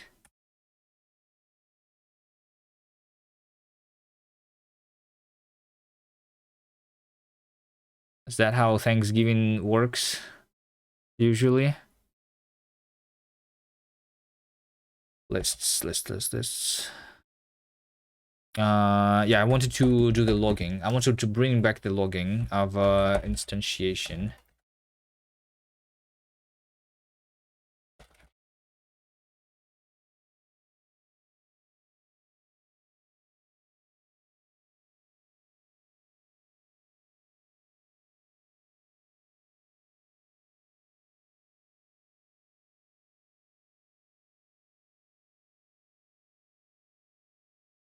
I also want to print the spans here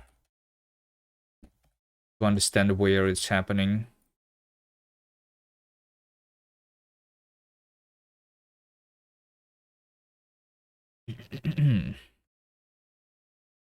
Okay, so over here, this is using the memoized generic of binding at t. Okay. Using memoized, instantiating. Okay, so I'm instantiating over here using the argument being the create t, and then I'm instantiating with argument being add t over here. This one is being memoized, which is makes sense, right? So this over here and this thing is the same thing. That is good. Next, I'm instantiating with print t over here. Then I'm using memoized with argument being print t over here.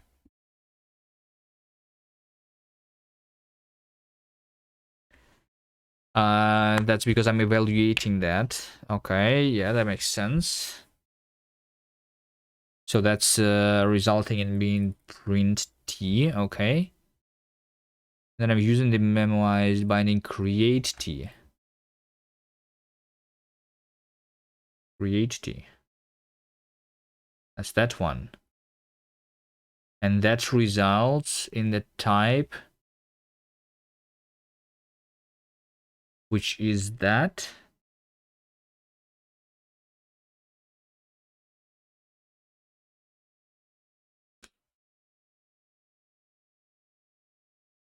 Okay, anyway, I'm pretty sure I know the problem.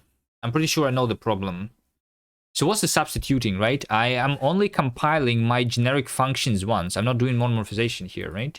So when I'm compiling this, I'm saying that... Yo, T2SDE, thank you for the raid. Hi, we have a lot of raids today. Thanks. How's your Linux work going? Did you fix all the bugs in all the Linuxes? All right. Welcome, raiders. I'm trying to make a programming language. This is my programming language, and I'm fixing bugs. I cannot fix all the bugs, but I'm trying. So right now, what's happening is that over here, I'm trying to like make generic lists work. Generic lists, like in functional languages, when you have like the list either be an empty or the concatenation of an element and the list itself. So it's a recursive data type, right? And yeah, so what's happening is I'm compiling my generics once. So in the like intermediate representation, I'm saying that the type of tail here, for example, is this thing. But what is this thing, right? I don't know it immediately. So I initialize it to the not inferred variable. And then later, like at some point, I'm actually evaluating what the list t means. And that's when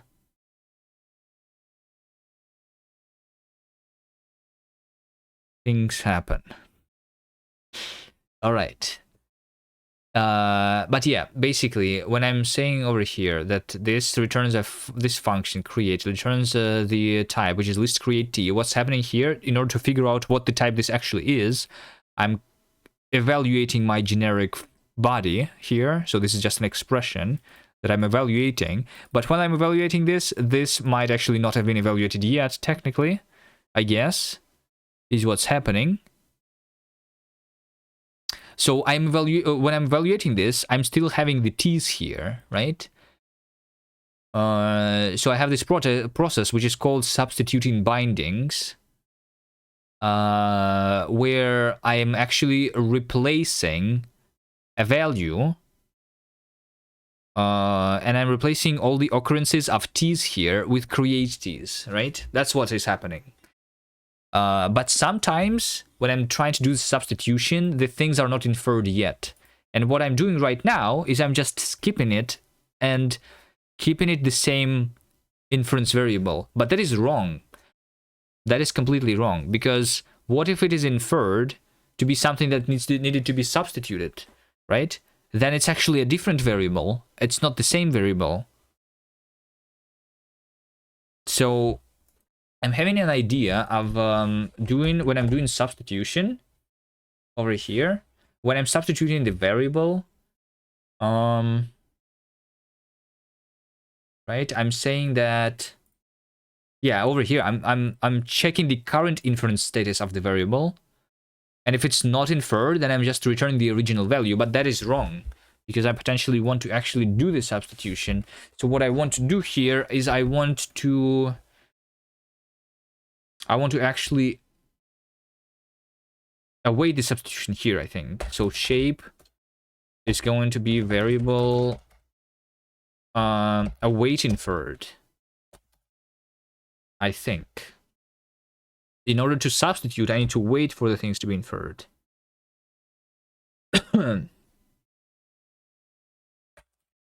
But is that going to actually work?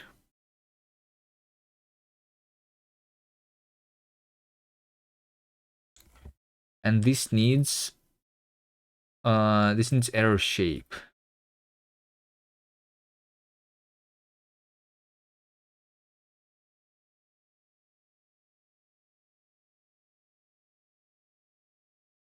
To be known.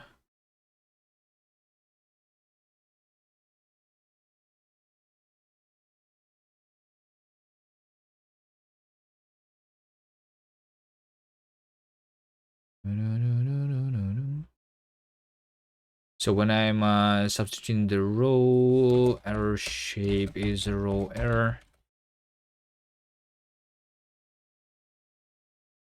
Wait, I do have the row error, right?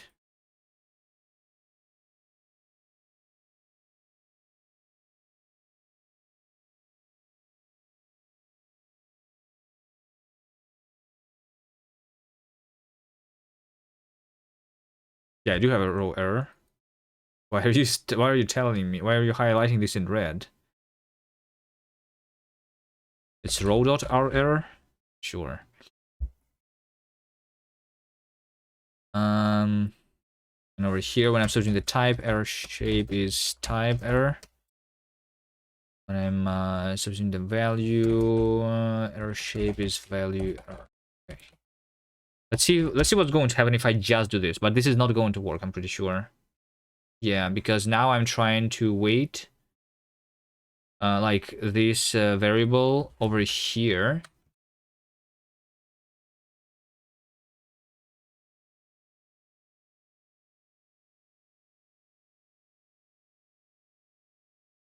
Wait, I'm trying to compile the syntax, and like, yeah, no, I cannot even compile the syntax. I'm trying to include the syntax, and I'm trying to compile this. And it says that variable over here is not inferred. I mean, it makes sense because, yeah, okay. Yeah, that makes sense. So I think right now I'm doing substitution every time, but I only needed to do it when I do like function application, I think.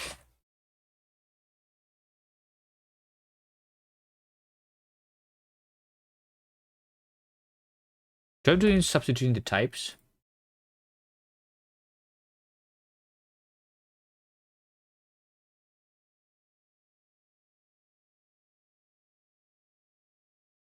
I am doing substituting the types when I'm in, yeah, but do I need to? I feel like I don't need to. Let's just return result.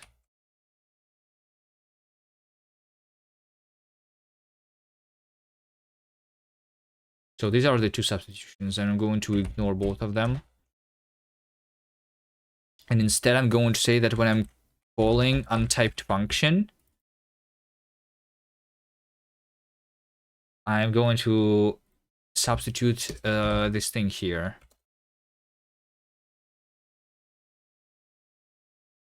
Substitute value. And what do we give it? State. Eval new state. Yes, in the new state, sure.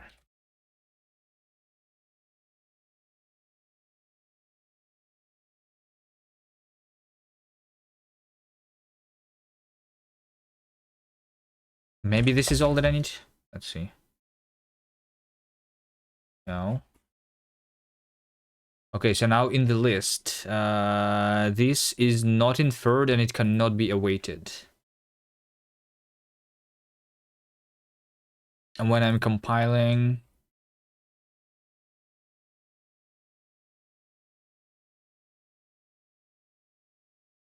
module.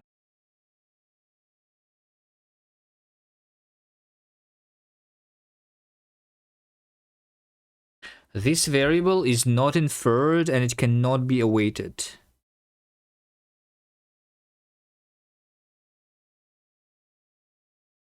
But why can it not be awaited? Because this is inside of a type expressions, so it's always inside of a fork.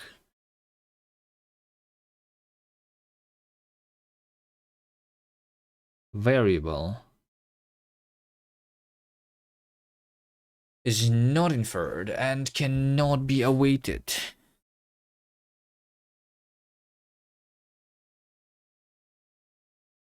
Oh, is it when I wait? Is it when I am compiling?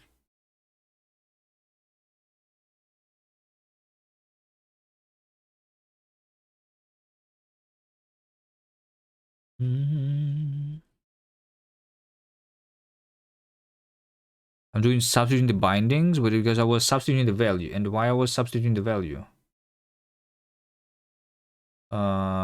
Isn't this? Oh, because I was instantiating.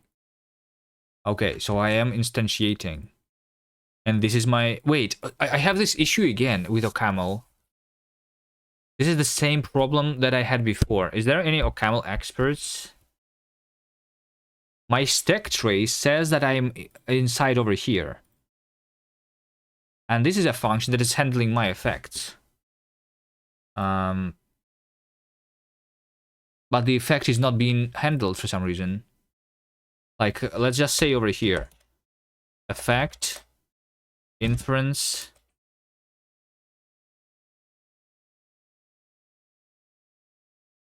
Bar. New world Andy. Hello, hello. Await update. Okay. Into. Let's do fail here. This should have been handled in inference fork. Let's see if this is going to be my error message right now.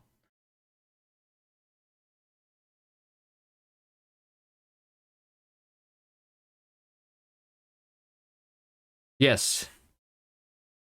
So here's the question. Why is this effect not being handled? Oh, wait, I know why. I'm stupid.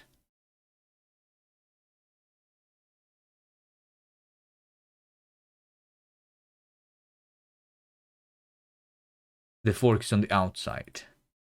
I'm handling this effect on the inside.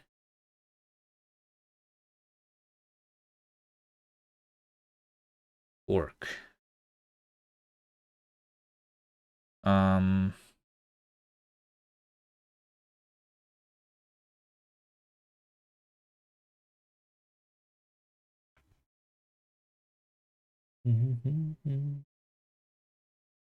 Yeah, that makes sense, actually. Hold on.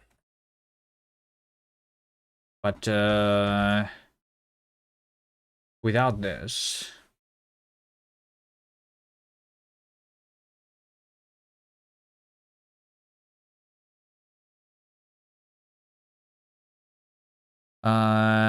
those particles are crazy. Is that a VS Code extension? Yeah, it's an extension. We have screen shake and particles. Screen shake, very subtle.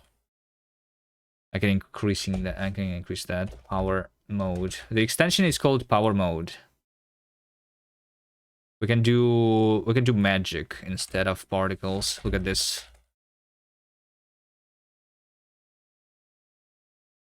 Or we can do exploding rift. It's a little weird because like behind some other thing. I'm just doing some particles. And then the intensity of the screen shake can be increased here too. But this one is a little bit too much.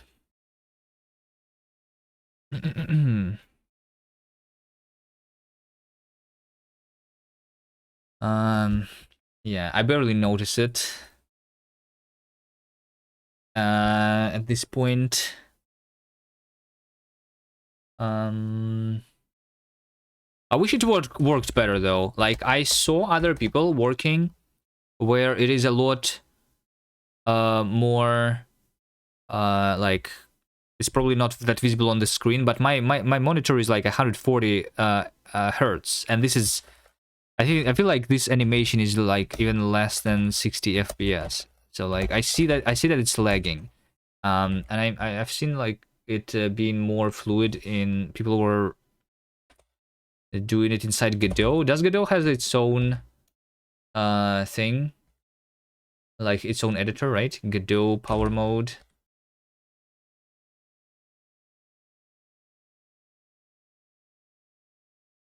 Does Godot has its own editor? Godot editor? Like where do you write your GD script? Screen shake. No? Maybe VS Code limitation? I don't know, maybe. Yeah.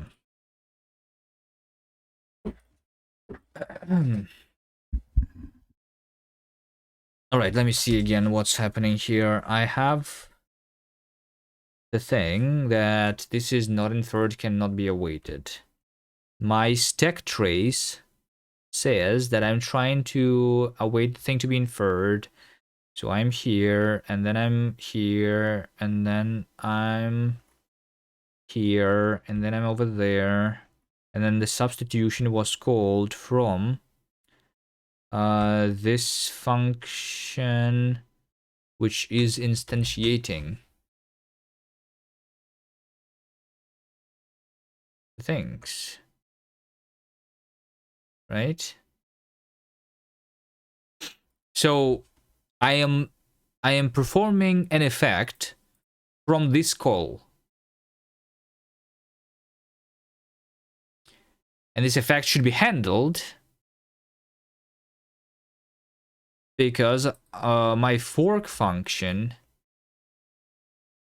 is handling this effect.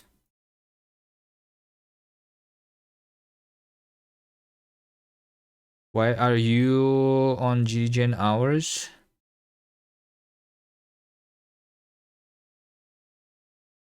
What do you mean?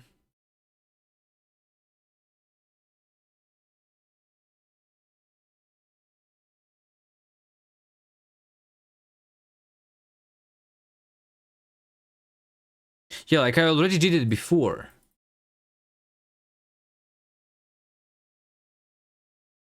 I already did it before. I had like the same issue before.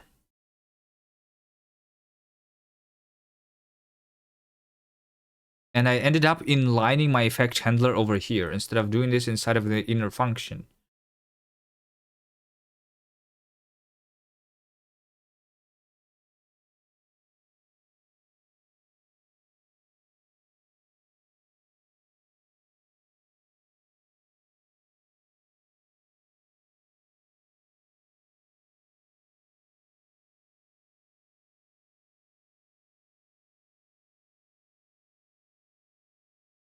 Um,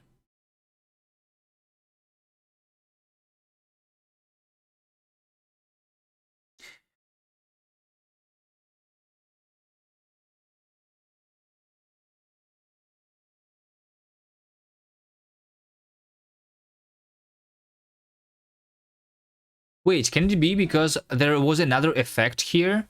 It's because I was awaiting like compile type expression, for example. So it actually needed to handle the one other effect. But shouldn't I go like when I continue the continuation? Or camel effects. Let me read this a little bit. Like maybe I don't understand something about how they work. What is a shallow handler, for example, right? The examples that we've seen so far have used a deep handler. A deep handler handles all the effects performed in sequence by the computation. Whenever a continuation is captured in a deep handler, the captured continuation also includes the handler. This means that when the continuation is resumed, the effect handler is automatically reinstalled and will handle the effects that the computation may perform in the future. What about the other effect handlers? Here's my... Okay, let's actually go into the playground over here. Let's try this. Let's try this. We have effect... Let's do effect A, and let's have effect B, right? Let's have effect A, and let's have effect B.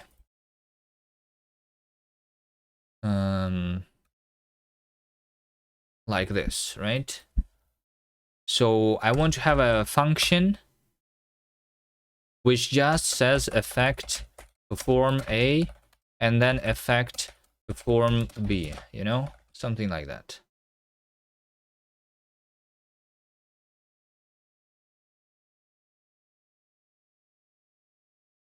Do I need to do unit into unit?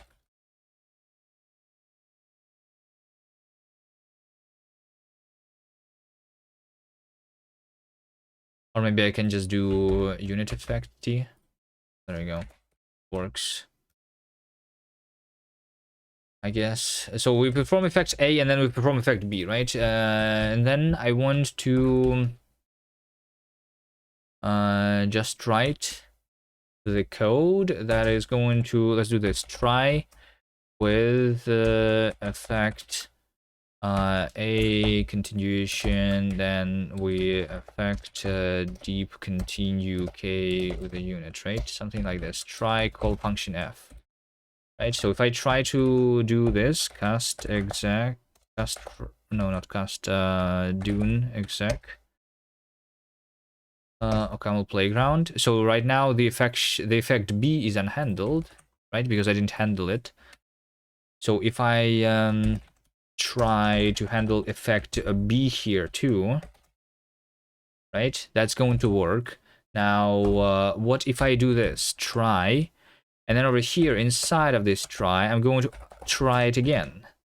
And I'm going to move the handler of the effect A over here, right? This works.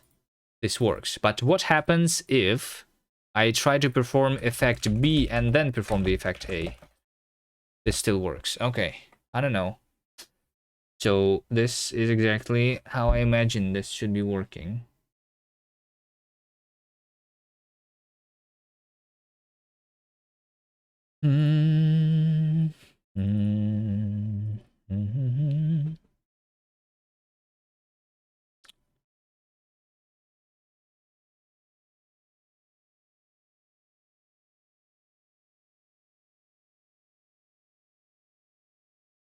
Maybe I don't know.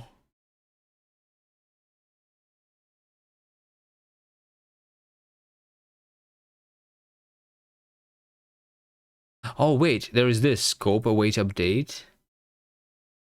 Effect continue, perform scope await update. Wait a second. Is this the thing that I needed to fix it?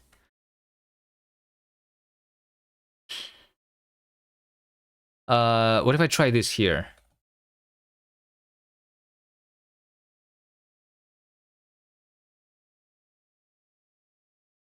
Like this is literally just forwarding the handler.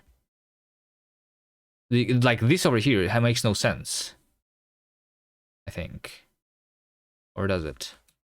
Let me try this. Effect, inference variable await update. Var k. Then We do effect continue. Okay. Effect form inference var await update var.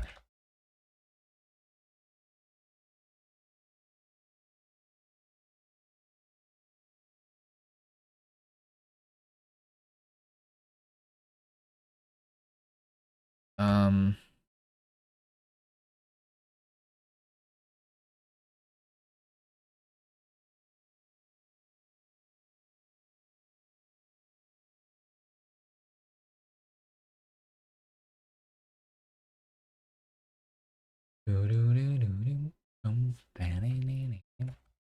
Nah, that's weird. Like, you see, the problem is that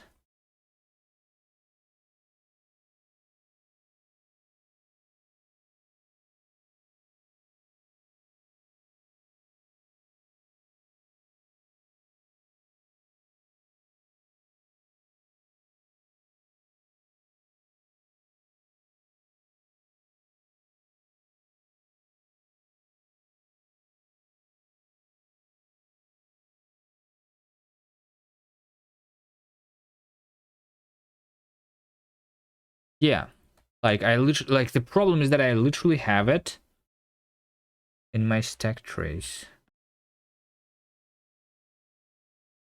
This fork is the function that is handling that effect.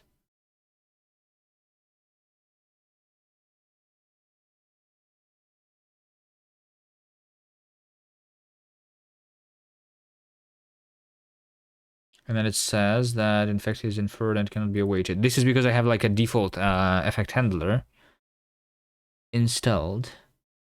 Let me remove that. Is not inferred. This thing is just the default handler. Let's get rid of it. So that's going to basically instead say that there is unhandled effect, right? So we have unhandled effect. And this is my stack trace. And the stack trace literally is containing this line, which is inside of a fork, right? So I'm forking, and this function is running inside of a fork, which is handling the effects, which is handling this, literally this effect.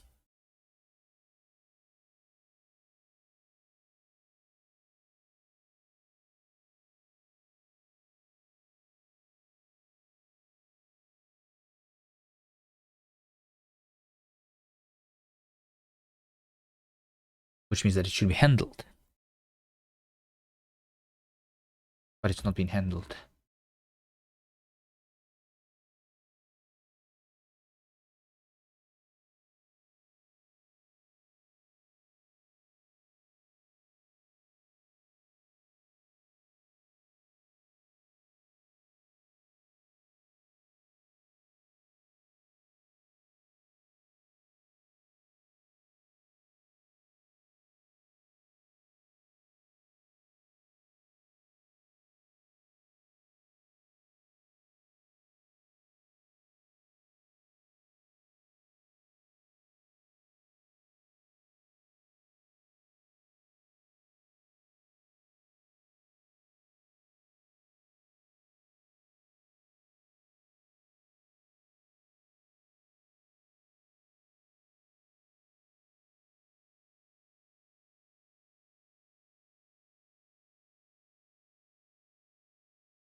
So maybe I just do it over there, actually.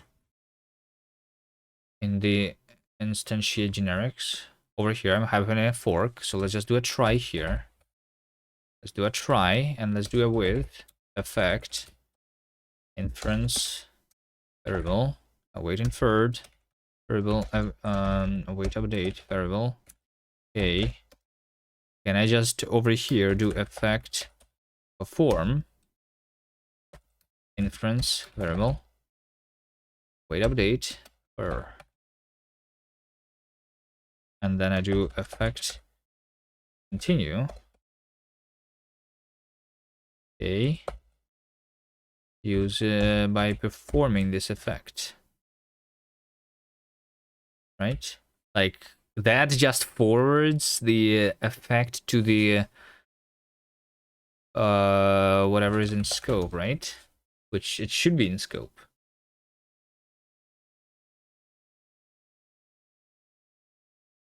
Okay, so now okay, so wait, and that makes no sense, right?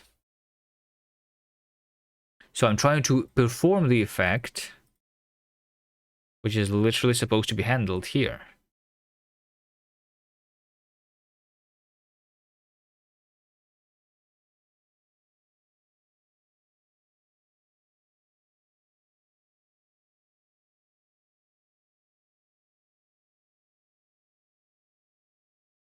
Like, for example,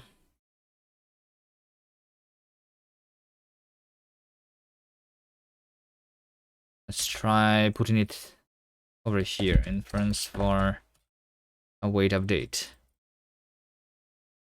Inference for once inferred.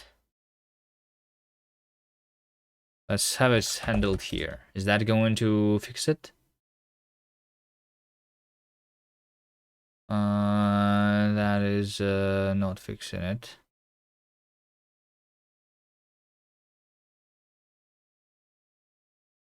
But now it's broken in the other place, though. Now it's broken in the other place. The stack trace is different. Because, well, you await inferred. When I'm calling a function. When I'm evaluating. That's in the CLI. Yeah. So I'm doing that. So I'm evaluating this. Now this stack trace makes 0 sense to me.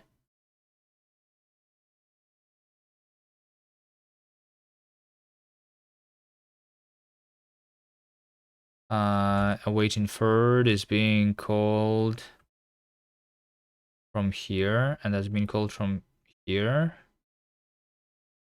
and that's been called from here, which also means that I should have logged the thing. So where's my log? Where's my log? They stole my logs. Oh no, the log is here. So while evaluating this, while evaluating that, while doing this, while evaluating apply, I'm trying to instantiate this generic. Yes. And this generic is cannot be evaluated.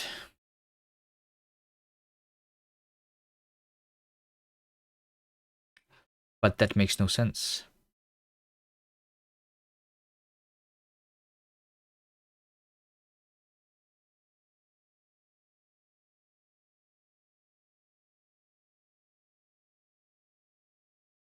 Oh no, it's waiting for this to be evaluated, right? Yeah, okay, that actually makes a little bit of sense. Okay. That makes a little bit of sense. Yeah, let me reinstall this. Because now it's going to say that this variable cannot be, is not inferred and cannot be awaited. Okay, now that makes a little bit of sense. Okay. But why did I need to reinstall my effect handlers? That makes 0 sense to me. So it means that this is not inferred.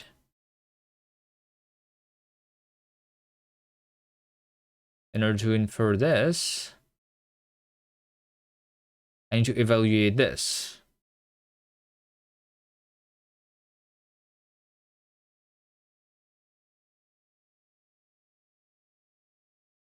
And this thing is waiting for something else.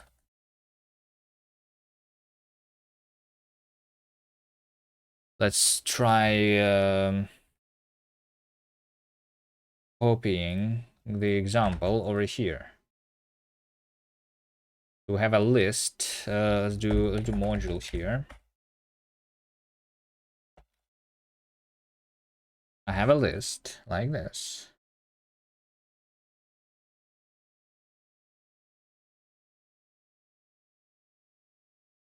Const x. I'm gonna do x.create.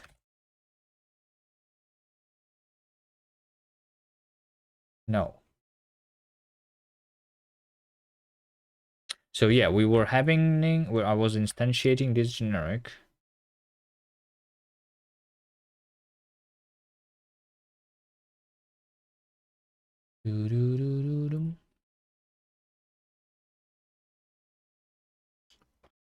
I want to understand what I'm waiting for. But it seems like this was not even trying.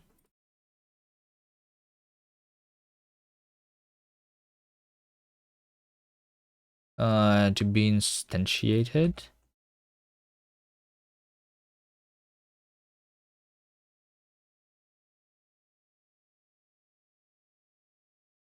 Oh wait, no, it is, because that was compiled previously, actually. Yeah, wait, hold on. It's because I'm over here. I'm instantiating generic with argument being create. So this also started instantiating and it never... Oh wait, no, maybe it finished. I removed the logs for finishing, right? Yeah.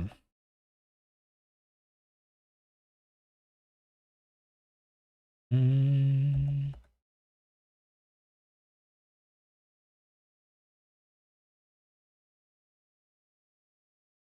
What if I try to restart the language server here? This is the not inferred variable.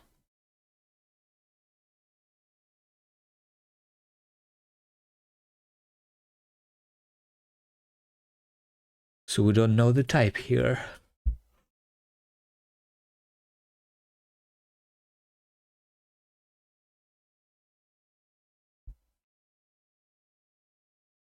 Oh my god.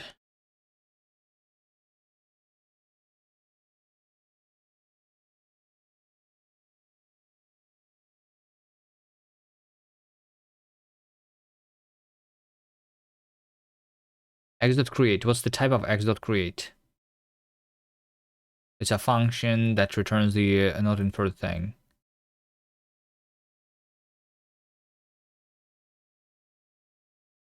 And takes nothing. But the reason it takes nothing because I'm calling it with nothing, maybe? What if I call it with underscore here? Then it is underscore. Yes. Okay. So this was actually never... yeah, this cannot be evaluated. But that's weird.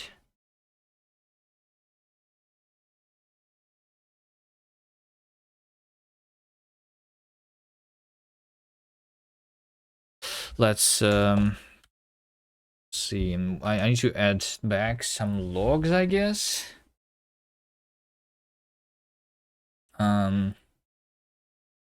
Like what's happening? I'm trying to instantiate this.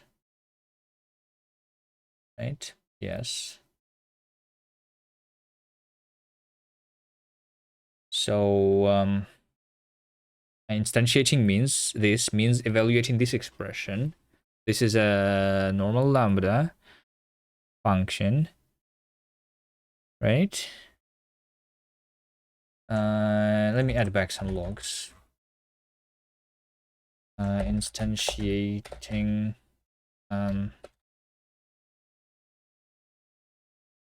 instantiated. Is it instantiated? Let's see. You commented out both subtype and subval, but only added back subval. Yes, because types are values in my language. So I only need to do it in one place now, technically. I was like doing too much substitution previously. A lot of it was useless. And that's not even the issue right now.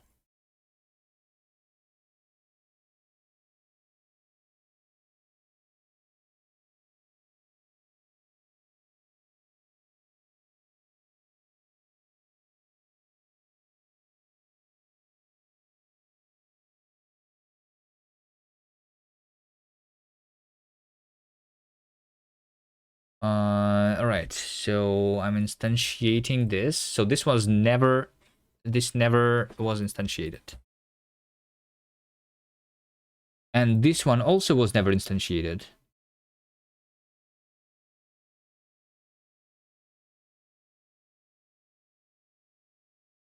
Which is why this function was never compiled, which is why that is never instantiated. Okay, that makes sense now. Okay, now so the question is, why is this not instantiated? It's a generic that, right? Because probably let's see other things.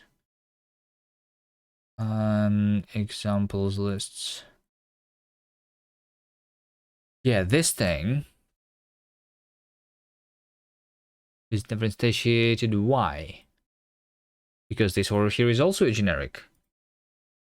So in order to instantiate this, we need to compile this function. That's the problem. Which means that this function was never compiled. Because generics are just functions. So why is this never compiled? Because this over here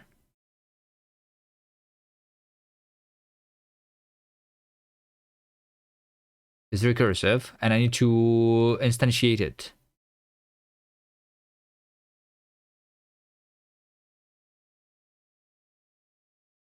But that's a type expression. Which means that I don't need it immediately. Let me see, like, I want to know when my functions are compiled. Do I have like a function compile function or something? Await compiled. Like I know that we have a wait compiled, right? That's f compiled. F compiled. Compiled. This is compiled.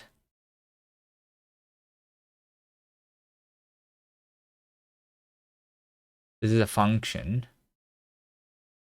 Definition. Compiled is some. Wait. It's compiled, but I'm not.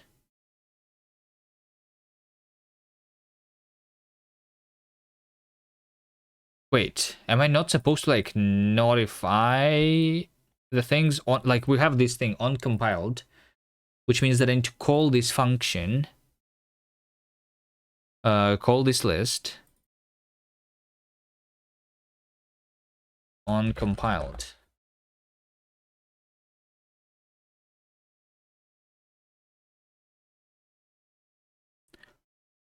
This is the one. Oh, it's when wait, what? Result compiled show, all compiled. Oh, that's the compiled type expression, not a compiled function. Oh, maybe waiting for functions to be compiled never happened.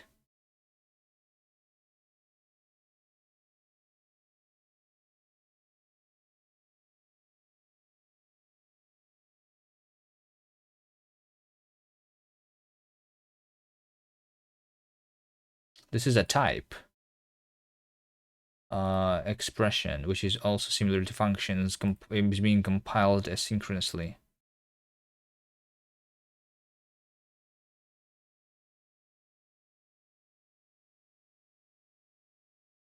And in this case,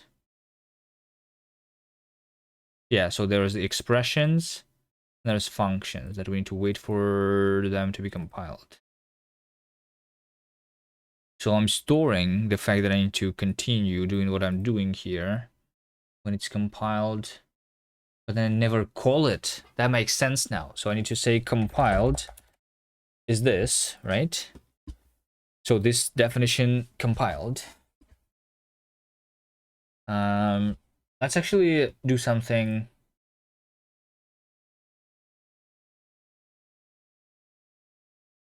Like I'm doing this in 3 places, right? So let's extract this into a function when the function is actually compiled, right? Finish compiling definition with this, right? And this over here is also going to be Finish compiling definition. And this over here is going to be finish compiling definition. All right.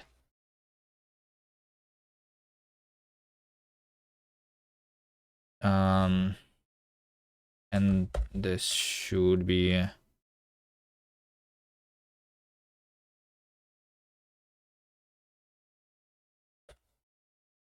compiled function, because it for some reason cannot figure it out.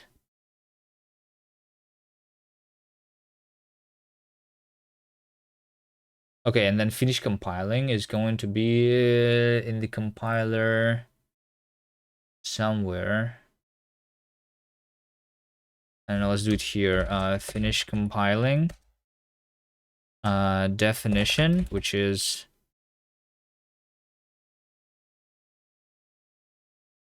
maybe compiled function. And then compiled, which is compiled function. And what we're doing here, I'm just going to say that definition compiled is compiled, right? And after that, we need to call all of the things that are stored there. So f's is definition on compiled. Definition on compiled is empty list.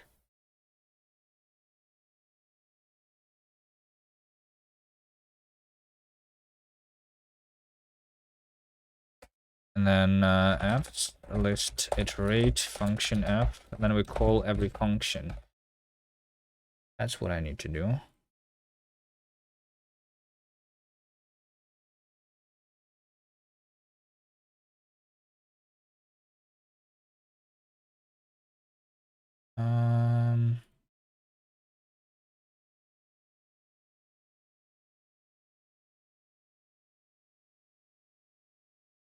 I guess it's not needed to be type ascribed here. After all, okay, is this going to work? It did not work.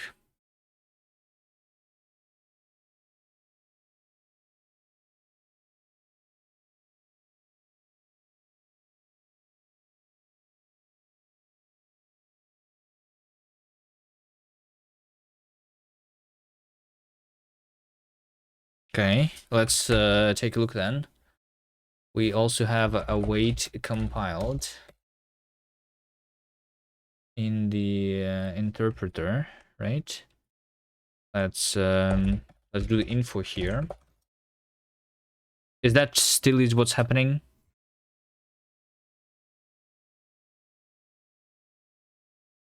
Oh wait, that's actually not what is happening. Instantiating generic, but then it's not saying that I'm waiting for the function to be compiled.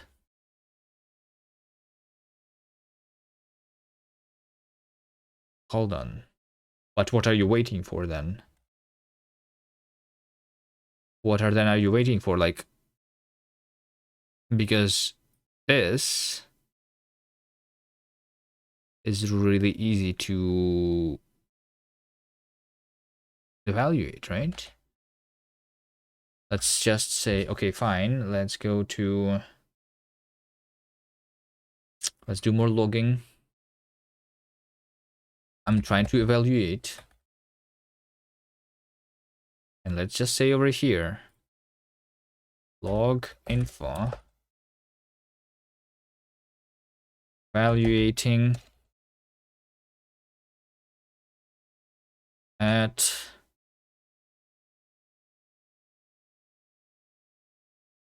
this span. Let's see what am I even trying to evaluate, right? So I'm evaluating this. I'm evaluating that.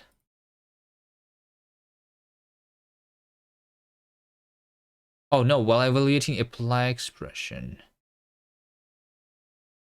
This variable is inferred and cannot be awaited. No. Instantiating this generic. Wait, in order to instantiate the generic,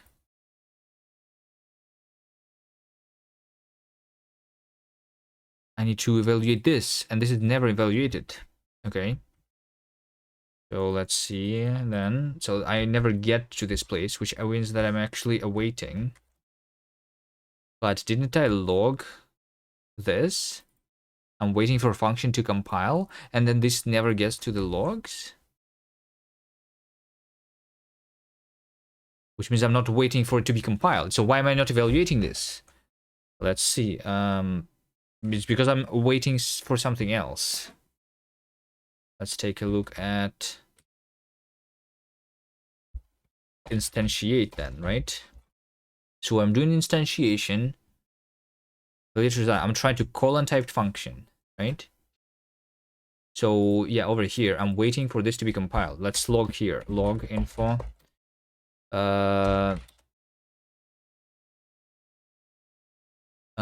Started call at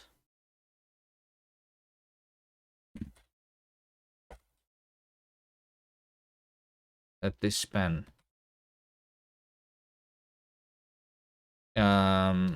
Function for call at this is compiled, right? So over here, I was waiting for it to be compiled. Yeah, like this.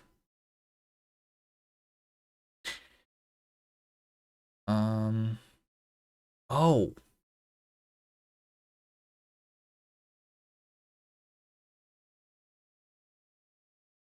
maybe this.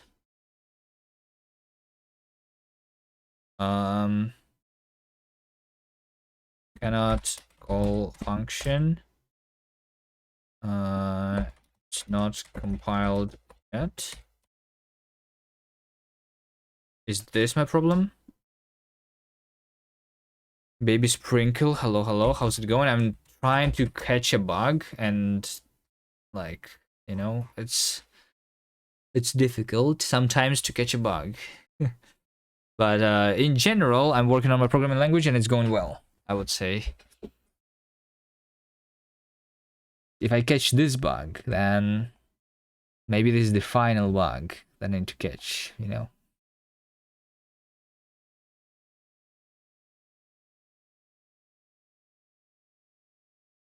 Oh wait, started to call this. Okay, call over here. Function for this call is compiled. And then I'm evaluating. Oh wait, I am evaluating this. Okay, I'm evaluating this. So did I finish evaluating that then? Okay. Okay.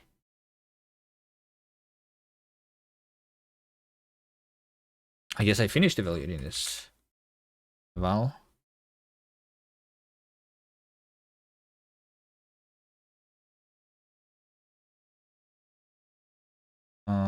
Let's see over here. Evaluated. This to be equal to that. Value print result. Let's see. Going to be a lot of logs. I was instantiating that. Started this call. I evaluated this. This is evaluated to a function.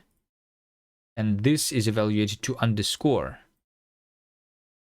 Why is this evaluated to underscore? Don't you need to filter the uncompiled functions to match what was compiled, not call them all? Uncompiled function is just a callbacks that needs to be called whenever the function has been finished compiling. So I do need to call them all. That's all of the listeners that are trying to wait for the function to be compiled. No, I don't think I need to filter. So the problem is that over here, I evaluated this to be equal to that, even although I evaluated this to be equal to function. So like this over here should be this function that I just evaluated. because that's the result of me instantiating this generic. So is the problem maybe, hold on, so oh wait, it says that I did not instantiate the generics, right? Oh, wait, no, that makes no sense. I know what is happening. I know what's happening. It's because I'm trying to substitute the bindings there. Okay. So let me print. Okay, it makes sense to me right now what's happening. So I'm trying to call a function over here, call untyped function, right? That's where I'm doing the substituting the bindings, right? Let's do this over here. Log info. Evaluated call at this to be equal to that before sub and then after sub. So there's going to be span print span and value print result. That's what I want. Like, I'm pretty sure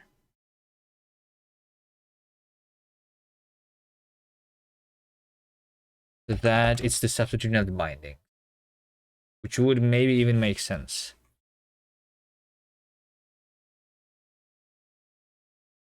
Yes, there you go. I evaluated the call before substituting this thing. Before substituting the bindings became a function, but then I tried to substitute the bindings, and that doesn't work. But why does that not work?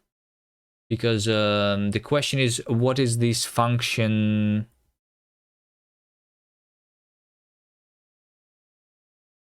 Let's take a look again. It's substituting value. So the value is a function, right? When I'm substituting function, I need to substitute its type, right? So I kind of want to print the types here.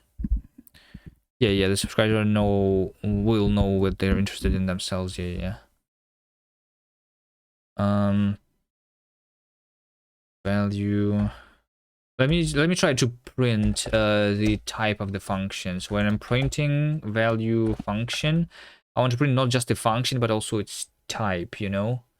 Function print type function type.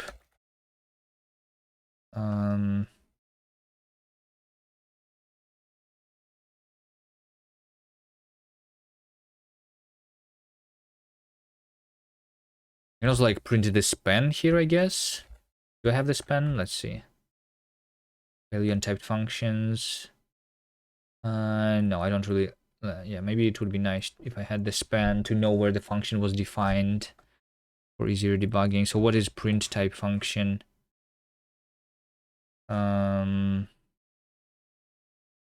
Print type function is formatter into type function is argument and result.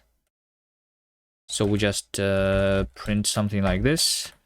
Argument arrow result, right? Type print type argument print type result. Okay, let's see. What's happening is that I evaluated this to be a function. Yes, okay. So this evaluated to be a function that takes nothing and returns empty into whatever. Okay. That makes sense. So the reason is because what's the type here, right? Yeah, there you go. I can even hover this and it says that empty or whatever, because we don't know the full type yet, because this, I guess, was not evaluated yet.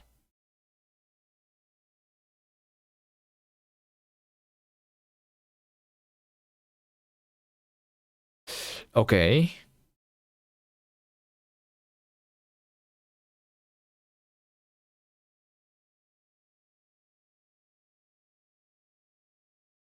Okay. So I have not asserted that the type of the result of the function is equal to this type, because I have not figured out what this type is. Okay. Am I trying to do that at some point?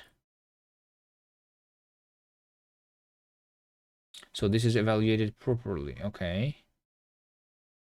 This, that. This is evaluated.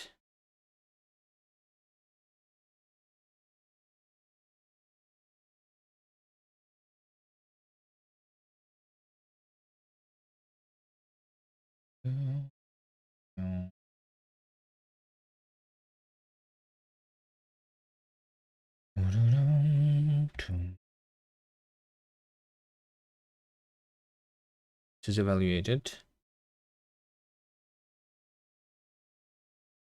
Over here. Evaluated call before substitution of this. That this is equal to type empty or cons, create t, and then tail is the not inferred type here. Okay, it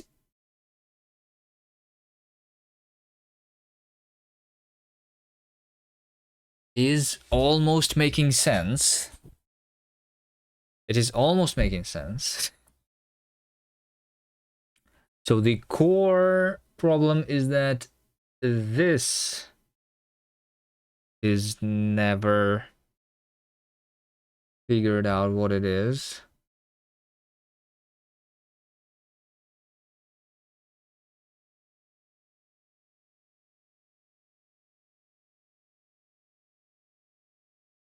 Yes, so this is evaluated to be just a known thing, right?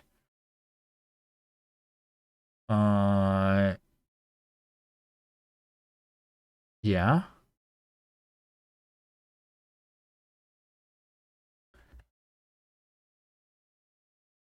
That was using memoized instantiation with argument being create t. Instantiating over here.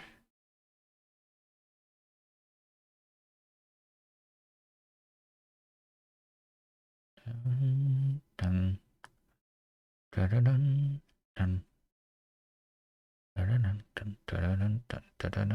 dun, dun. Wait, something is wrong. Why am I calling this twice? I'm instantiating and I'm using memoized and generic instantiation with binding is create t. Oh, no. It's because like I'm calling it here and then over here I'm calling it recursively, right? So, yes. Yes. Oh, that makes sense. That actually makes sense. So, okay. This makes sense. So let's see what's happening here. Like this is a generic. Generic is just a function, right? This is a function that's returning a type. Over here, I'm trying to call this function. In order to call this function, I'm just trying to evaluate this, right? But in order to call this function fully, I need to substitute the type. So I need to substitute all the occurrences because I have given it the fact that t is now equal to this, create t, right? A different variable. But yeah, I need to substitute all t's here with create t's. But since I need to do that, I need to wait to know what this is, right? But in order to know what this is, because this is me calling this thing recursively, this, like, in order for me to wait for this to happen, I need to wait for this to happen. So, and then we have a deadlock. These things are waiting for each other. Okay, that makes sense. This is what's happening. And we have a deadlock. Okay, but how should this even work then? So I'm trying to evaluate this, and I'm trying to substitute the bindings.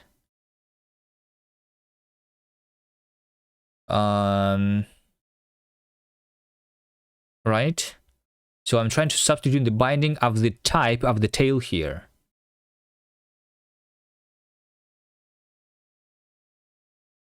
Okay. So it doesn't work if I just try waiting for the not inferred things to be inferred before substituting, because now we have a deadlock. That's what it leads to. Okay. So how do I do this? Like, but I cannot not wait, because then it means that I will not...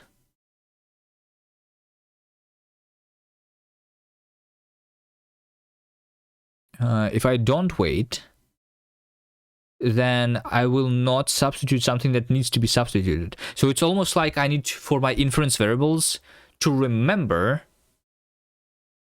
if they were substituted. And then when we actually infer it, then we substitute. Wait, maybe that's what I do? Hold on. What if we try this? So here is my substitute bindings, right? So here is a substitute variable function. And that means that I cannot await inferred. Instead of awaiting inferred, what we can do is we can say that the result, we already have the temporary variable, which is new not inferred, right? So can I just say that instead of awaiting inferred, we're just going to say this. We're just going to say variable inference variable once inferred. So once this is inferred, then I know the shape. Right? So it's going to be function shape into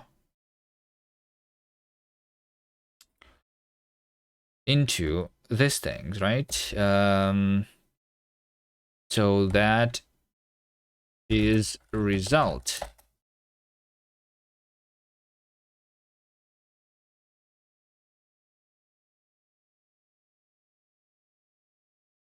But now I'm having like these sub counts, and that also doesn't work anymore. Oh my god.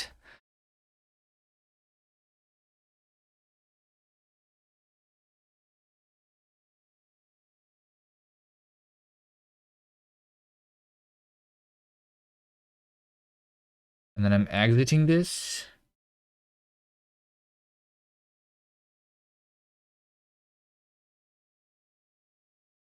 Result. So I don't return the result. I always return the sub temp variable.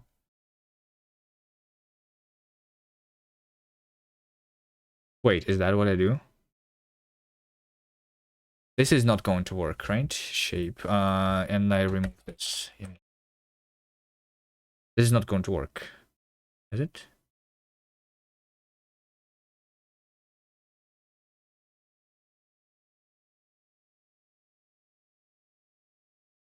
Unhandled recurse get. Yeah.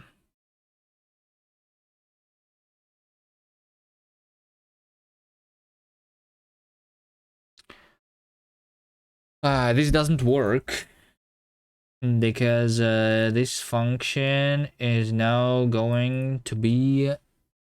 Oh, and maybe that's why my effects are sometimes not handled, because when we do once inferred and we have this function, I'm losing the effect handlers. Maybe. That I have installed currently, right?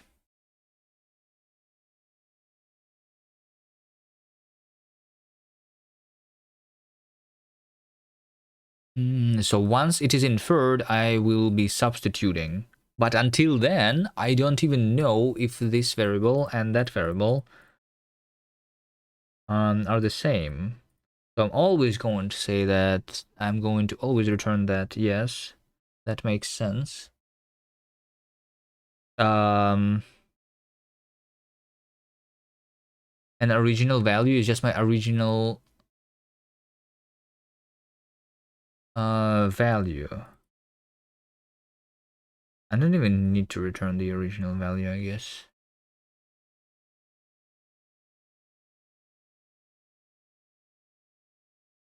Comes before.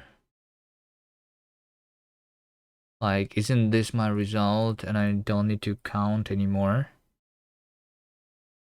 It's not supposed to fail since subtempo is inferred. Yeah.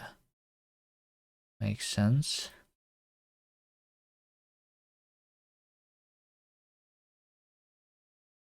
Let result be subbed.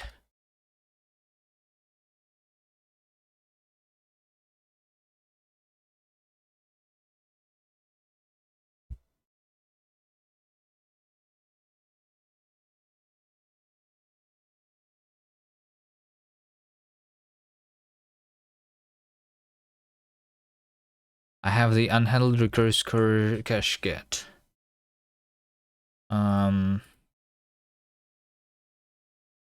Recurse cache get.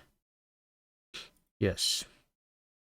So now I need to not use the recurse cache with effects, but I need to instead actually supply this as an argument to all of these functions. Is that correct? I think that is correct.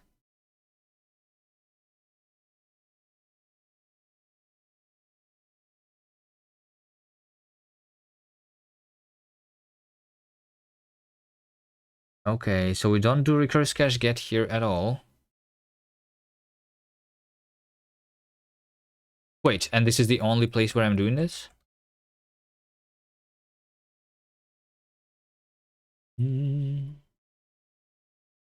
Okay. But then I can also just reinstall it very easily, right? Can I just not just do, you know, like with recurse cache with cache? So like it's, I mean, I'm just going to use the same one.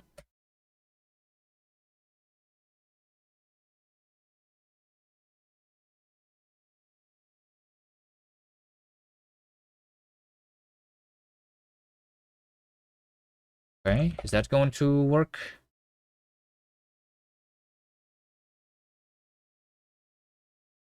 Well, I don't see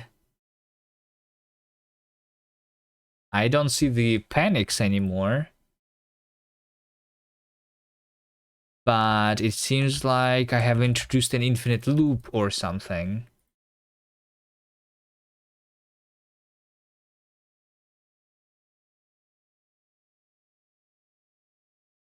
And now that's happening because recurse cache. I'm just doing recurse cache create. I'm clearing the sub variables here. The sub variables, like I need to actually, shit, this is so annoying.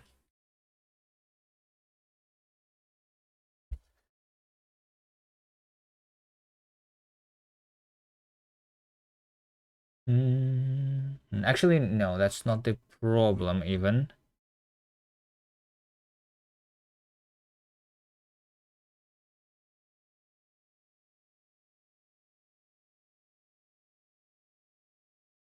I'm creating the cache here and I'm just doing the subs count is 0. Subs count is being used here and there and then here. So I'm only assigning to them, so it doesn't really matter. But subs count. Why would this be a recursive now? Forever? Because I'm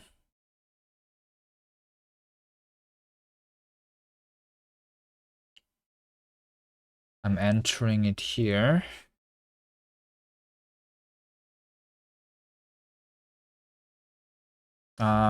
Let's do this. Sorry, here log info subbing var id.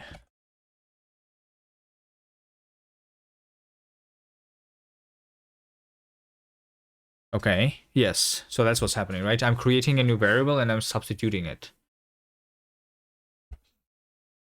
And we have this infinitely. Okay, that's what's happening. Now, why is this happening? Previously, I was substituting. And then I will sometimes return the original value. If nothing actually was substituted here.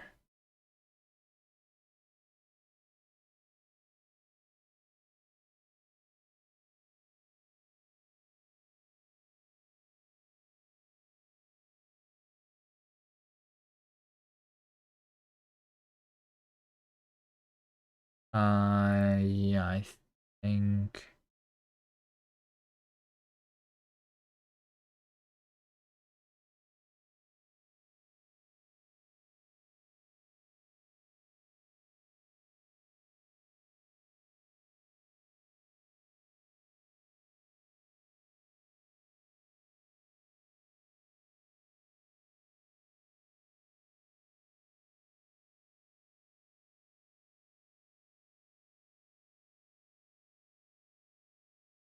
Value var state value.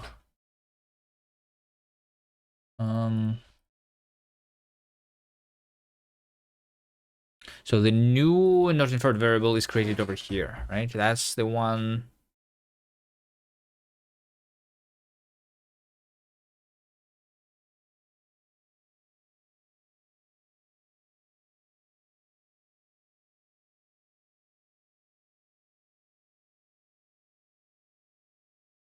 I stopped understanding this piece of code, I think. Maybe we should just go rest.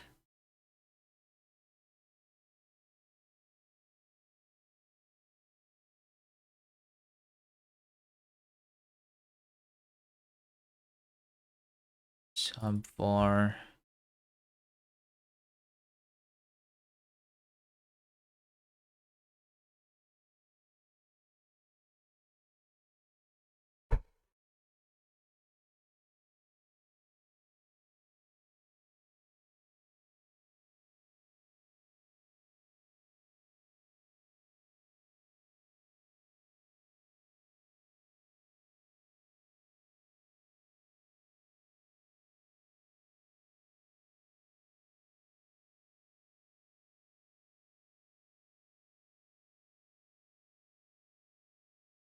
So it's because the shape contains the same thing recursively, but I actually returned a new variable, right?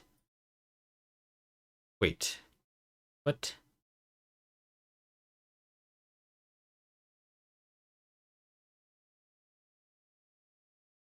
So I'm substituting like a recursive type is what's happening, right?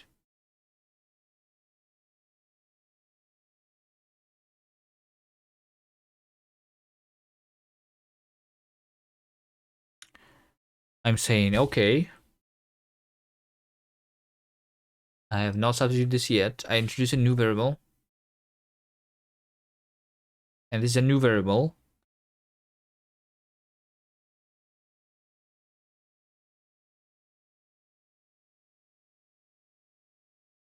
Which is the result of a current substitution, though.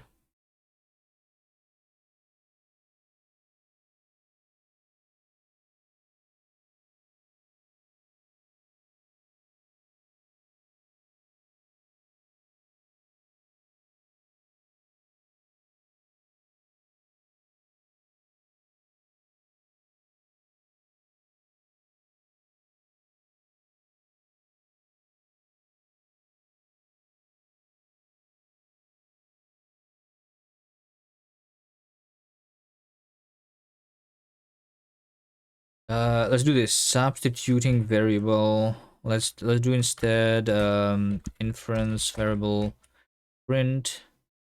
Oh, but this needs me telling how to print this. That is difficult.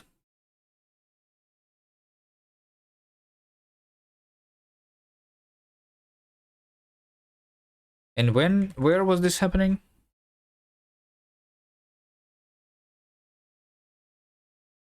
Let me see again. It's my stack trace or something, right? I was evaluating this, and after sub, it's equal to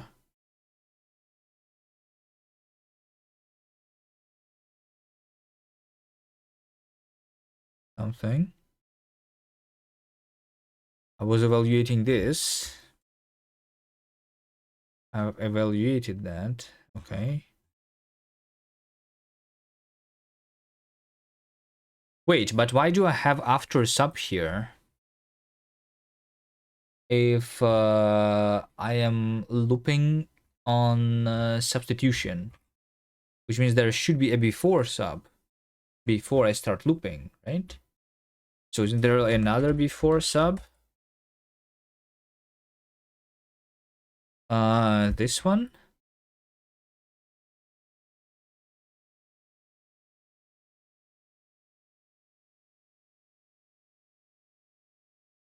Let me see if I try searching for that.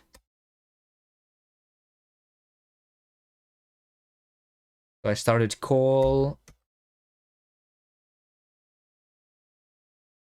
before, no. Yeah, I think this one is never substituted. At least add t.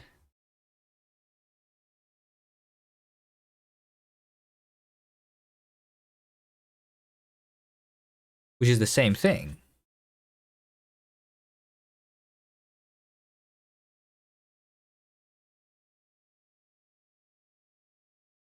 But I mean, no, it's not never substituted. I'm waiting before substituting, right?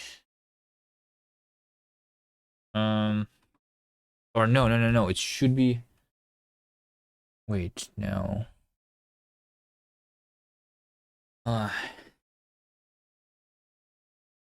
What time is it? That's pretty late.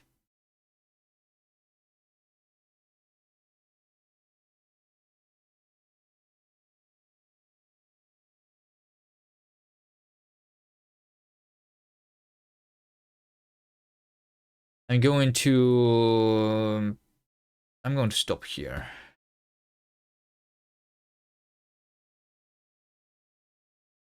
This is the only bug that I fixed, but that's not even the one that was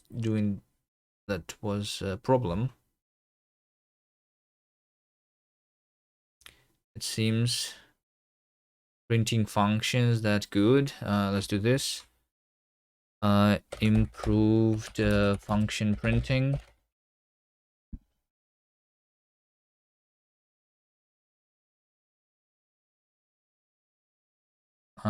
This is finish compiling. This is me finishing the compiling, right? Actually call function on compiled when it is compiled.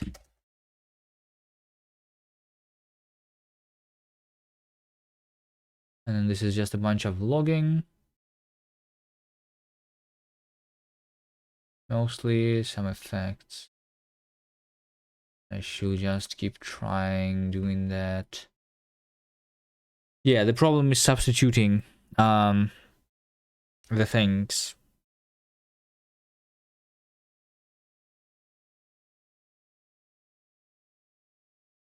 And to figure out how to do it properly.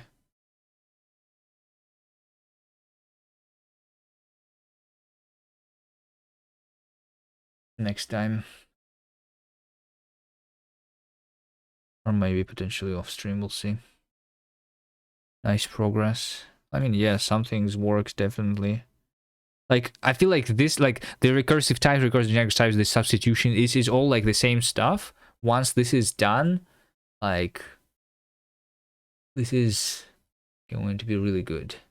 Unless there are some other, this is the, like, to me, one of the most difficult things. The other things that I plan to do are a lot easier.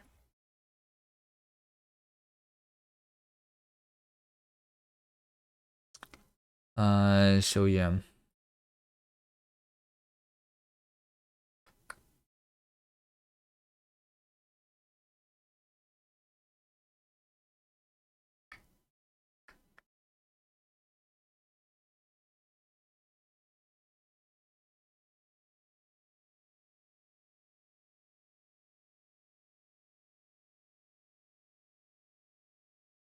All right.